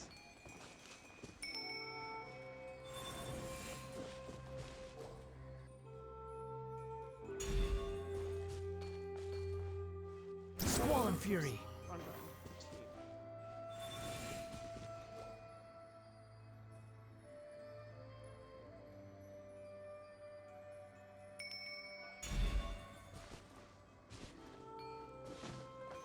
Okay. Wait. It just gave me a hint and I didn't read it.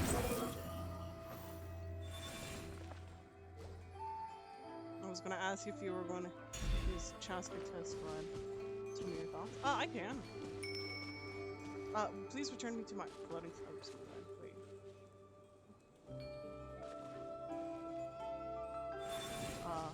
Please move to the waterfall above so that I can return to the floating platform.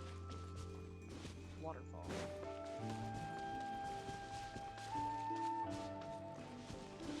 Okay, so it wants to be up here.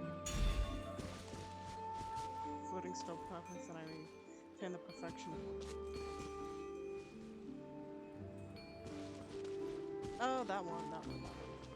Hold on. Let me. Frickin' floating stone platforms that I need. They don't get in the water.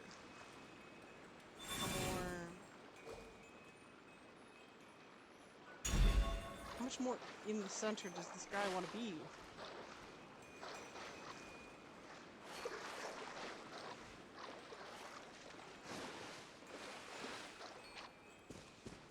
This is gonna stay in the water.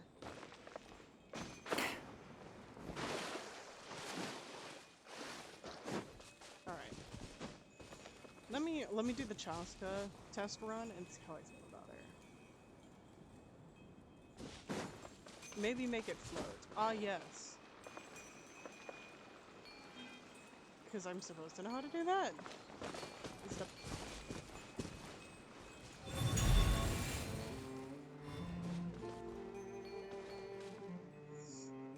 We're not talking about it. Oh, fuck. I see it. My bad. Okay. So we can. Oops.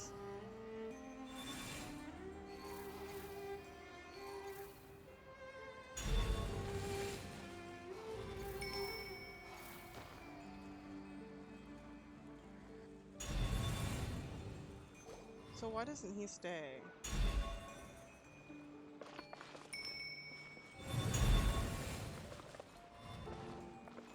Do I just need a second?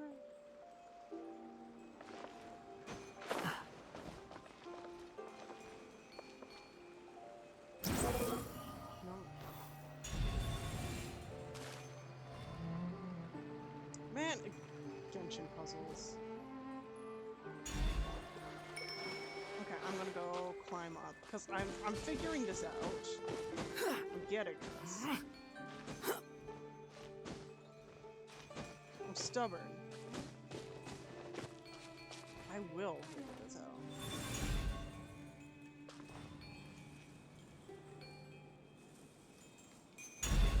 Okay. I can only pick up one thing at a time, but that will reset. Maybe I put this here. The wind rises.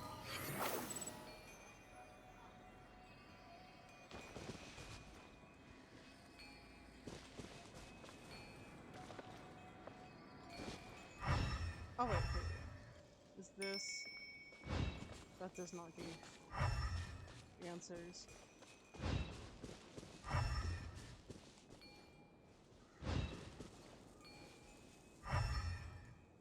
Oh, what's that? Oh. And then we can grab this and put it on his little stool. Gosh. How fickle. How fickle.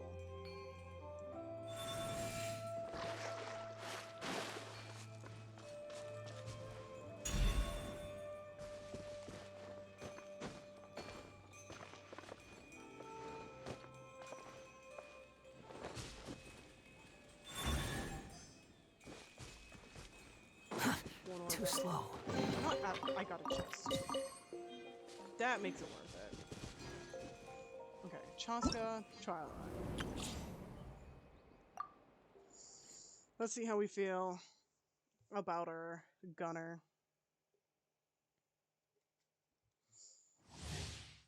Chaska's elemental skill allows her to mount Soul Sniper Ritual Staff.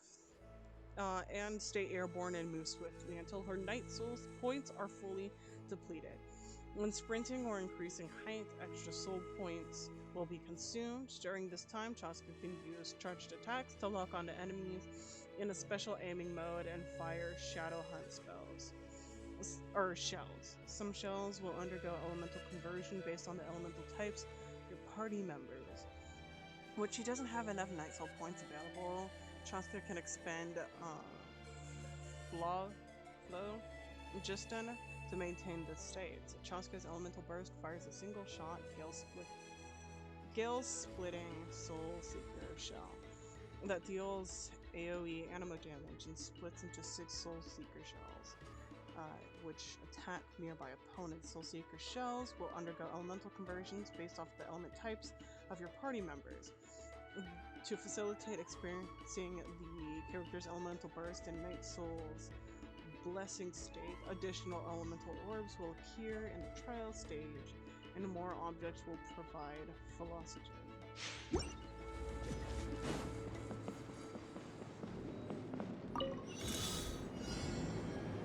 So...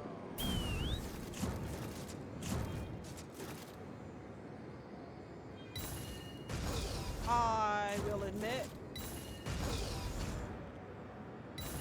she's actually fun. Oh wait, this is...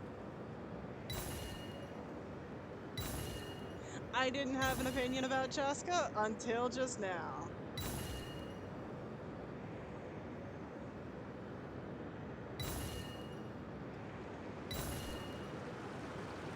This is actually fun.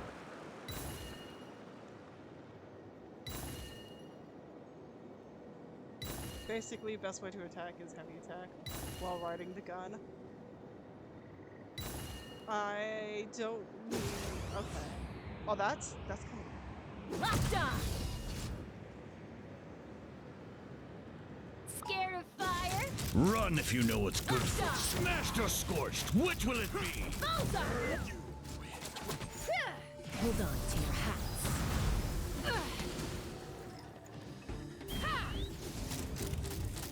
Locked on! That's all I've got.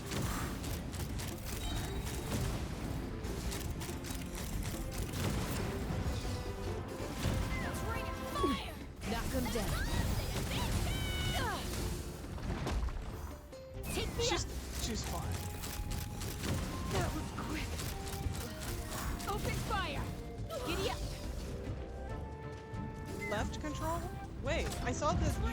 There was more action. Hold on. Left control? Ah, space. Bullseye!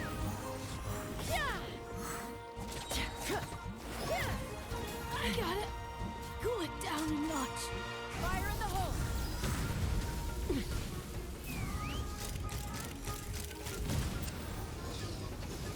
This is convincing. Locked on.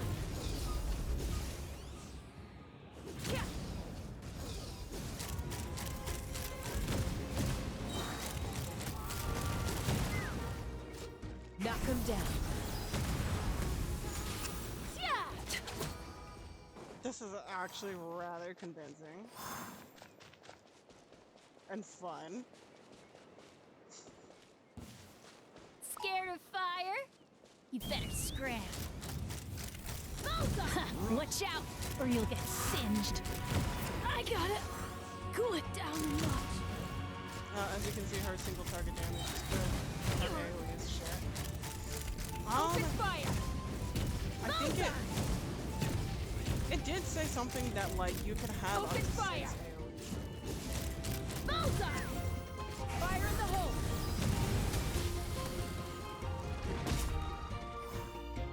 Take me up! I'll have to... Locked on! Yeah! Eat this!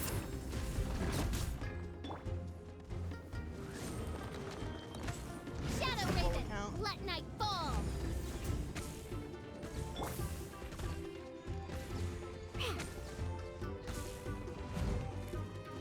I'm here. Diana Special! Open fire! The recognition is not dodge or anything. Bullseye! Just damage shield.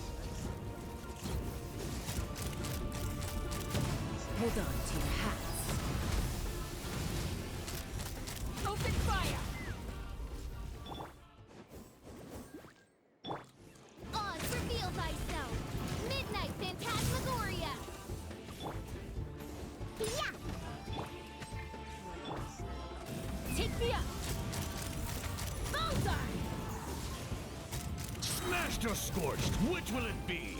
Yeah, you do hit multiple targets. Open fire! You can see they get highlighted when you're in that. See one. Open fire! That was quick. Couldn't transcend. Okay.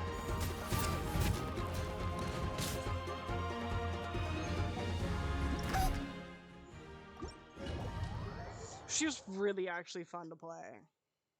I will take my words back about talking smack about Chaska.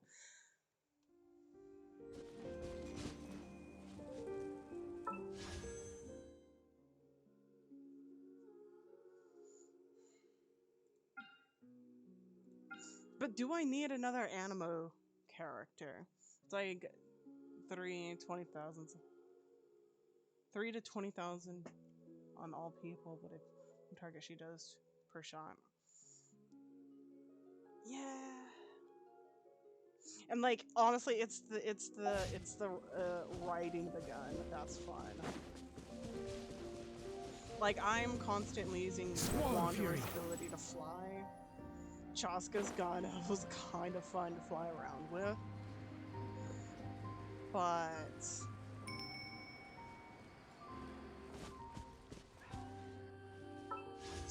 it's hard to farm and save up for Primogems, and I know I want to up my Nouvellette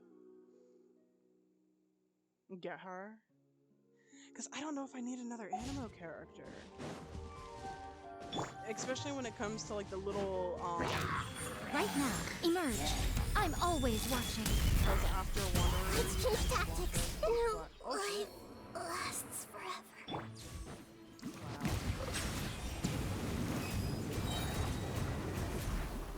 What a bitch, what an ass, what a cunt. Hold on. Sir, I would like to stop and have a meal. I'm not giving you food because you're rude. Impolite to smack your host.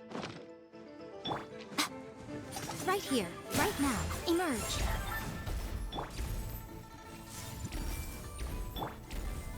I lost 30. Settle down. See if that works.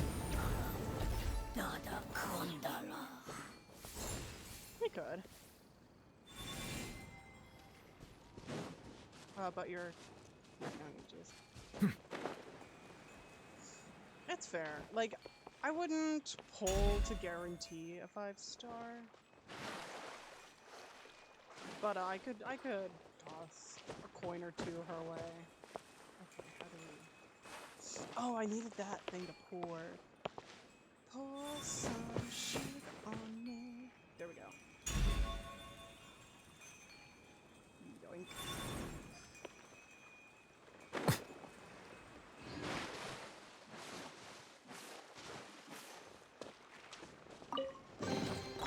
Let the record show that I verbally consent to relinquishing these items into your possession.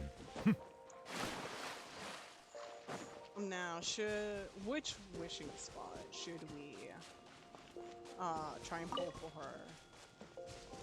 The original, the OG wishing spot, or one of the new wishing spots? Because I have a couple new wishing spots now.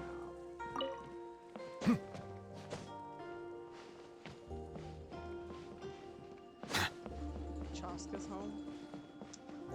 I do all my pulls in the Serenity Teapot. I fabricate my wishing spots.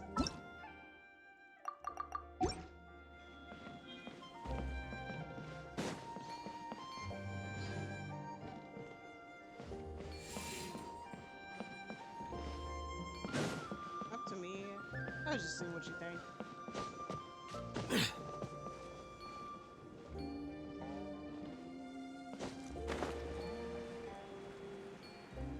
What's that? Is this not a updraft? Hello? Hello, updraft.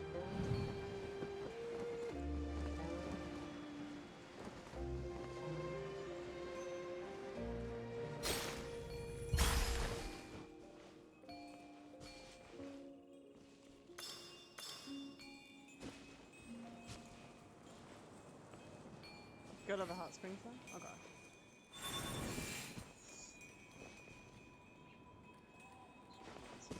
I gotta pour it on this thing.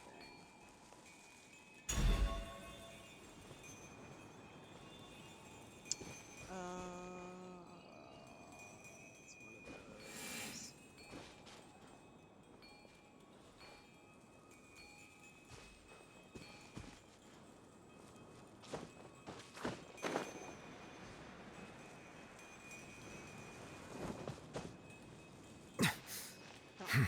Sir.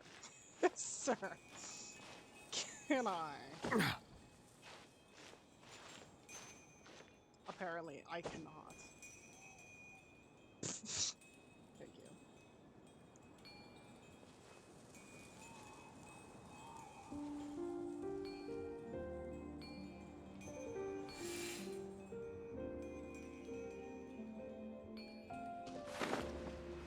I'm trying to understand how I'm supposed to do that quickly.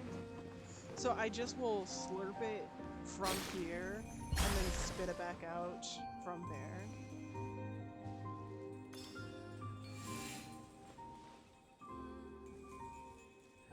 Ah.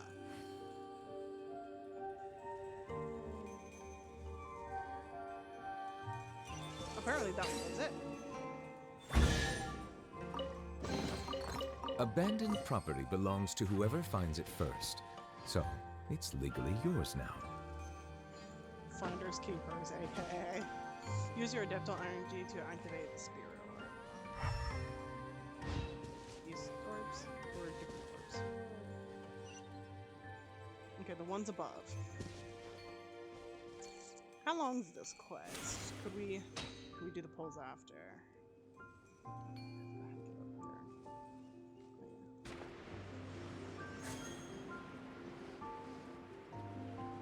I don't think this is too terribly long left. This place is a cool view.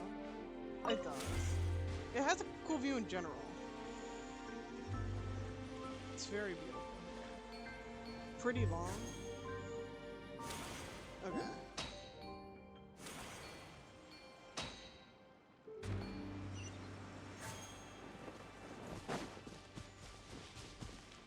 Okay.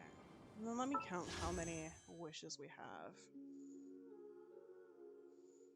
Currently, we have 40,735 Primogems, which equals to 254 wishes plus the 11. 265.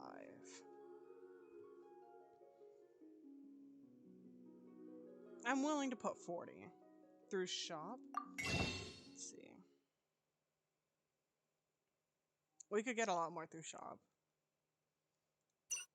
Oh, I forgot about these ones, the monthly ones.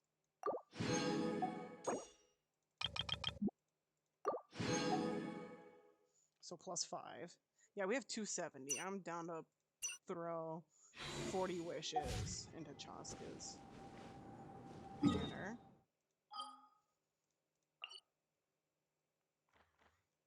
Yes. This is my... Do we teleport to the mansion? Also, Benny is super useful. You don't have him. I'll pull him a standard banner. I don't really want to buy him since he can be used for standard. Like we can acquire through the standard.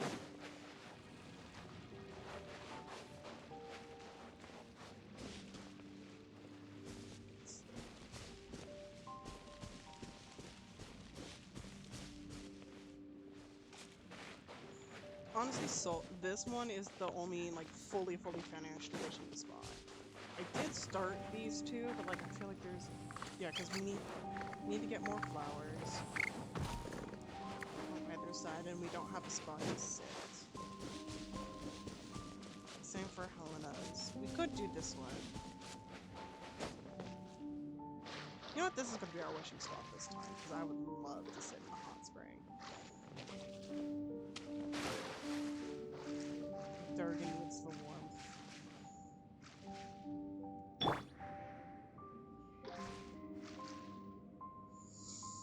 So, a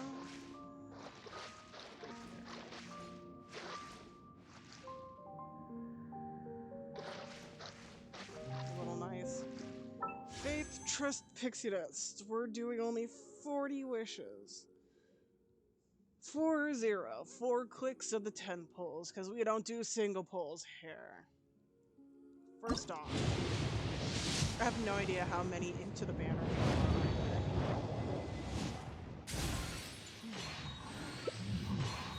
Cool. Aurora. I think, I put my thick, gritty vanity luck in your lap music. Yeah, I need your level of luck, sir. I forgot he's a 4-star. That's a very cute idol animation, I'm not gonna lie. It just became worth it just for Auroron. 2. 20 pulls. Nope. Oh, nice. Double 4-star. Your luck is coming in handy, actually. Let's check our pull history.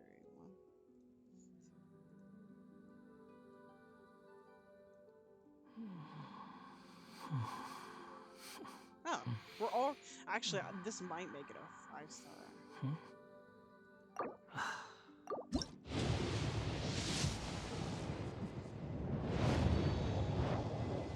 No. It'll bring us closer, but not guaranteeing. I'm bad at math. Last one. Let's go. Quite French. That is alright. That's okay.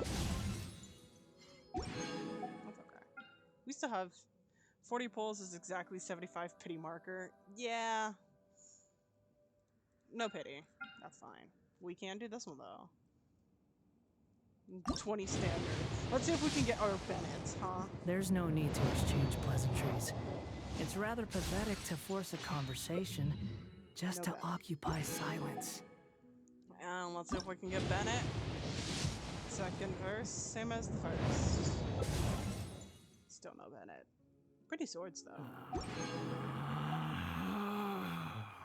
Relax. You got 1 pour, 10 pour, high chance to get a 5-star. Let's see. But up to me. I'm checking to see if it's a guaranteed. I don't. It's a 50-50. There's no such thing as pure freedom in this world.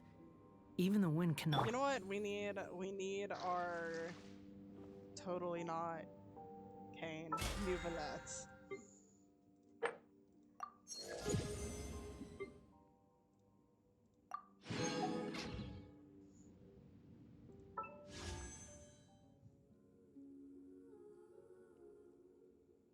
I mean, if you don't get her new V.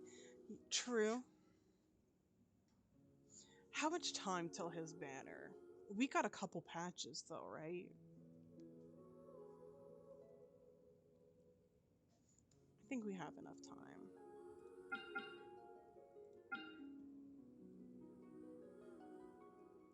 I see the value in my own work, but I Will do. also see the meaning in all the endeavors of the people of Fontaine. 18. I believe Wait, I will 18 continue to take pride in fulfilling my duties. until specifically Nuvelet's banner? Okay, whoops, tabbed out, my bad. Let's check.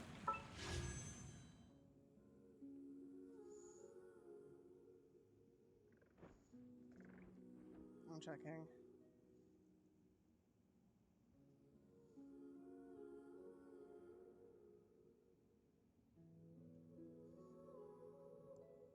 Yeah, he rerunning with the Dongli.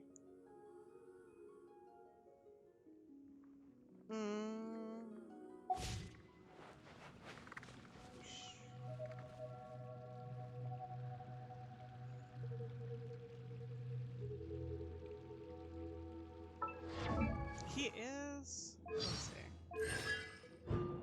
Because we could at least get one.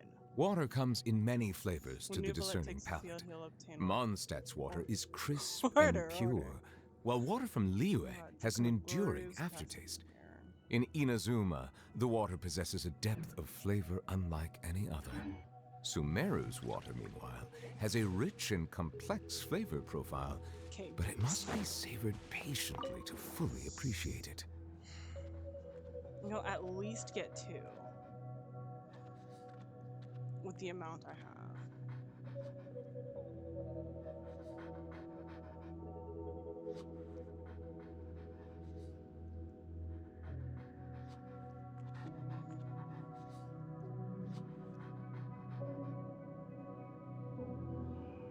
I'm contemplating.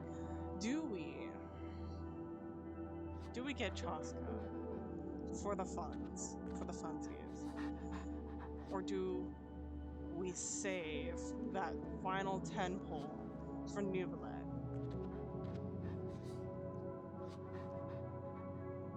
Because, like, it's not even about the combat, it's just I can use the gun to travel. And it lasted for a pretty decent time.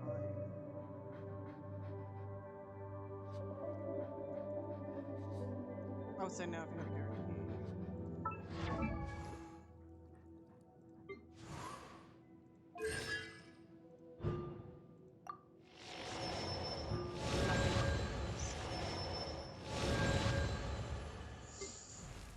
I have a Nuvelet to lose if I do not fail the 50-50. And I don't know if that would be worth it.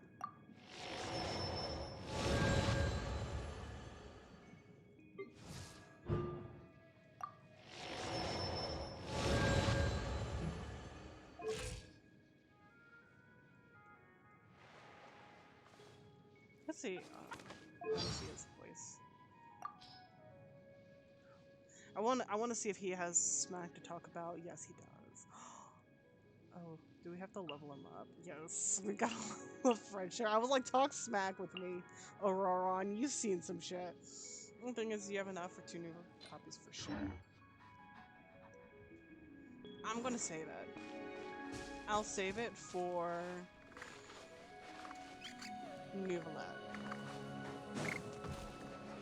So then, the best after 2 is for... Yes.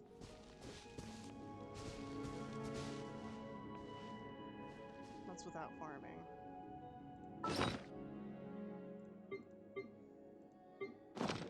I'm gonna save. We're gonna save. We're going to be good. We're going to practice patience, reverence, and we will get our Durgan.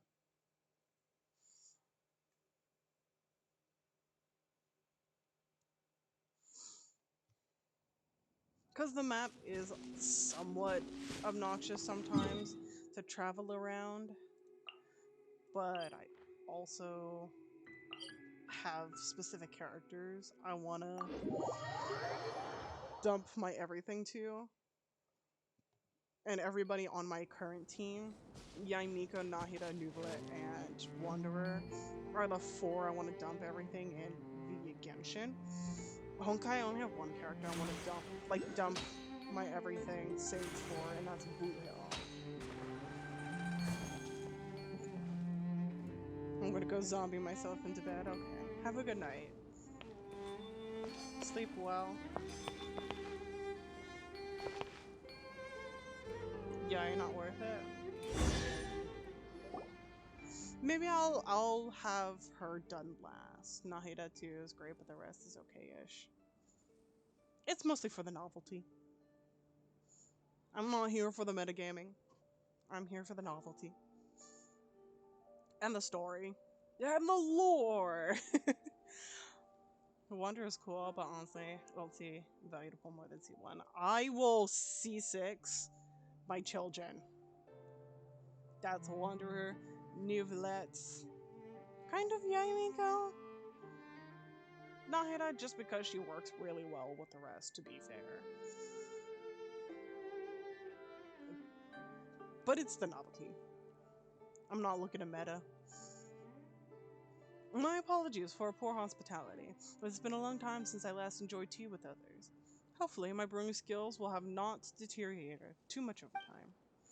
I have some fucking hell.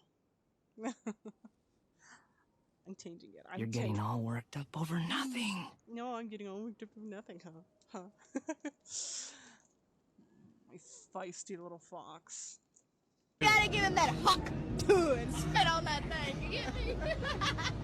Here, I'll crack. Here, you get the nice crisp. There.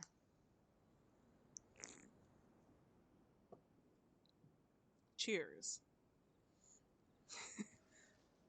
Changing the Minecraft jump scare is gonna be something else. Also, I was thinking about adding toggles. You guys can change the PNG I'm using if you want. I have some experience in appreciating tea. It was also thanks to this that I was able to tell that this year's tea was offering smelled off. Which flavor of Amazon tea is it? I don't drink Arizona tea. No! Criminal. We're sipping Dr. Pepper.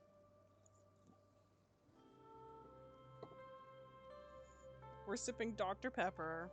Not even refrigerated, because honestly it's cold enough that it doesn't need to be in the fridge.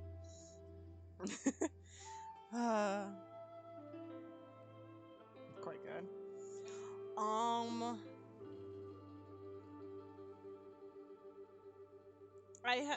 I have mixed feelings about Arizona tea. Since it's 9 cents for 20-ish. Here, this one. I don't know. I'll look into it. I've heard some deterring information from drinking it. I'll have to go back and verify, but meh. It was also thanks to this that I was able to tell that this year's tea offering smelled off.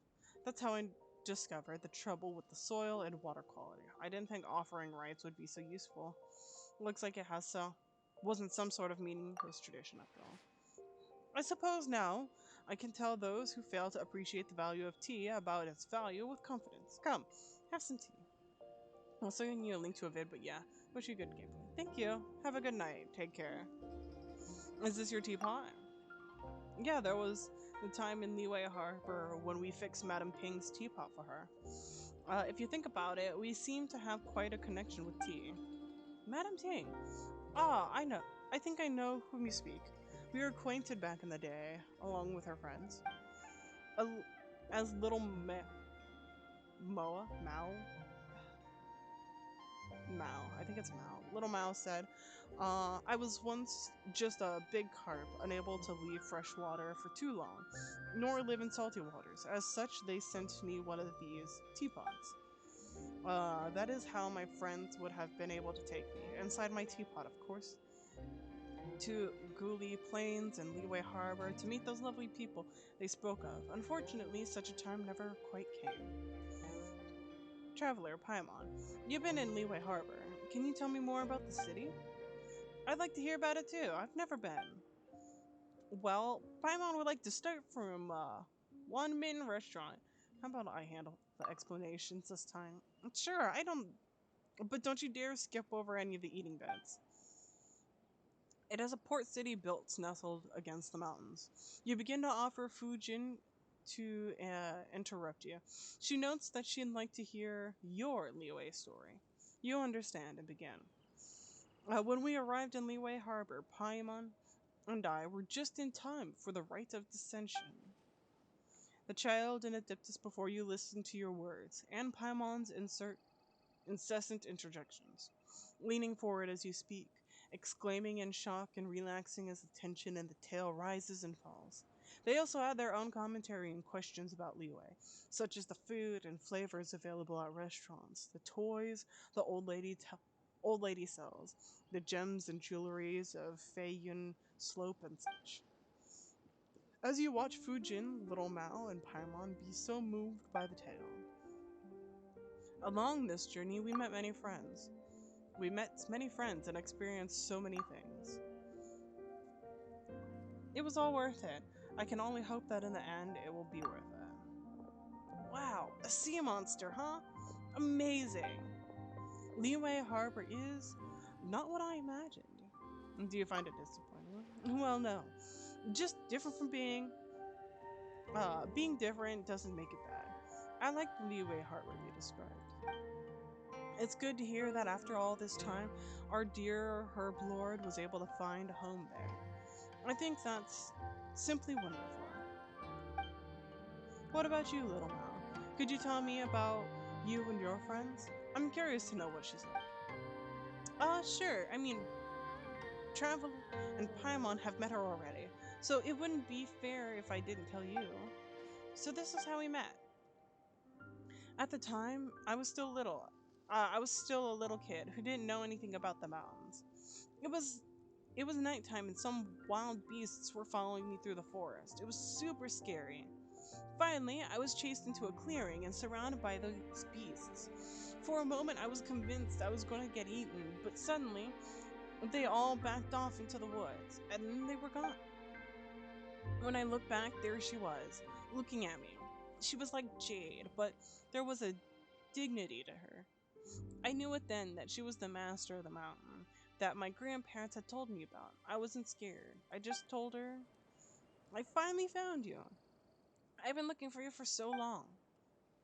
I don't know why, but she lowered her head in thought before walking off. She made no noise as she did so.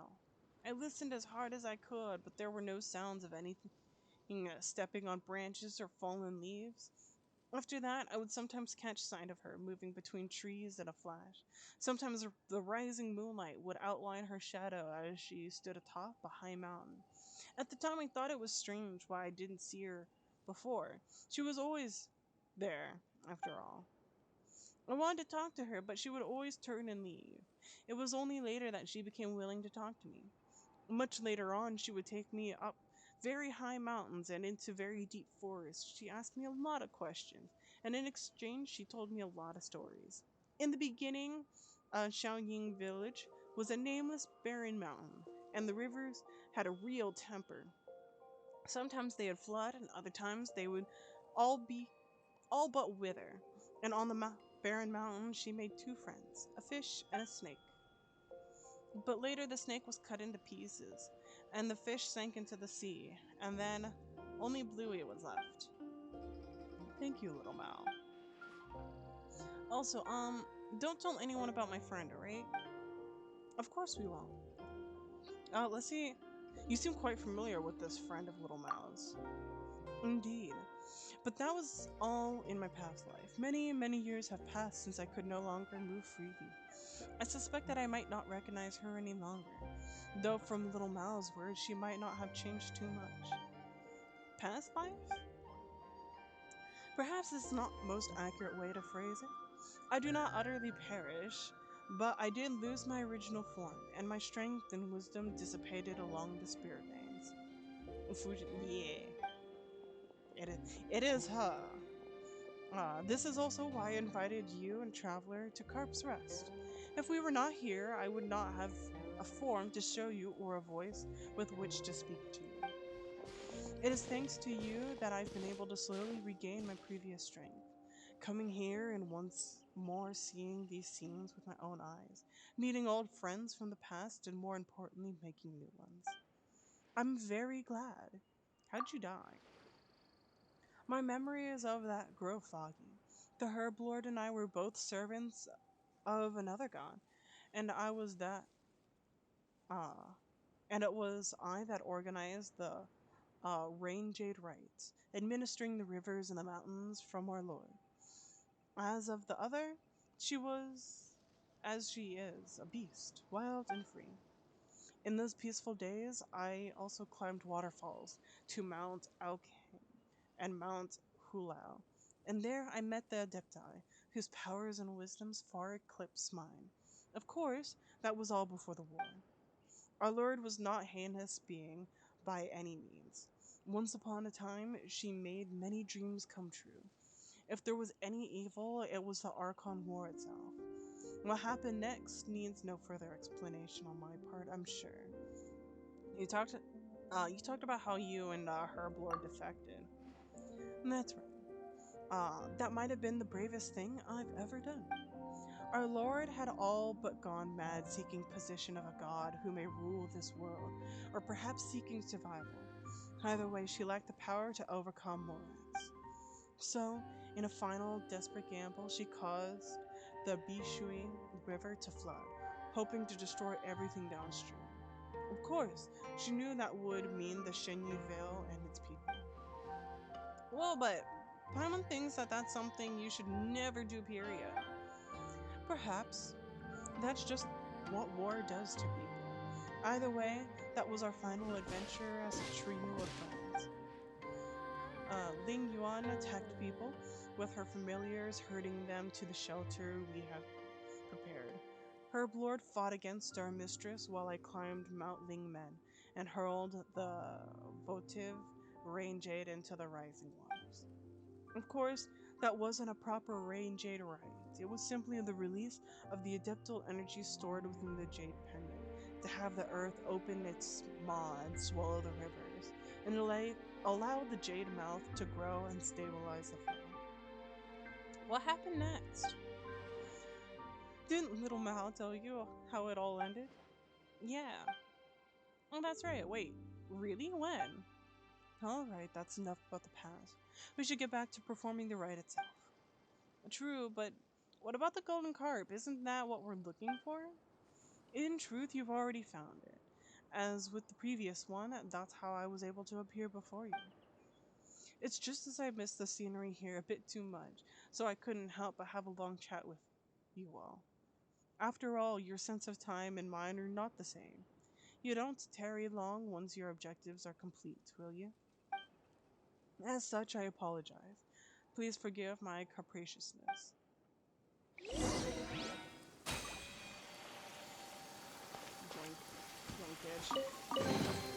Abandoned property belongs to whoever finds it first.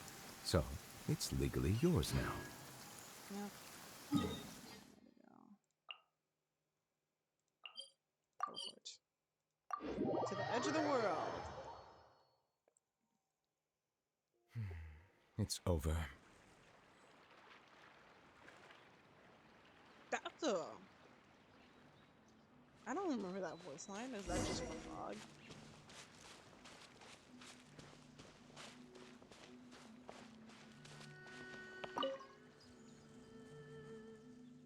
Though my power is still a far cry from how it was in the past, thanks to your aid, I have regained much strength. Thank you. Next, we need to perform the ceremony.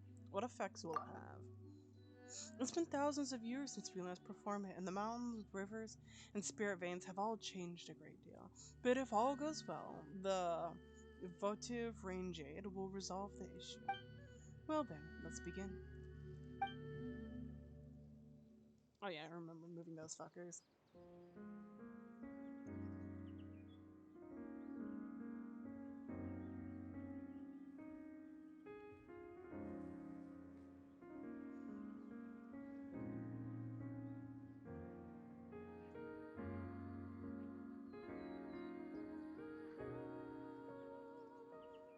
like the music.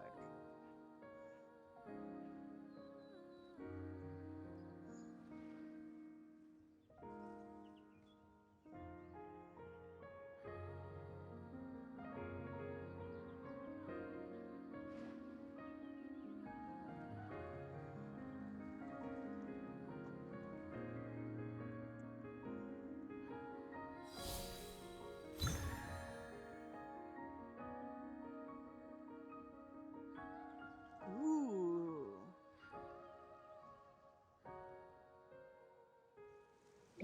This mission was probably one of my favorite. Oh, it's so pretty. The fog's dissipating. Thank you, Captain Obvious. Whoa, what's that? Again, thank you, Captain Obvious. Captain Obvious, aka Paimon. It's just like in the mural. Do you remember Paimon? The one with the two golden people and something in between them. Wow, you're really impressive, little Mao. Mao. Paimon didn't remember that at all. Behold, the sacred mountain. In my era, to merely climb it was already to transgress, but the ancestral inhibitions of this place are gone, and the commuting path lies waste and broken. Who shall judge us now? This is where the spirit veins of Shenyu Vale converge.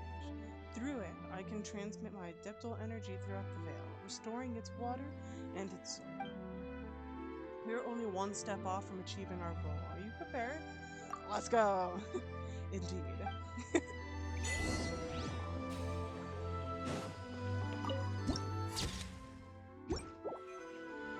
I've climbed the sacred mountain.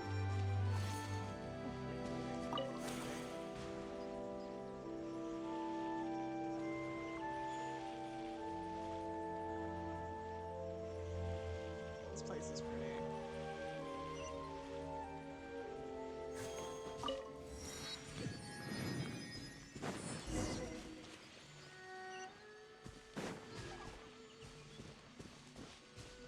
Fuji. Oh, wait, why'd you... Will this form makes me move faster? She seems determined to restore nature. That's fine. Don't tell me I'm gonna do that. I'm gonna pretend that doesn't exist.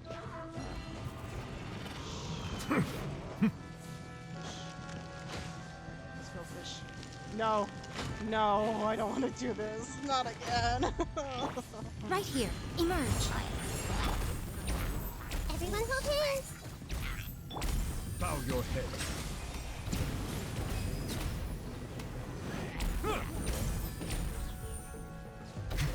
Let the mighty be humbled.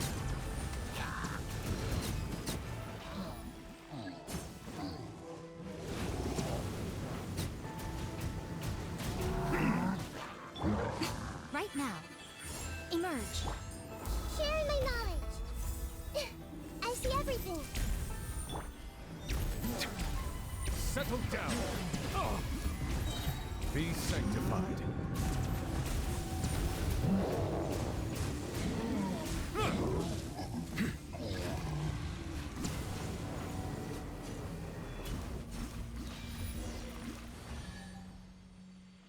You proud of yourself, you stupid fish? God. Abandoned property belongs to whoever finds it first. See, I don't So, have a problem with it's killing, legally but yours damn, now. I'm tired of killing everywhere. You know what? That's a theory, ain't it?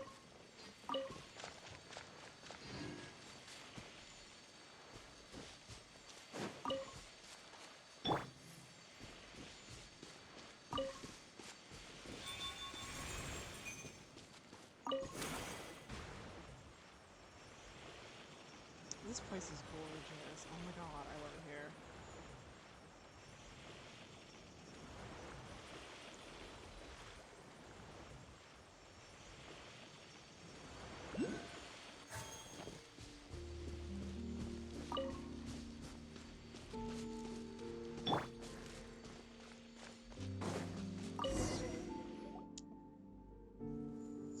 Ooh. It's bluey, I'm just kidding. Wait, isn't that what the child's been calling it? Ling Yun, I perceive it would be, you. And I do miss you so, but it really might be a bad time. So Bluey's name is Ling Yan? Don't be like that. Speak with me. The opportunity to speak will come, but it is not now. You know this. I know this, but I cannot allow it. Wait just a little longer. It will end soon. I do not like the things up there, but it does not matter. Just leave it to me. Do not come up there. Up here. Wait. Why is she saying no? Oh. Right now, emerge, a sight to behold. Commit it to memory. Silence!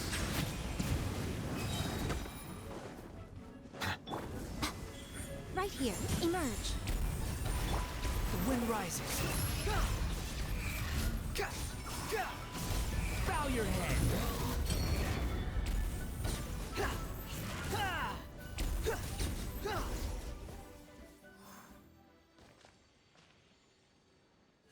Damn, she's just like, she said, you know what, Traveler is beating the crap out of my long immortal friend. I'm just gonna peace.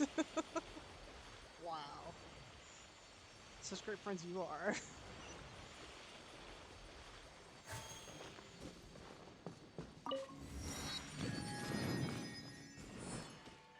Quit following me.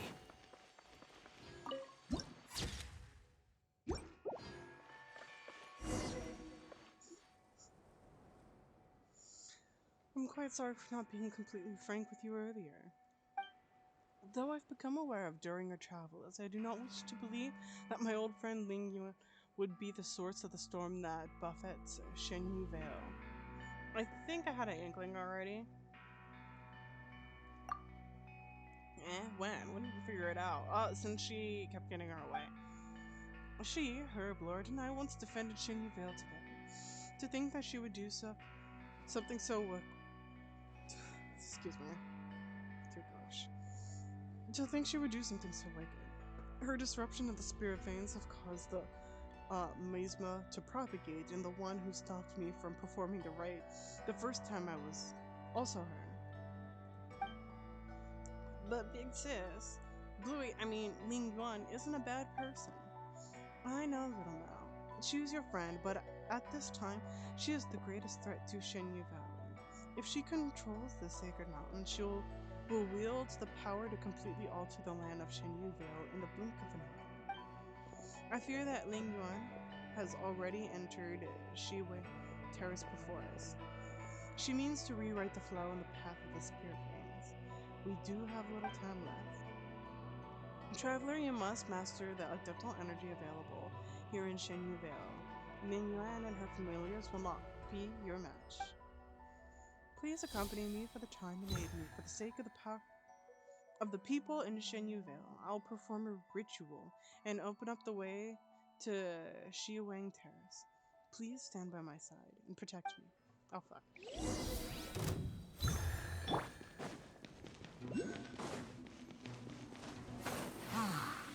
Right here, right now. Hey! Bow your head.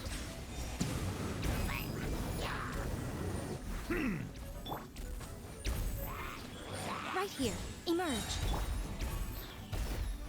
The Temple of Wisdom! Settle down.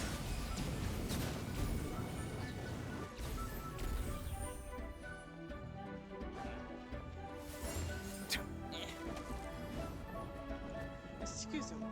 The tides beckon.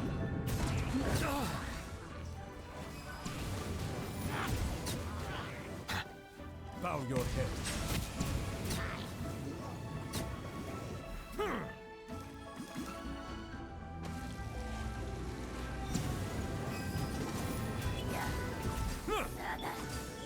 Right here, right now. I'm always watching. Make yourselves at home. Be sanctified.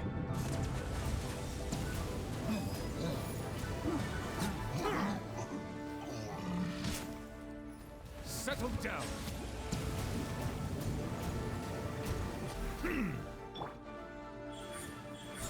emerge. Grow.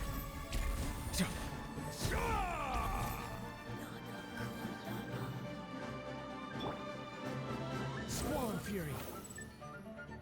Oh, these bitches.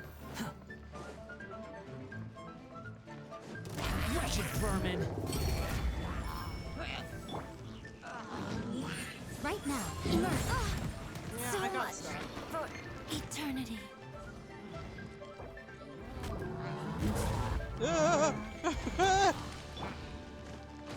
Right now. Silence!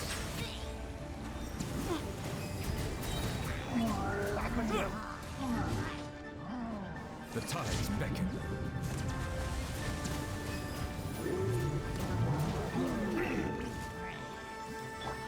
Emerge right now.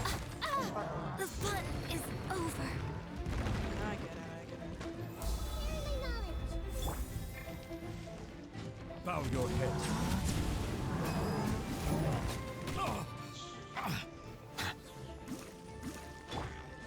Behold. There we go. Why won't you listen to me? Will you not wait? Your strength is feeble. You cannot match me. But do not worry. You will soon recover. Ling Yuan, say no more. Traveler and I will stop you. We will stop this and plan to destroy Shinyu Vale. What? The ritual is complete. The gate of Shenmue Terrace is now open. The world seems to spin for a moment. When you open your eyes once more, you're already above the clouds.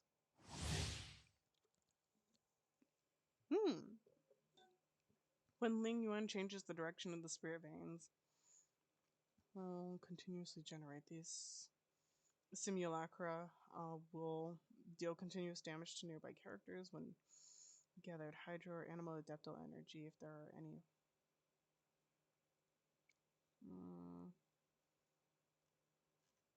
I don't know what any of that means. I just know I'm screwed. Settle down.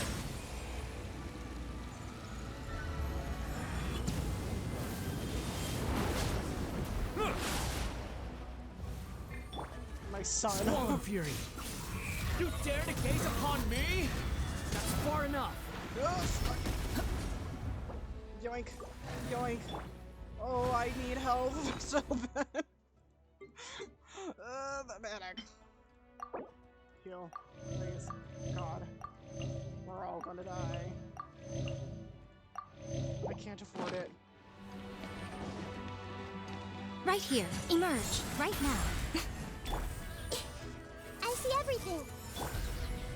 Bow your head.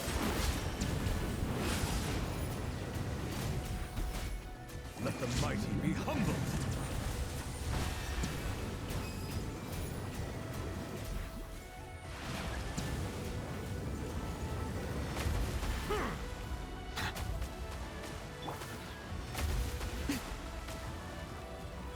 Right here. Emerge.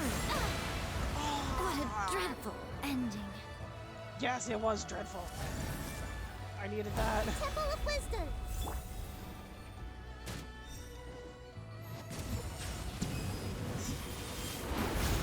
Oh, that's it. That was it.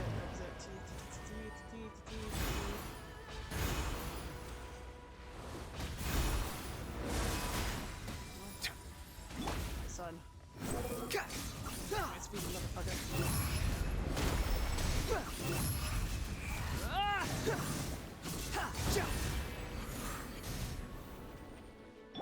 Oh, she's alive! Right here. I've used Command to memory. Settle down. Be not perturbed. Unscathed. Be sanctified.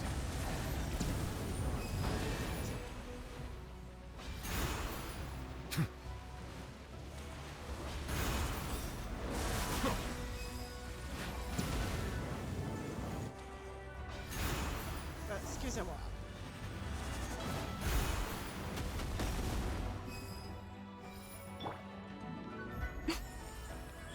Emerge, right here. Bow your head. Everyone hold hands.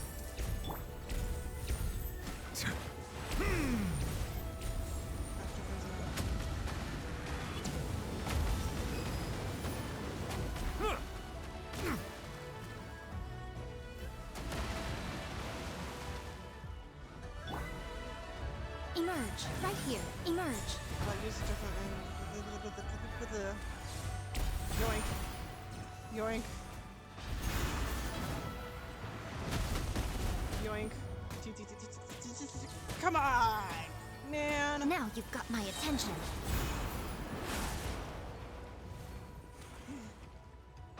Bad at this game. Whatever claims to be great. A sight to behold. I see everything. Make yourselves at home. Silence!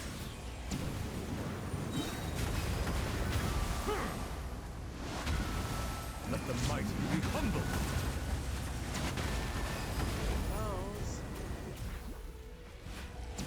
Smack the dog while it's down.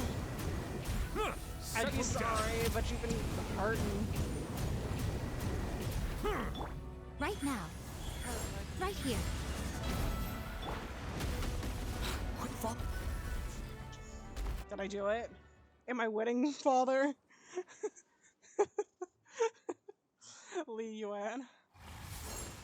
Human, let me tell you what you should do. Fire arrows at my heart. If you approach up close, strike me with your sword. I will fight you to the last. And yet you lay there like.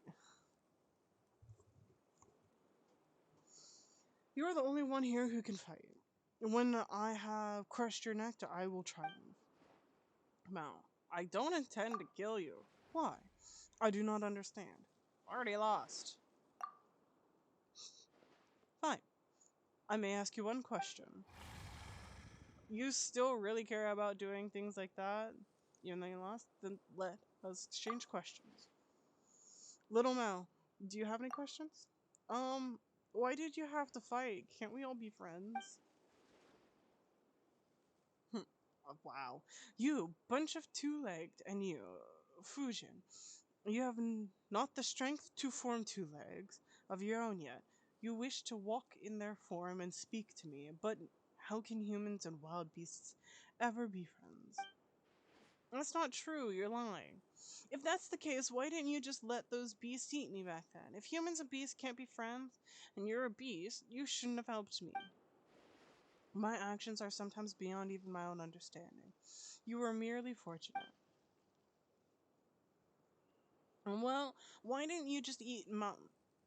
Just eat mountain as well. What? What kind of? Did I read that right? Well, why didn't you just eat mountain as well? Yeah, I read that right. Okay. She almost bumped into you while lost in the fog at the foot of the mountain. I saw it. You humans possess such wisdom that even nature submits to your will. In that case, you tell me, why didn't I eat her? What kind of question is that? Mount likes and is dear to Adeptus Fuji. Let us assume that you're correct. She has told me much about the Rain Jade Rite. Perhaps those memories affect my actions. You actually remembered everything I told you. Every year before the rite, you would tell me that White Snake, how expectant you were, and how nervous. And after the rite, you would tell us how the festivities was so fun and lively. You would always speak, and I could not help but listen. Only humans forget. I forget nothing. You have cleared this doubt of mine. You may now ask a question. Well, Adaptus, have you any questions? Thank you, Traveler. Just a while back, Ling Yuan, I was telling them stories about our past. Why do you wish to wreck Shenyu Vale, which we once fought so hard to protect? You planted tea trees, promising to enjoy tea with us. This too I remember, but that sort of tea no longer exists. I want to change this land. I want to make it like it was all those millennia ago. You have walked with humans for too long. You have forgotten that you, I, and the snake, all three, all came from nature. I knew that you never truly perished and you did not depart this place like the snake. So I wish to change this place to the form it had when you were born, all these years. I've been slowly adjusting the spirit veins. Oh, I get it. So that's where the miasma came from. Correct. Side effects. In the end, the process will change the soil, the waters, and the forests to what they should have been. What the soil, waters, and forests should have been? You truly forgotten the past. The rivers rose and fell with the rains, and their path was not fixed. The tea trees and flowers are not trimmed or cultivated, nor did they exist for humanity. In such an environment, you would regain your old form and frolic once more in the great rivers. You would regain your strength, spiritual power blanketed in the land in those days. The wild shrubs grew thick. Now the mountains and forests are silent, and the shimmering voice of spring waters, tinkling like jade, can be heard no longer. But you do not understand. You still think you must stop me? Ning Yuan, I count myself more blessed than most to have lived such a happy life, and in the end, my soul returned to my home. You are the one who does not understand. Yes, and I've never understood. After you defeated me, you should have taken my territory. You planted tea on my mountain and have that land to the humans. I do not understand why you did this. Shenyu Vale was once but a nameless land, and we were nameless insects, beasts, and fish. I was the master of an uncultivated mountain, and today the place belongs to neither of us. You took a human form and walk among them. You instituted the rain jade right and helped them change the soil and water. I do not understand then either, but I could see how happy you were. The snake changed into human form and used her knowledge to create medicines and save the sick. Wait, is that our sick boy? We know where the snake is. Lurk playing Anno 1800. Okay. I've not heard of that, but that sounds cool. Have a nice lurk. The snake changed into human form and used her knowledge to create medicines and save the sick. I could understand how how human fingers could help her do what she wished, but I do not know why it was done. What happened after caused me still more confusion. You fought alongside the humans and their so-called gods, and you perished. Humans fighting each other over territory and survival. Now that I can understand. You both belong to the great river and the mountain forests. You could have chosen to leave them and live on with me. Let that which is human belong to them, and nature belong to nature. Even if our territory were to shrink, we could still live freely. But now you wish to stop me and defend this land subdued by humanity. Answer me. Why? Ling Yuan, my friend, it is as you say, I do wish to protect them. Do not answer me with my own question. I'm asking you why. This Ling Yuan might be a beast, but she cares about the order of things. I know. That's how I learned so much from her. So you guys were just discussing stuff in the mountains? Well, not actually. That said, after hearing everything Bluey said about Big Sis, Fujin, I thought they'd be happy to meet each other. At first, I was like you. I did not understand humanity, and I did not enjoy their excessive demands and love of hoarding, or their eternal desire to have more than they need, while caring so little for the needy themselves. Trading wealth? Like you, I did not understand these concepts and did not understand why they influence human joy and sorrow. But across the long years, I have seen many other things. The cries of children break my heart, and the sound of an old person's shattered memories saddens me, just as though as if they were all the microcosms of these mountains and rivers. Have you noticed them? Seen them? The children who wash their little feet in the streams, fishermen laughing beneath the light of the rainbow's arc, the moon rays, tourists of lovebirds, their figures painted silver. Humans too are creatures of this land. Just how different is their innocence from ours? You mean to say that you've chosen to take their side due to these emotions, not through natural principles or logic, and not due to anyone's orders? I suspect that Herblord had much the same reasons as I. That said, I'm sure she'd put in all very differently. I remain unsatisfied with your answer. I do not understand. You do not?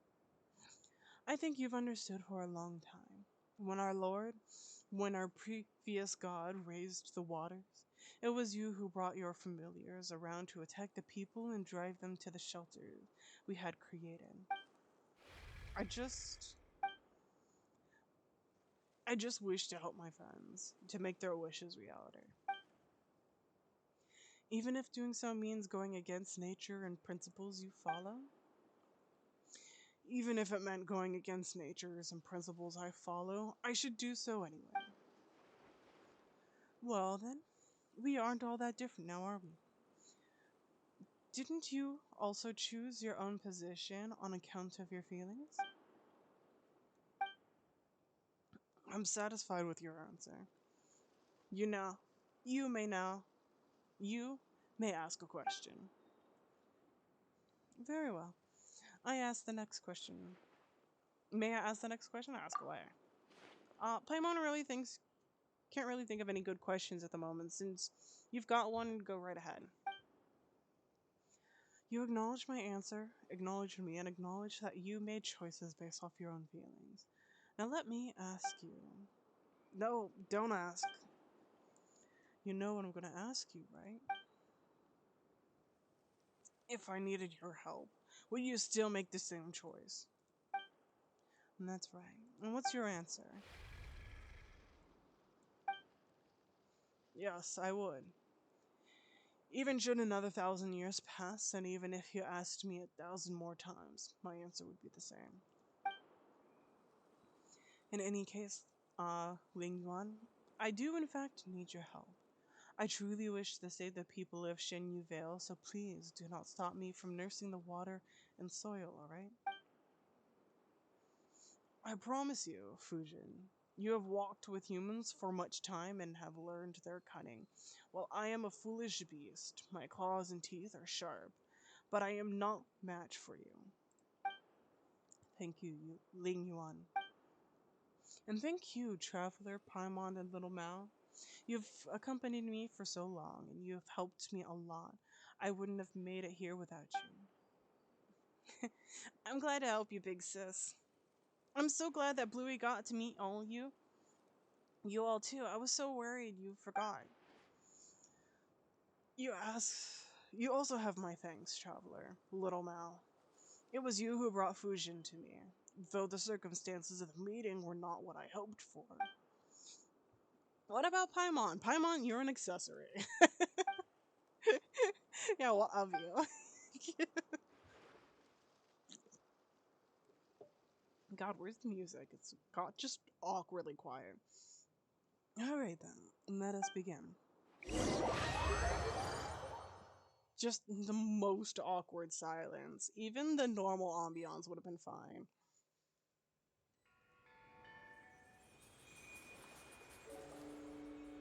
Okay, music.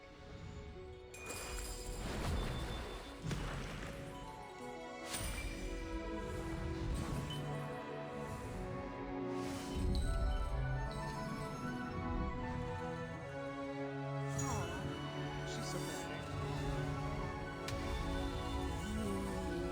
That's cool.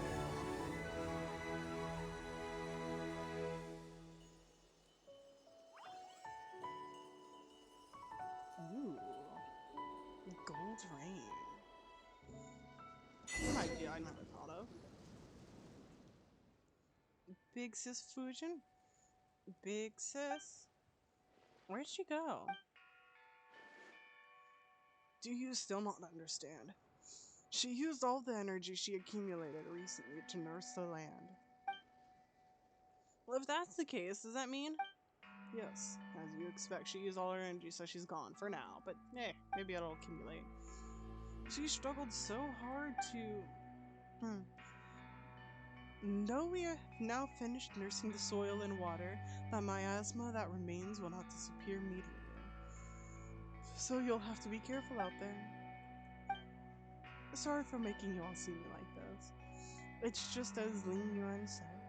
I have completely used up the energy I accumulated recently, and I can no longer maintain my favored form. Wait, Paimon, what's wrong? Don't finish that. Nothing. Paimon's glad to see you're still here, Adeptus Fujin. Seriously, Ling Yuan. What about me? She wasn't entirely wrong, Paimon, as long as you're still Adeptus Fujin. Though my form is as it has become, I am far more comfortable than before. At first, I was trapped at Carp's Rest and could only reminisce about the outside world through the scent of tea offerings. If I had not met you and Traveler, people of such capability with the spirit veins, I would have had none but my shadow to talk to, much less be able to leave Carp's Rest. Thank you for your concern. Please forgive me, but I must depart now. I'll need a bit of rest. And another thing, Ningyuan. Speak. What else would you have me do? Or not do? Nothing. Just don't get to say this due to the circumstances that prevailed before, but it's so good to see you again. I know.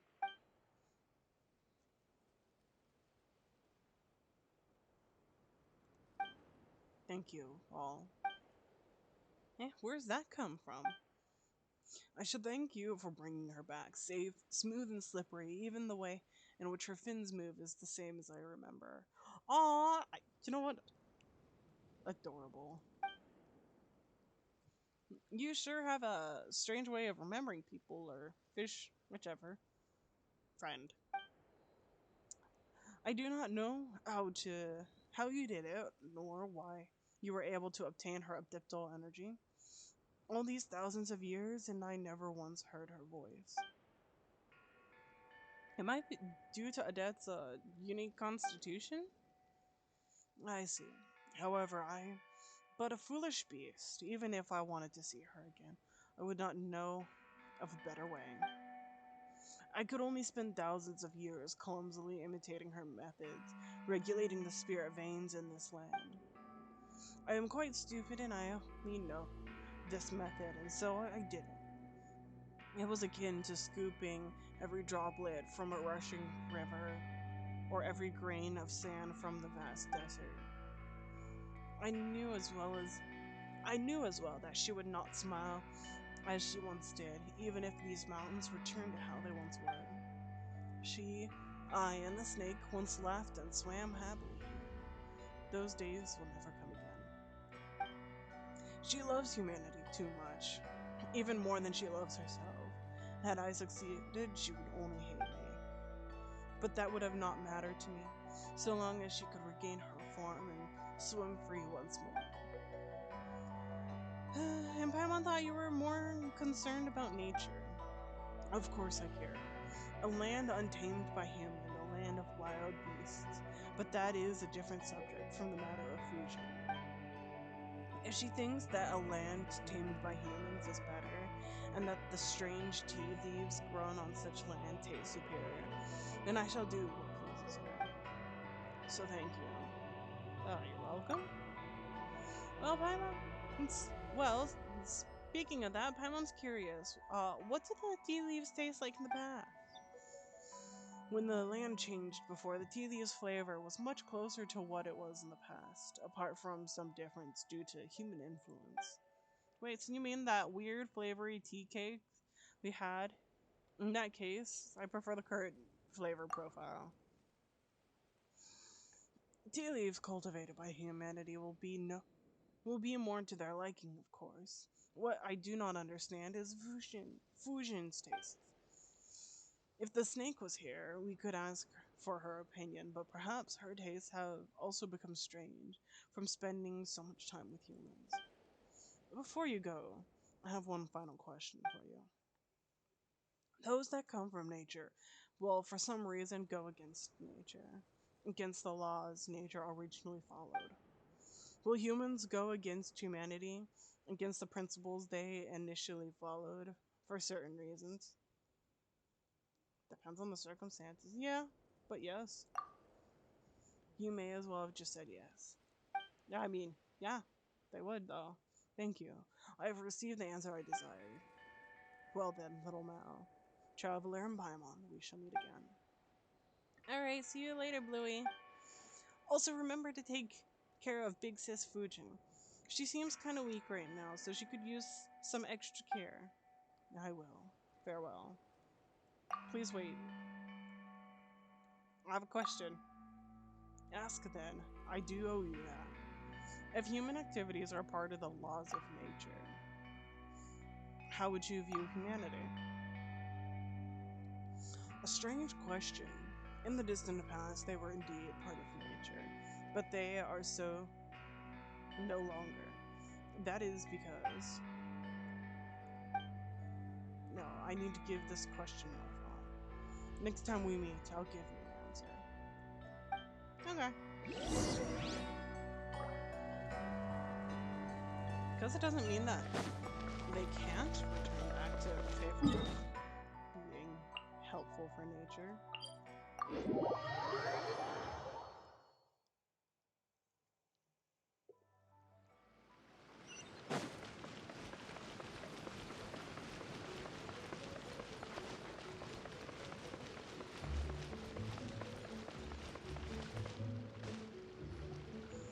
And little Mao is back. Uncle Lu. You're back. We're just saying the good rainfall is bound to bring good tidings. And what do you know, dear guest? You've arrived right on time. How did it go? Well, I trust? Tell us all about it. We were able to clear the source of the anomalies. You explained what happened to Grandpa Liu and Uncle Lao. So you met the legendary Carpa Adeptus? Oh my. As one would expect of the young miss of the Feiyun Commerce Guild. You really do have friends in high places. Yeah, it's a piece of cake. Now your water and soil problems should be no more. Well, old Lao, what do you say? I told you that it was the soil problem, but you wouldn't listen.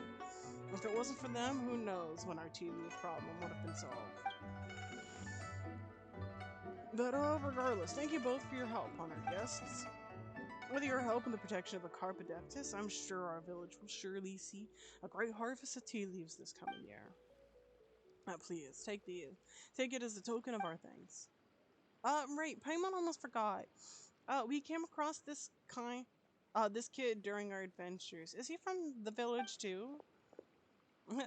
Uncle Lao, I'm back. Well, if it isn't you, little Mao. Finally, finally of a mind to come back, huh? You don't seem worried at all. I don't know what is there to fret about. This kid runs around in the mountains all the time, and he always comes back safe after getting tired. If you ask me, there's been an Adeptus looking after him in secret all along. You know, maybe that might even have been the same Carp Adeptus. Like I said before, it wasn't Adeptus, it was Bluey. Alright, little Mao. Don't argue with Lao here. He's just pretending to know what he's talking about. Come by my place later. I'll make you some egg custard. Ooh, egg custard. And you pretend to be a good person. Wait, what do you mean pretend to know? In any case, I don't really know how to repay you, dear guests. Give me the donut. Give me the donut. I see it. If you should need any help in the future, Chao Ying Village will be there to lend you a hand.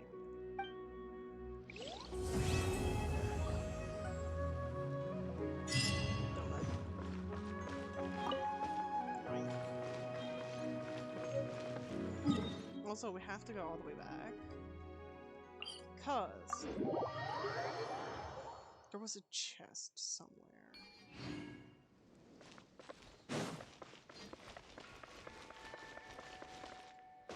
I don't remember where I saw it.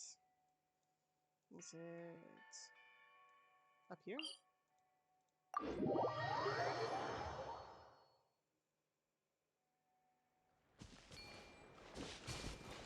No. Oh,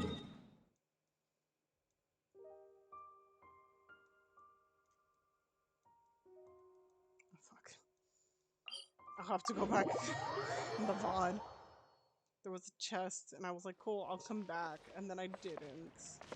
No!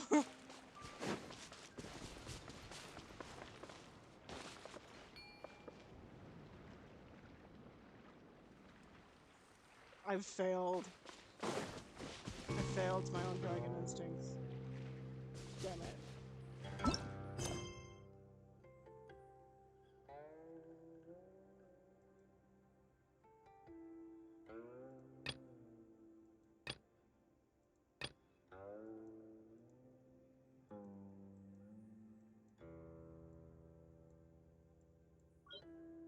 Okay. I don't see any more leeway quests. These are all Sumeru and Fontaine. And that's also a Sumeru quest.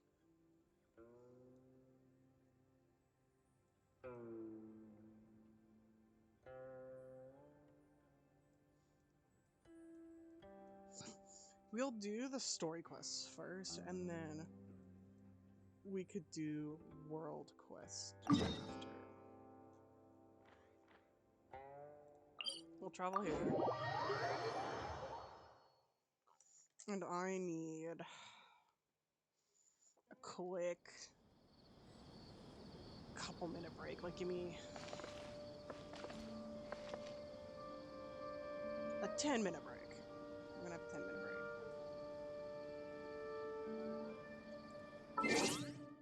I will temporarily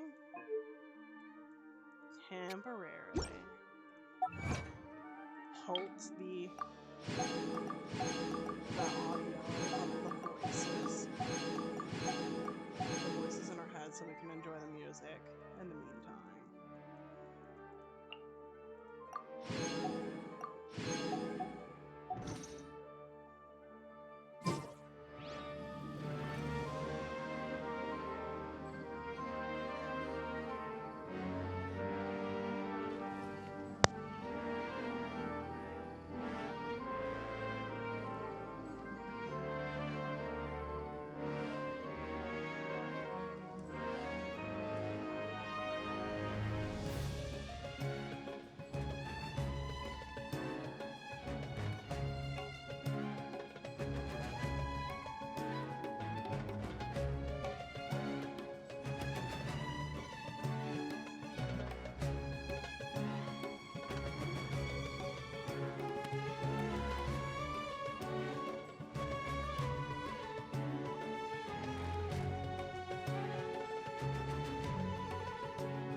how are you? How y'all doing?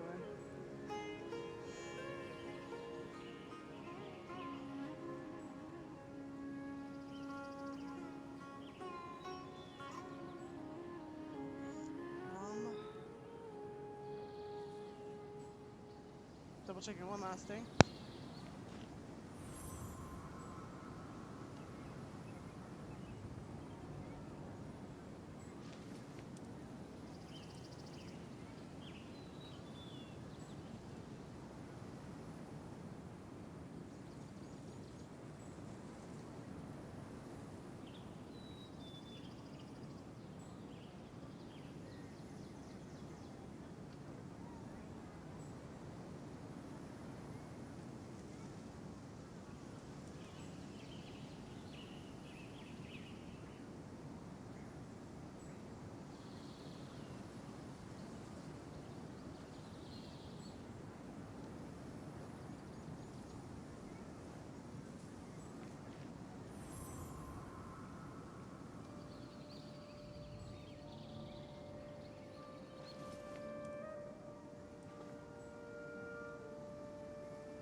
Sorry, I had to double check one last thing.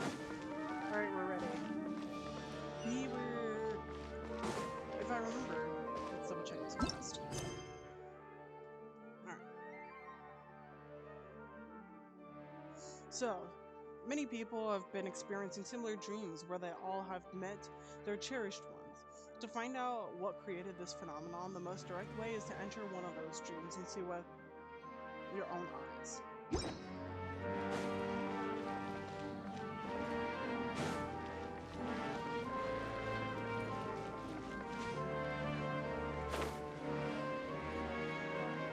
So we're going to... I'm not going to make this same mistake twice. Paimon coming in! Paimon come... Check with, Debbie. Oh, Debbie's knocked the fuck out. Debbie, you good? She's only asleep and hasn't started sleepwalking. It seems she hasn't sunk too deep into her dream yet. Wait, were they sleepwalking? I don't remember. Do we also need to fall asleep if we want to go into her dream? Don't worry about that. I'm Lesser Lord Kusanali after all. Now, don't be nervous. Just close your eyes. Imagine yourselves as waves gradually rolling onto the beach. You slowly wash over the shore and sink into the sand. And she's putting us to sleep.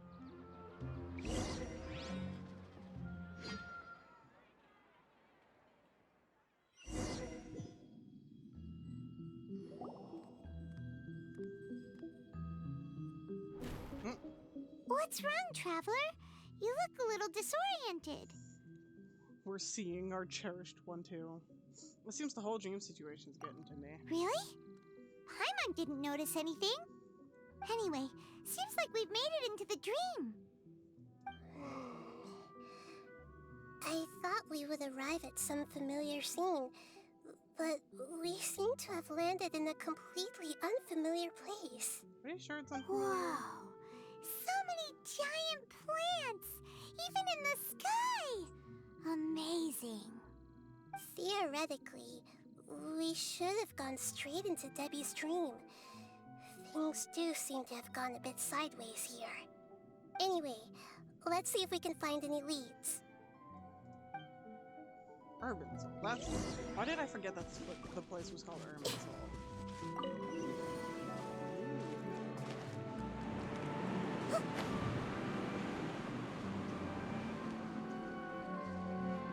Yeah!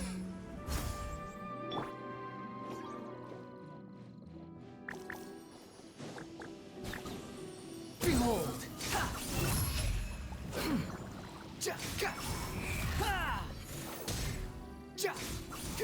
Know your place! Right now, right here, right now. This way, pretty little. Yeah! Hey! Squall and Fury! Wait, I thought change my theme again. God damn it.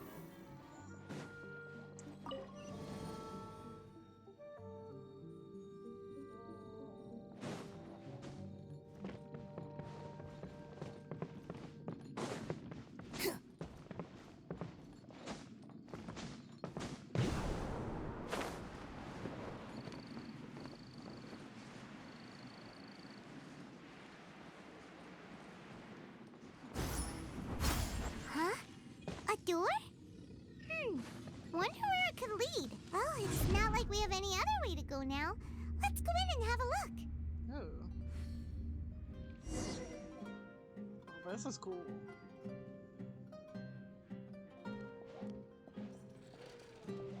Hey, this place looks familiar. Isn't it Puspa Cafe? Yeah. Oh, Paimon sees Debbie. She's right over there. Looks like we've come to the right place. These alluring dreams often portray a scene from real life, which concurs with our previous findings. Really? But what about that space we were in just now? Maybe it's some kind of hub. You can't mean Armin's this is another collective dream? Maybe an Yes. unintentional. Given that so many people have been experiencing these beautiful dreams, I would say it's very likely that they're interconnected. Compared to an interconnected dream, independent individual dreams would be much harder to manage and manipulate. Ah, Paimon gets it now. Well, let's go talk with Debbie. Oh, but there are some other people next to her. Are they dreaming too? They're probably. If this space is exclusive to Debbie's dream, then the others beside her are most likely the people she cherishes.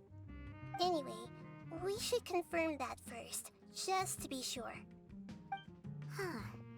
How do we do that? Walk over, say hi. Conversation. Just leave it to me. Okay, or not.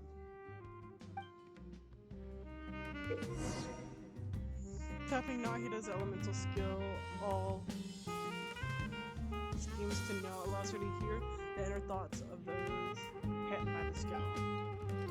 Hold Nahida's elemental skill to select specific people to hear their inner thoughts. There seems to be many within the dreamscape whose hearts cannot be read by all streams.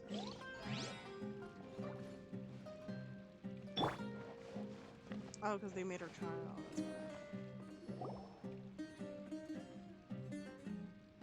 That's why. Do we? The coffee here still tastes the same as ever. You two have traveled all around Tibet. Surely you've all tasted better coffee than this. I suppose so, but no matter how good things may be elsewhere, nothing beats the taste of home. That's right. It's hard to change your tastes. Anyway, here's to your return home. Welcome back, everyone.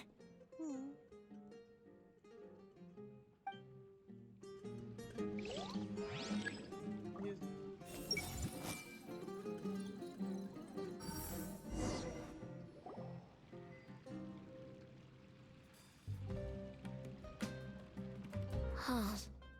How could they be? Well, I guess it doesn't matter. Huh? She sounds a little hesitant.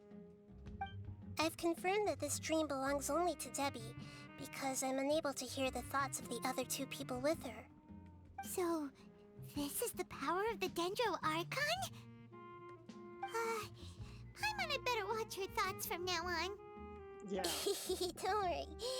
I don't often use my powers like this. It's rather impolite. Alright, I need to get myself ready. It won't be easy to break it to her, but there's no avoiding it now. The Great Dendro Archon! What brings you here? I'm sorry to interrupt your celebration, but have you noticed that what's happening here doesn't quite match up with your memories? I don't quite understand. Great Dendro Archon. What do you mean? I get it! The Dendro Archon is trying to say that it's a once-in-a-lifetime opportunity that we're able to gather here. Hey, how about a cup of coffee for all of you? My treat. We just returned from a fruitful adventure. Memories. A once-in-a-lifetime opportunity? Think carefully. You of all people should know what really happened to them. Are you sure that meeting here and chatting the day away like this isn't just a product of your own wishful thinking? Yes. The reports from the Steambird were true. Oh. The ship they were on struck a reef and sank. And I never heard from Basima and Gaspar again. Hey, come on now. What are you talking about, Debbie? Yeah, trust your memories. Nothing you see here is real. I get it now. This is a dream, isn't it? But since it's my dream, it doesn't matter if this is real or not. I enjoy the way things are here. I no longer have to face the tragedies of real life. These friends mean the world to me. Nobody else can understand me like they do. There's nothing wrong with continuing this dream. Is there? I'm worried that if you were to continue dreaming like this, the lines between dreams and reality will gradually become too blurred for you. These dreams will always give you what you want, while reality remains full of pain and difficult situations. If you're not careful, you can get hurt. Don't worry. I still have control. I won't let it go that far. Are you sure? Hey, how about we put all this troublesome stuff aside and get back to our coffee and snacks, You just gotta Whether trust it's it just a at that dream or real life, you should be happy. You can't just brush off something like this. We don't even know how you people got here or where you even came from. point. Don't push a Paimon. Sorry. Paimon didn't mean to upset anyone. No, it's alright. I understand that you're just trying to look out for me. It seems that for now, this place is still relatively harmless for you. But I wonder if there's any way to go deeper into the dream. Huh. Now that you mention it, I once heard a strange voice tell me that there's an entrance here. What? I'm not interested in checking it out at the moment, but maybe I'll go in and have a look later. Okay, thanks for your help. Just as I expected, we're only on the surface of this dream. Let's go.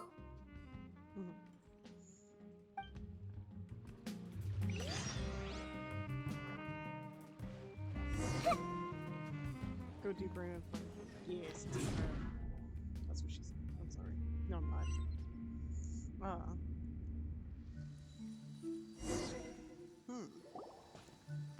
We're back here. Huh? What are we doing here again? Wait a second. We were just up there. No, down there? Did we go up or down? Don't panic. This is how dreams work. We've left Debbie's dream, but the dream is still continuing onward. I'm not sure where it'll lead us. This dream has the ability to create imaginary people, which is why people are so unwilling to wake up. If it weren't for what we just saw, Paimon might still find that a bit hard to believe. So, what awaits further? I have a guess. If these dreams are connected, then there should be some sort of order to them. The fact that Debbie was able to realize that she was dreaming means that she is not very deep in the dream yet. But the space we're in has been turned upside down. Do you remember the characteristics of dreams that I mentioned earlier?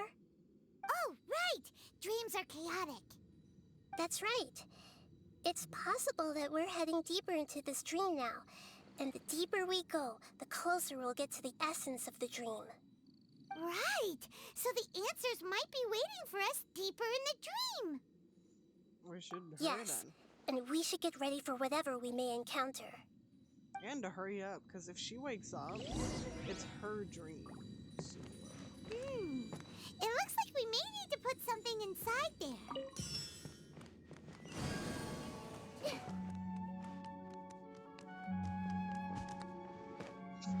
not her being so short, she needed to haul herself up. Ah! I'm sorry for laughing. Knock it up, please.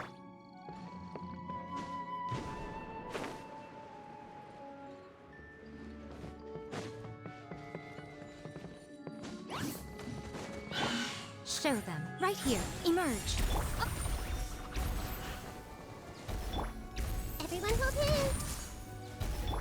Bow your head.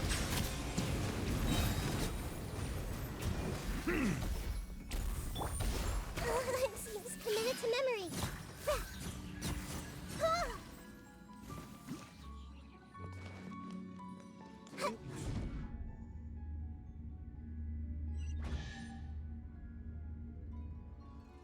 Ooh, a chest. Don't mind if I do. Whoa. When it rains, it seems to disappear slowly. Yes, and it appears again as soon as the rain stops.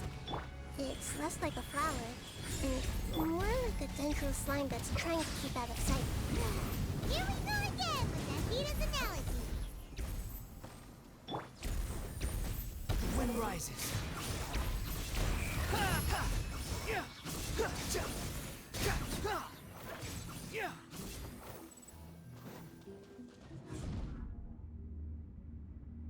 Huh? Are we back up here again? Wait. Paimon's confused.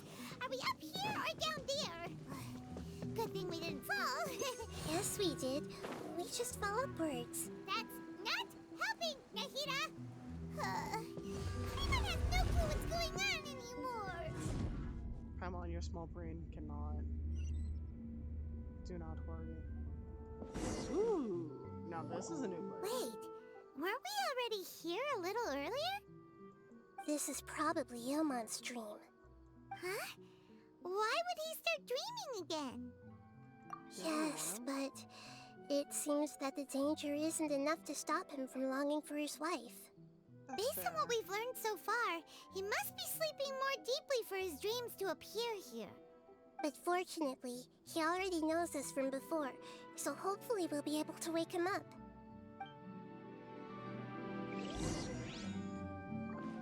Quit following me.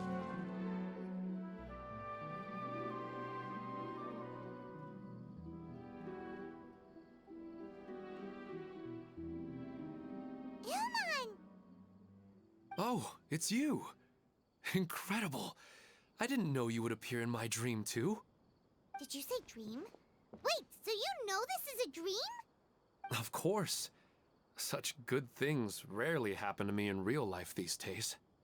Here, let me introduce everyone. This is Minar, my wife who I mentioned before. And this is our daughter, Hydar. Hello. It's a great honor to meet the Dendro Archon. Whoa, Dad! You know the Dendro Archon? That's amazing! And what's this? Is it a new toy? No, it's Paimon, not a toy! Might as well be. Anyway, now's not the time for that! Nahita, this doesn't seem to add up with what we were expecting. You're right. Let me think for a bit here. Yeah, Mom, did you go back on your own? Oh, right! We didn't see him in a moment of dreams earlier. Paimon thought he'd gone home. Sorry. I just had to make sure that Hydar could get a chance to see her mother. I had gotten pretty familiar with the hike, so I brought Hydar with me. Why? I'm just glad we didn't meet any monsters along the way. Oh my god. but you Yes, could I'm while you were glad asleep. too. I didn't expect her to grow up so fast. It must have been very hard for him. I regret not being able to fulfill my role as a wife and a mother. No, don't talk like that. Let's leave all that unhappy stuff behind for now. Even if we're in a dream, it's still a blessing that we've been able to reunite in this way. What should we do now? Should we tell him the truth? You can let me break the news. I should be the one to do it.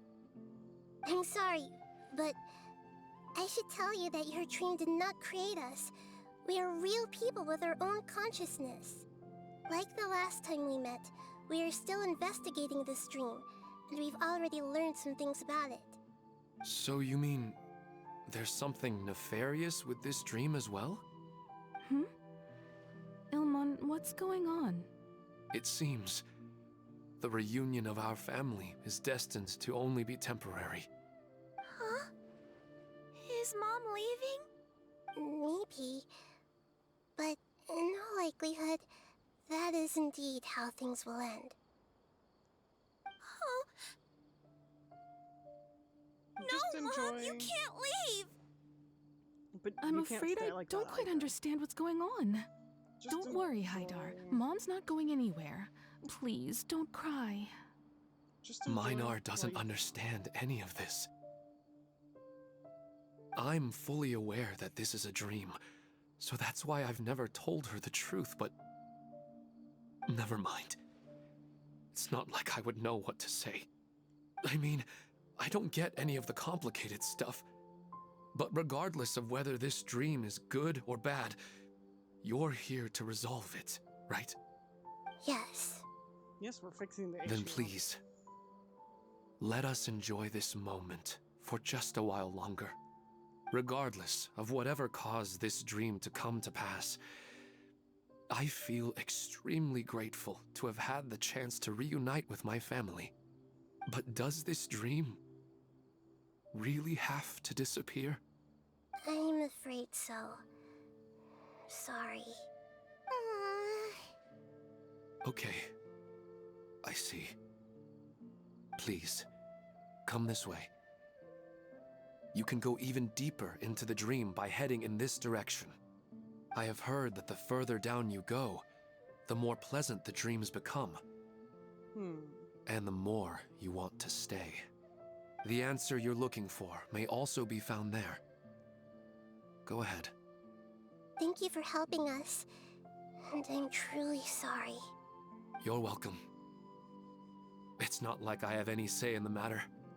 I'm just an ordinary person after all. I think. Who am I to interfere with the work of a god? I'll be right behind you. I should at least let Minar and Haidar know what's going on here. Otherwise, my daughter might be mad at her mother after we wake up. We're not doing something bad, are we, Nahida? We're not. That depends on how you define good and bad. Good but sad. Because I feel like it's Irminsul. People are kind of dreaming and connecting to Irminsul. Because that's how we connected to it before, like a sleep coma thing.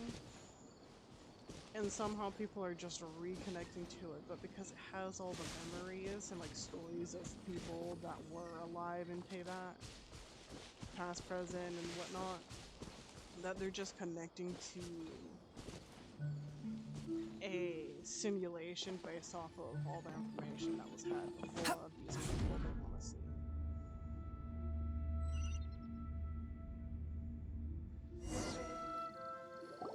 It's the same place again. This place is almost like a flight of stairs that connects all the dreams together. But they appear to be getting more and more aggressive. Regular stairs wouldn't try to attack us. Let's recap what we've learned so far. Right. Something seems to be off about our theory. Ilman is clearly aware that he's dreaming, and he's enjoying it. Rather than dreaming on a deeper level, he almost seemed more awake. I believe we're on the right track, but we just need another explanation. It's not that the dreams are getting deeper, it's the owner's attachment to the dreams that's getting stronger. But you would never mistake dreams for real life, right? Of course Sometimes Paimon almost wishes her dreams could be real. But it's just a quick thought. It's not long before Paimon's thinking about other things, like sticky honey roast. Listen, we're real beings living in the real world, and that's where our focus should be. This also explains the insubstantiality of our dreams. No matter what they may become, we don't really care. But if we decide to abandon reality and embrace our dreams, then our dreams will become far more substantial. True. Oh, wait! Paimon's starting to get it now? Your mind will begin to build the dream far more attentively, which in turn will make it feel more real. Do you remember how the Akasha can turn dreams into jnana energy? Constructing a realistic dream consumes a similar energy. Which means there's another dream out there that's responsible. Does that mean there's a host of these dreams here like Milu during the Subzero's festival? If we wake that person up, this collective dream will end, right? Mm-hmm, most likely. But the collective dream in Sumeru City was created by the Akasha, and now the Akasha has been turned off. This has nothing to do with the Aranara, and humans are not capable of creating a collective dream, which means... The host has something to do with the Huh? Akasha. So, did someone manage to restart the Akasha? That's impossible. But they are probably a scholar of the Academia who had a close connection with the Akasha. Even so, how did they manage to do it? And how did they choose the host? Yeah, we haven't gotten to the end yet. Once we know their motive, all the questions will resolve themselves.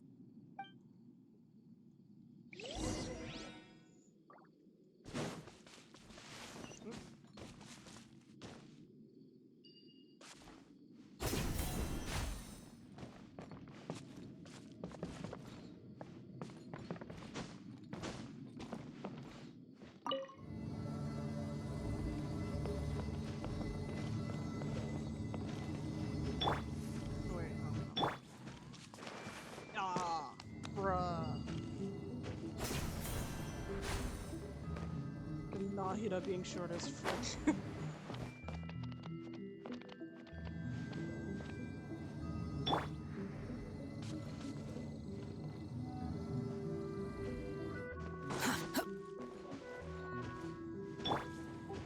I see everything! Right now. Nothing lasts forever. Bow your head.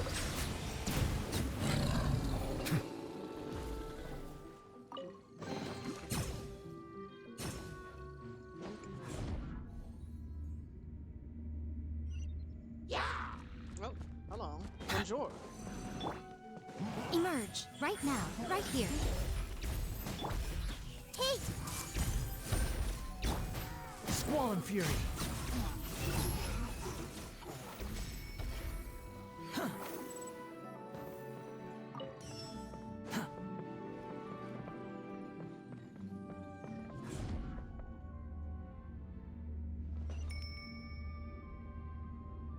All the water that used to be here has turned into rain! Then let's get through here before the water level rises. Oh, frick.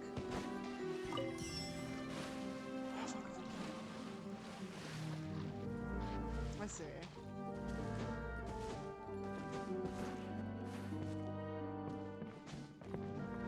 Quit following me.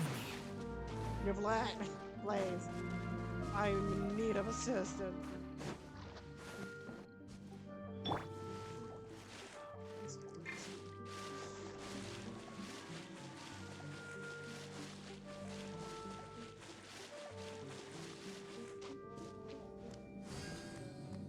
Thanks for We finally made it! The destination is right ahead!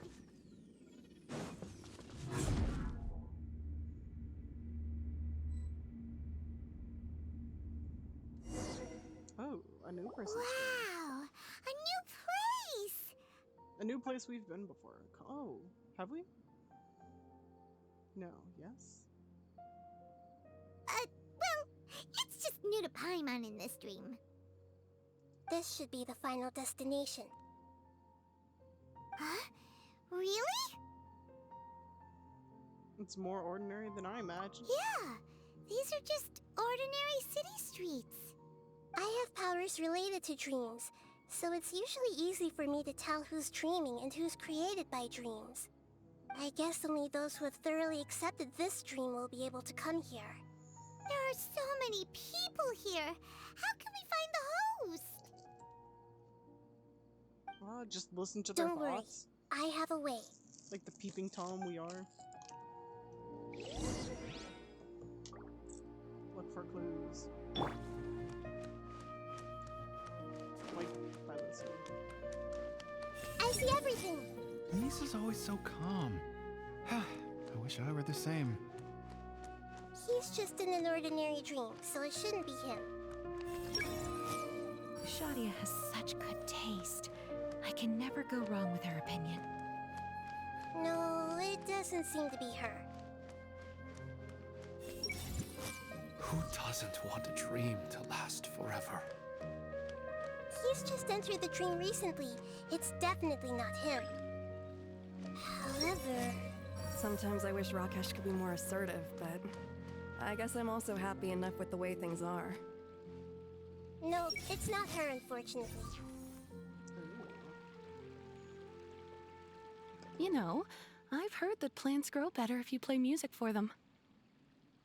And on that note, it's been a while since I last heard you play. Sorry, I've been a little busy these last couple days.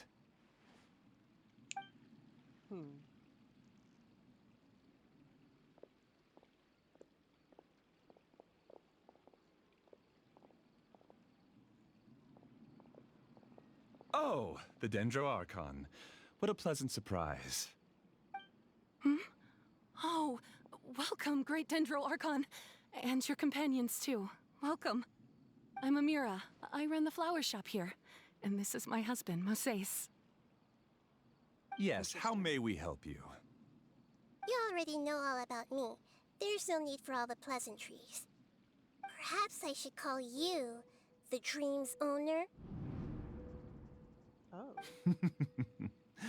As expected of the Dendro Archon. I'm sorry, Amira. It seems my research has attracted the Dendro Archon's attention. Why don't you go back to the flower shop? I'll come help you a little later. Okay, of course, dear. I'll see you later. What?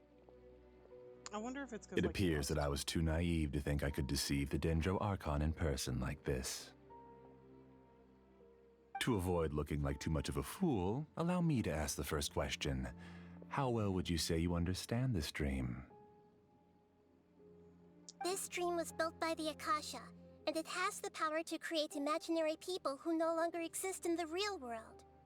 As for you, you found a unique way to become the owner of this dream, going so far as to have even given up the ability to wake up again.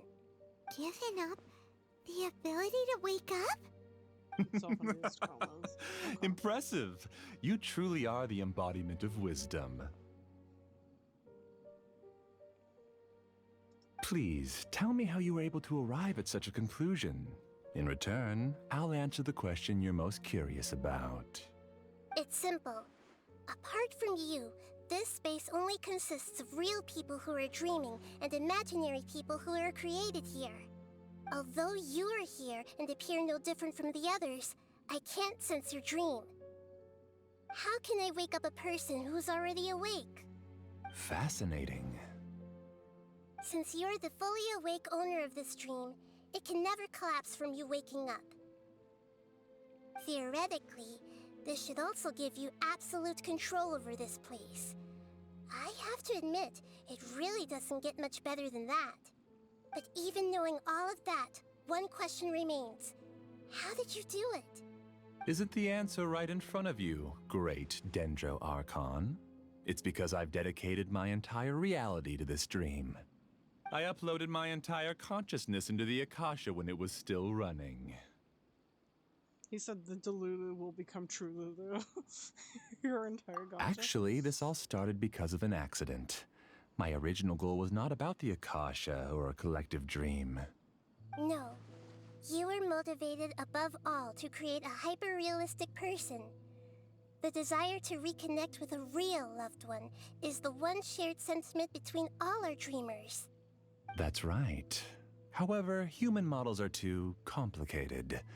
Only the Akasha has a jnana energy supply powerful enough for me to generate and sustain my models. The Akasha is truly magnificent. If I siphoned a minuscule amount of its energy, nobody would even notice. And even this minuscule amount of energy was already more than enough for my purposes. Even using just crude methods, I was still able to train a fairly realistic person. I named my first work Amira. The wife? Huh? You mean the girl we just saw? She and I entered the academia on the same day. Starting with admission procedures, we bumped into each other 6 times on just that first day. And because of that one day, we eventually went on to fall in love.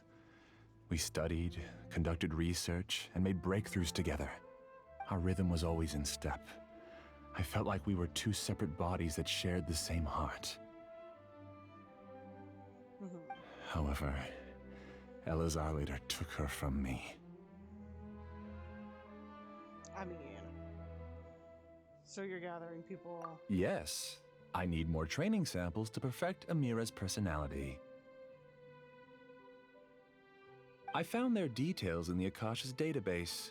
Using the pretext of testing for mental health disorders, I implanted signaling devices in their bodies. This way I could connect them to a network, and Amira could feel their yearning. Little by little, they helped her to grow and develop a warm, human personality. To improve my efficiency and allow myself to focus on nothing but my research, I uploaded my consciousness as well, and became a part of the network.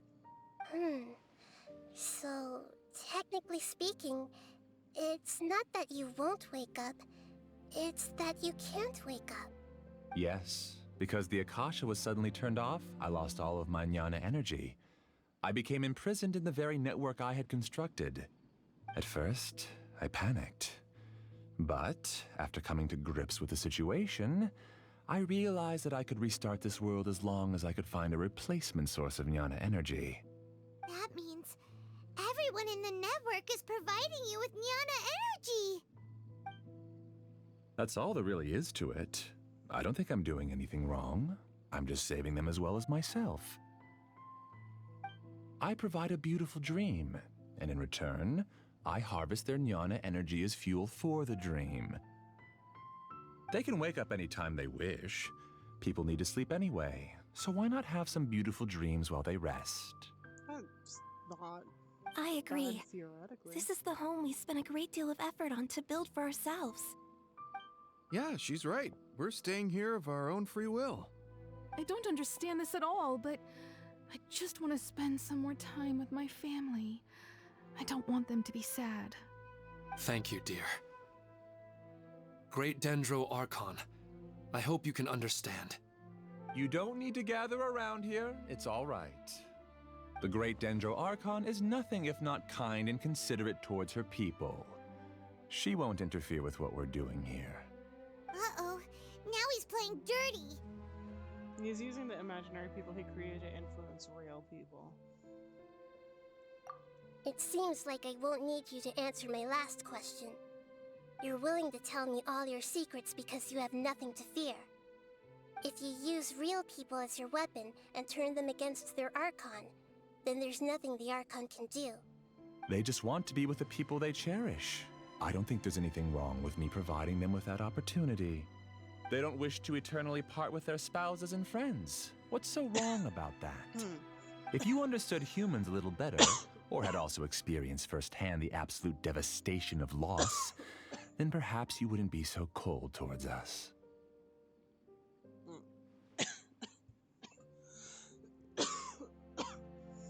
She's not cold. If you had used your talents and determination for a just cause, you could have become a sage of the new generation. Unfortunately, you've committed one of the 6 cardinal sins of the Academia by attempting the forbidden and fearing none. You equated people's feelings with cold Jnana energy and deprived them of the pain that they have to face. You lured them into these dreams, and even now, remain completely unaware of how evil all of this truly is. Pain? Luring? Those kinds of things haven't existed here from the moment this world was created. She's right here. This is Ilmon's child, Haidar. Huh? My daughter? What's wrong with her? This dream relies on a set network, which means that only those with devices planted in their bodies can enter this world. Carefully think back and retrace your steps. I secretly went back to the mountainside with Haidar. Minar was already there waiting for me, and Haidar was able to see her mother. You mean she isn't actually the real Haidar? No, because unlike you, she can't enter this dream. The moment you came into this dream, it created a Haidar to realize your wish of reuniting with your family. So, tell me, where's the real Haidar? She's still out there on the mountainside. That's right. And she must have been terrified to see her father not in his right mind. Not to mention the monsters in that area. The situation is very dangerous. If Haidar's still out there, then... That means... What are you talking about, Dad? I don't understand. I must wake up right now. I can't leave her there alone. Oh. It seems the others have also remembered something. People try to avoid pain and stay in their perceived bubbles of safety out of an instinct to protect themselves. This is human nature, but it is also one of their weaknesses. However, why are there still so many people striving to move forward, even when they know the path ahead is dangerous and painful? It's because people don't only live for themselves. They have families, loved ones, friends, and communities. They have dreams that they are still trying to achieve. But in this dream, you showed them only the most comfortable and soothing things. This entire world has been built on the foundation of buried and unseen pain. It's all just a well-devised scam. It seems like I've stayed in the dream for too long. I still have so many things I haven't done. The dream MLM scam. I thought gods didn't understand humans. That would have explained why they created such a flawed world where countless tragedies took place. I didn't expect you to arrive at the answer through sheer power of observation. But unfortunately, it means nothing now. If you wanted to spend a little time in the waking world, go right ahead. In any case, I wanted to spend some time alone with Amira. As long as this dream continues to exist, you'll come back. Humans aren't as strong as you think, and even if you're a god, they won't always listen to you. It's time to purge all the extraneous data and noise.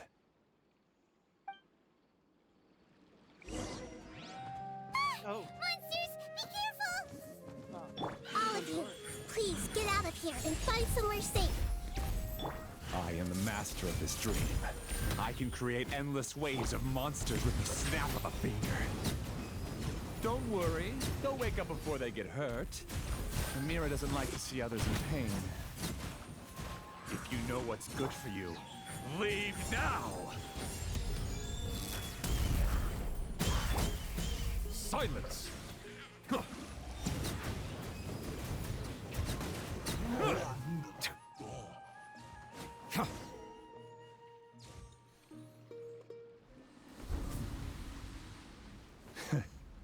You haven't won just yet.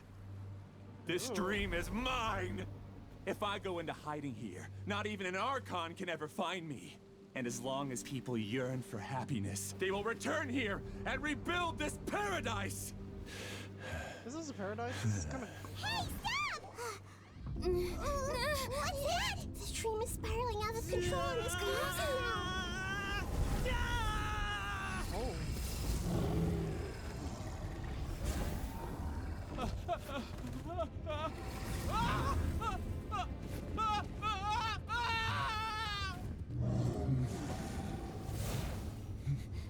Oh no. Amira. Amira. Amira!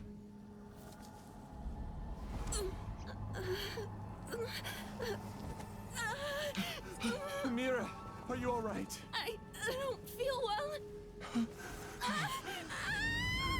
No, no, no! Please, no! Oh. I wonder if it... A mirror question mark? Get away from there! Don't ruin my flowers! What should I do? Where did it go? Left because he doesn't want you anymore. The tides beckon. Who am I? I'm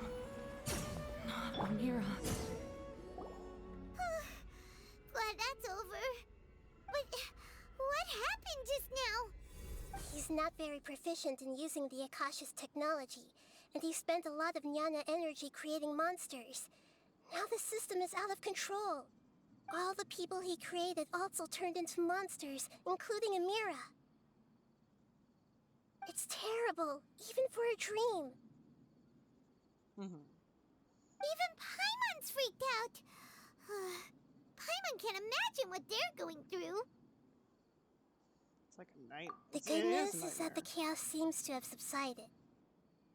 Now we only need to wake up the people here and let them return to their real lives. Amira. My dear Amira. They're all gone. It was just a big dream after all. I couldn't change my fate, and my knowledge turned out to be useless. What a cruel world. It's sad, because he's just a Do consciousness. you still think this is our fault? I don't care about that anymore. The Jnana energy used to sustain this dream has all been transformed into monsters. This dream will soon collapse and my consciousness along with it. Let me disappear with Amira. I'd rather turn into dust than to ever wake up again. Because did he upload?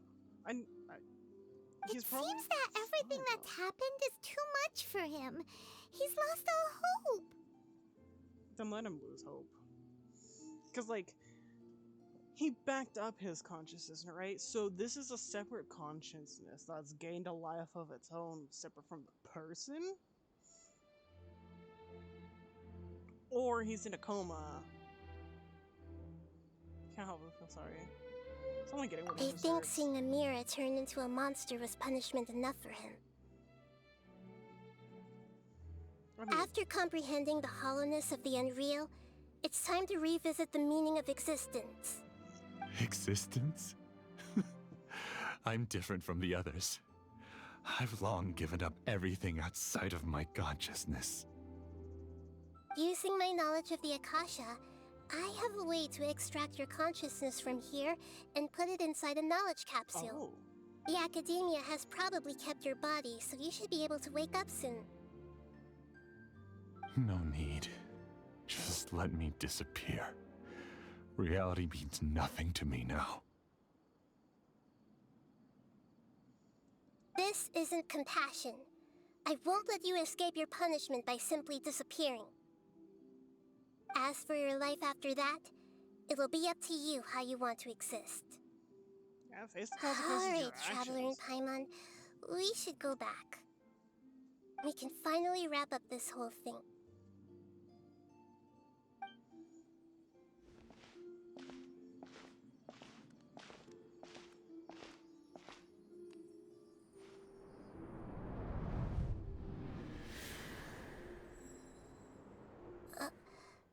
Uh-huh?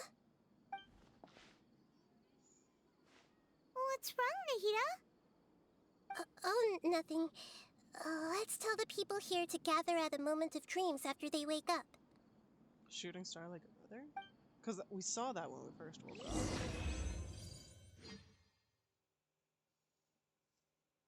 We saw our brother. Oh, great! You're awake! Oh, did we Everybody just- has started to wake up, and we've heard similar reports from around the city as well. From the looks of it, you were able to successfully resolve the issue. Yes, though it took us a good deal of effort. There will be many people gathering here shortly, so please do your best to maintain order. I need to go to the Academia with them now, but we'll be back soon.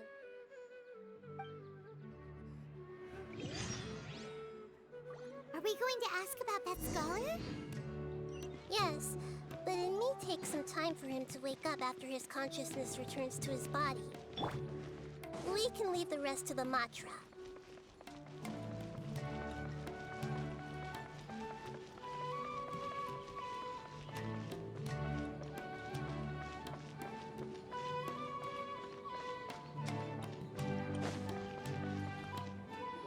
Oh, it's the great Dendro Archon. How can I help you? I would like to check the registration records of a Kashara War scholar. He should be in an unconscious state right now. Okay, just a moment. after a while. Sorry to keep you waiting, Dendro Archon. We have confirmed that there's a scholar named Beinuni who's been unconscious for a while. The cause was improper operation of the Akasha. He hasn't regained consciousness yet, and is still receiving treatment at Bimarstan. Huh? Isn't his name Moses? I guess he didn't want to be recognized or bothered by anyone. Please, give the knowledge stored in this to the Matra and ask them to import it into Beinuni's brain. Understood. But for safety reasons, I need to know why. It's simple. This contains his consciousness. It's long been trapped inside of a dream. He's committed an act that affected the safety of Sumeru. After he wakes up, I'll inform the General Mahamatra of all the details. I see. I'll take care of this right away. Thank you, Great Dendro Archon. No problem. Alright. Everyone should have gathered at the Moment of Dreams by now. Let's head back.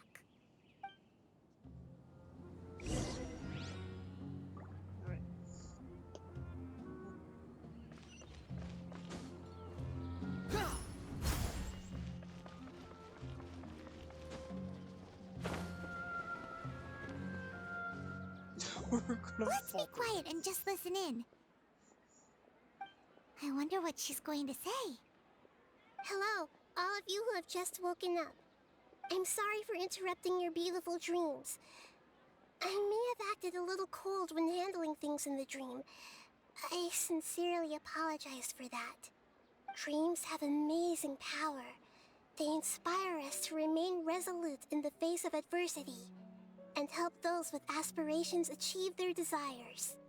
But dreams also have the potential to exploit people, confuse the senses, and distort the truth. Unfortunately, you are all chosen as prey for an elaborate scheme. As I've said before, I am still learning, and cannot fully empathize with the pain of all the loss you've experienced. But just take a good look around you, and you'll see many other people who have had similar experiences.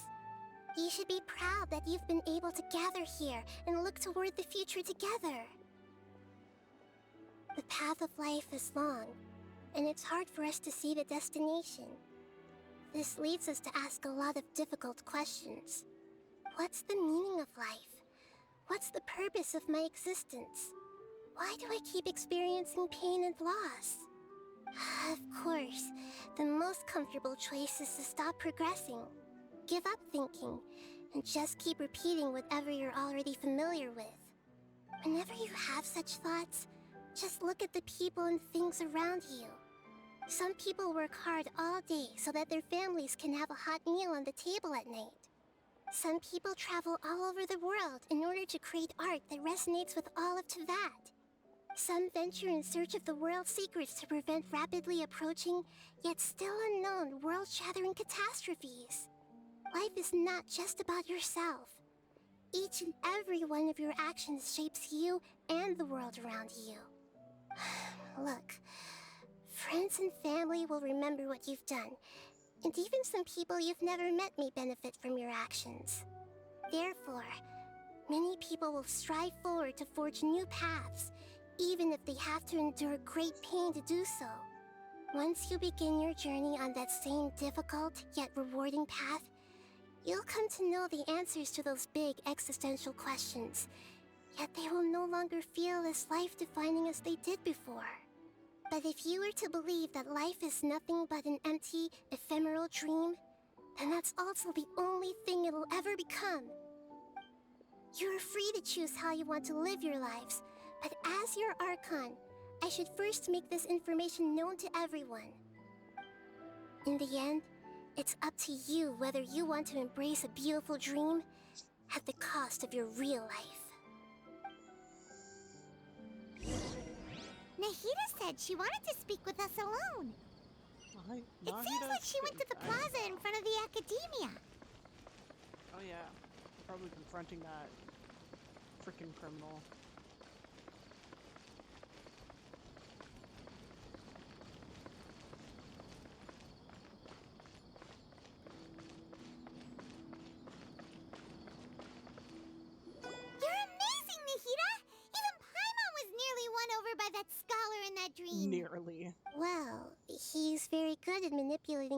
weaknesses of human nature, but perhaps he himself had fallen prisoner to them long ago.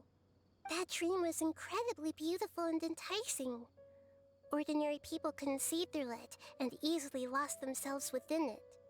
But as long as you can still wake up, you can still move forward with your life. You've also learned a Huh? lot, though. What makes you say that? You can easily Right! You said that you didn't understand human feelings, but we saw how considerate you were with all these people. Your speech just now really connected with everyone. You did a good job. Thank you. I've heard a lot of sad stories along this journey, and several of them have touched my heart. You can't say that the victims of the dream really did anything wrong, and what they wanted was also not unreasonable. That's why I could understand them when they tried to resist us and protect the dream. But all of my understanding and stirred feelings probably can't even account for even 1% of the pain they've experienced. I don't think this 1% can be seen as an example of what you call empathy. You're too hard on yourself, that's for sure. I mean, nobody's capable of having absolute empathy. Yeah. Alright. I suppose going out into the world will help my confidence grow. I've learned that emotions are nothing like knowledge, and that's why it's hard for me to put them into words sometimes. Benuni, or Mercedes, said that I had never personally felt the pain of loss. But I have a vague feeling that this isn't true. The moment I entered the dream, I felt like I was wrapped in a blanket of warm feelings. It was so warm that it felt like I had returned to the start of my life, and I didn't want to wake up anymore. Did she see something? But when I opened my eyes, the feeling was gone without a trace. If I have to make an analogy for it, I would say I can no longer see words on a piece of paper after they have been erased, but I can still see the slight indentations of where the words had been written. I wonder if that's why we saw our brother and then he disappeared, and then Nahida only saw the one shooting star.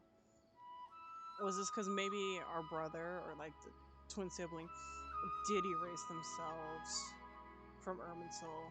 Because that's what the Greater Lord Rukkhadevata did. Is she erased herself from Irminsul. She essentially cut off the piece of the tree that was infected, just to make sure that it kept going. And then there's been no record of us, no record of our brother. I definitely believe that there's been some kind of tampering in Irminsul, but about me and our brother, like us and our sibling. And that's why some things were different. And that's why she was referring to this. But now that I've experienced this dream, I think I can say with confidence that I won't dwell too much on the meaning of that warmth. It's enough that I can tell I was once supported by that warmth, and its existence has allowed me to get to where I am today. If I dwell too much on its exact nature, I would be putting the cart before the horse. I gave a speech to inspire my people, so if I were to fail to live up to those words myself, then that would be too embarrassing. Yeah, that's fair. Greater Lord Rukkhadevata had already shaped Nahida through her actions. Even if she had forgotten, Nahida's mind and willpower are the proof that she once existed. Instead of telling her the truth, I should respect their decisions. Hey, what's with that serious look? Yeah. You keep looking like there's something you want to say. Is there anything you want to tell me? No, it's nothing.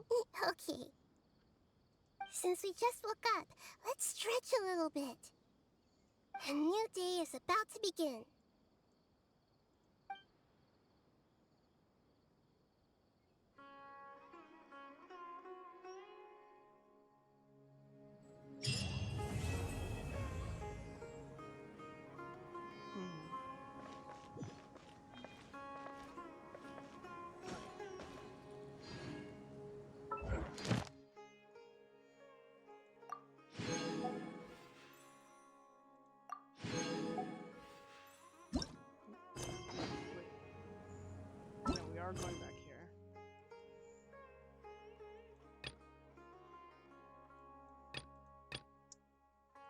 think for today, that'll be where we'll end it for today. Next time we stream Genshin, we'll get through this Archon quest. Maybe. I hate the chasm so much. The chasm's the worst. But we might go through the chasm, and then we'll do the last Natlan story quest before we start doing all of the world quests.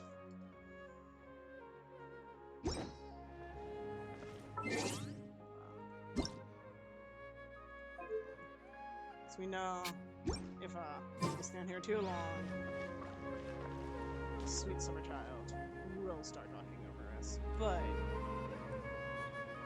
I think that will be it for today, though. So thank you everybody for joining. I hope you all have a wonderful morning, evening, afternoon, and night, wherever in the world you are, and I will catch you guys in the next one. Take care.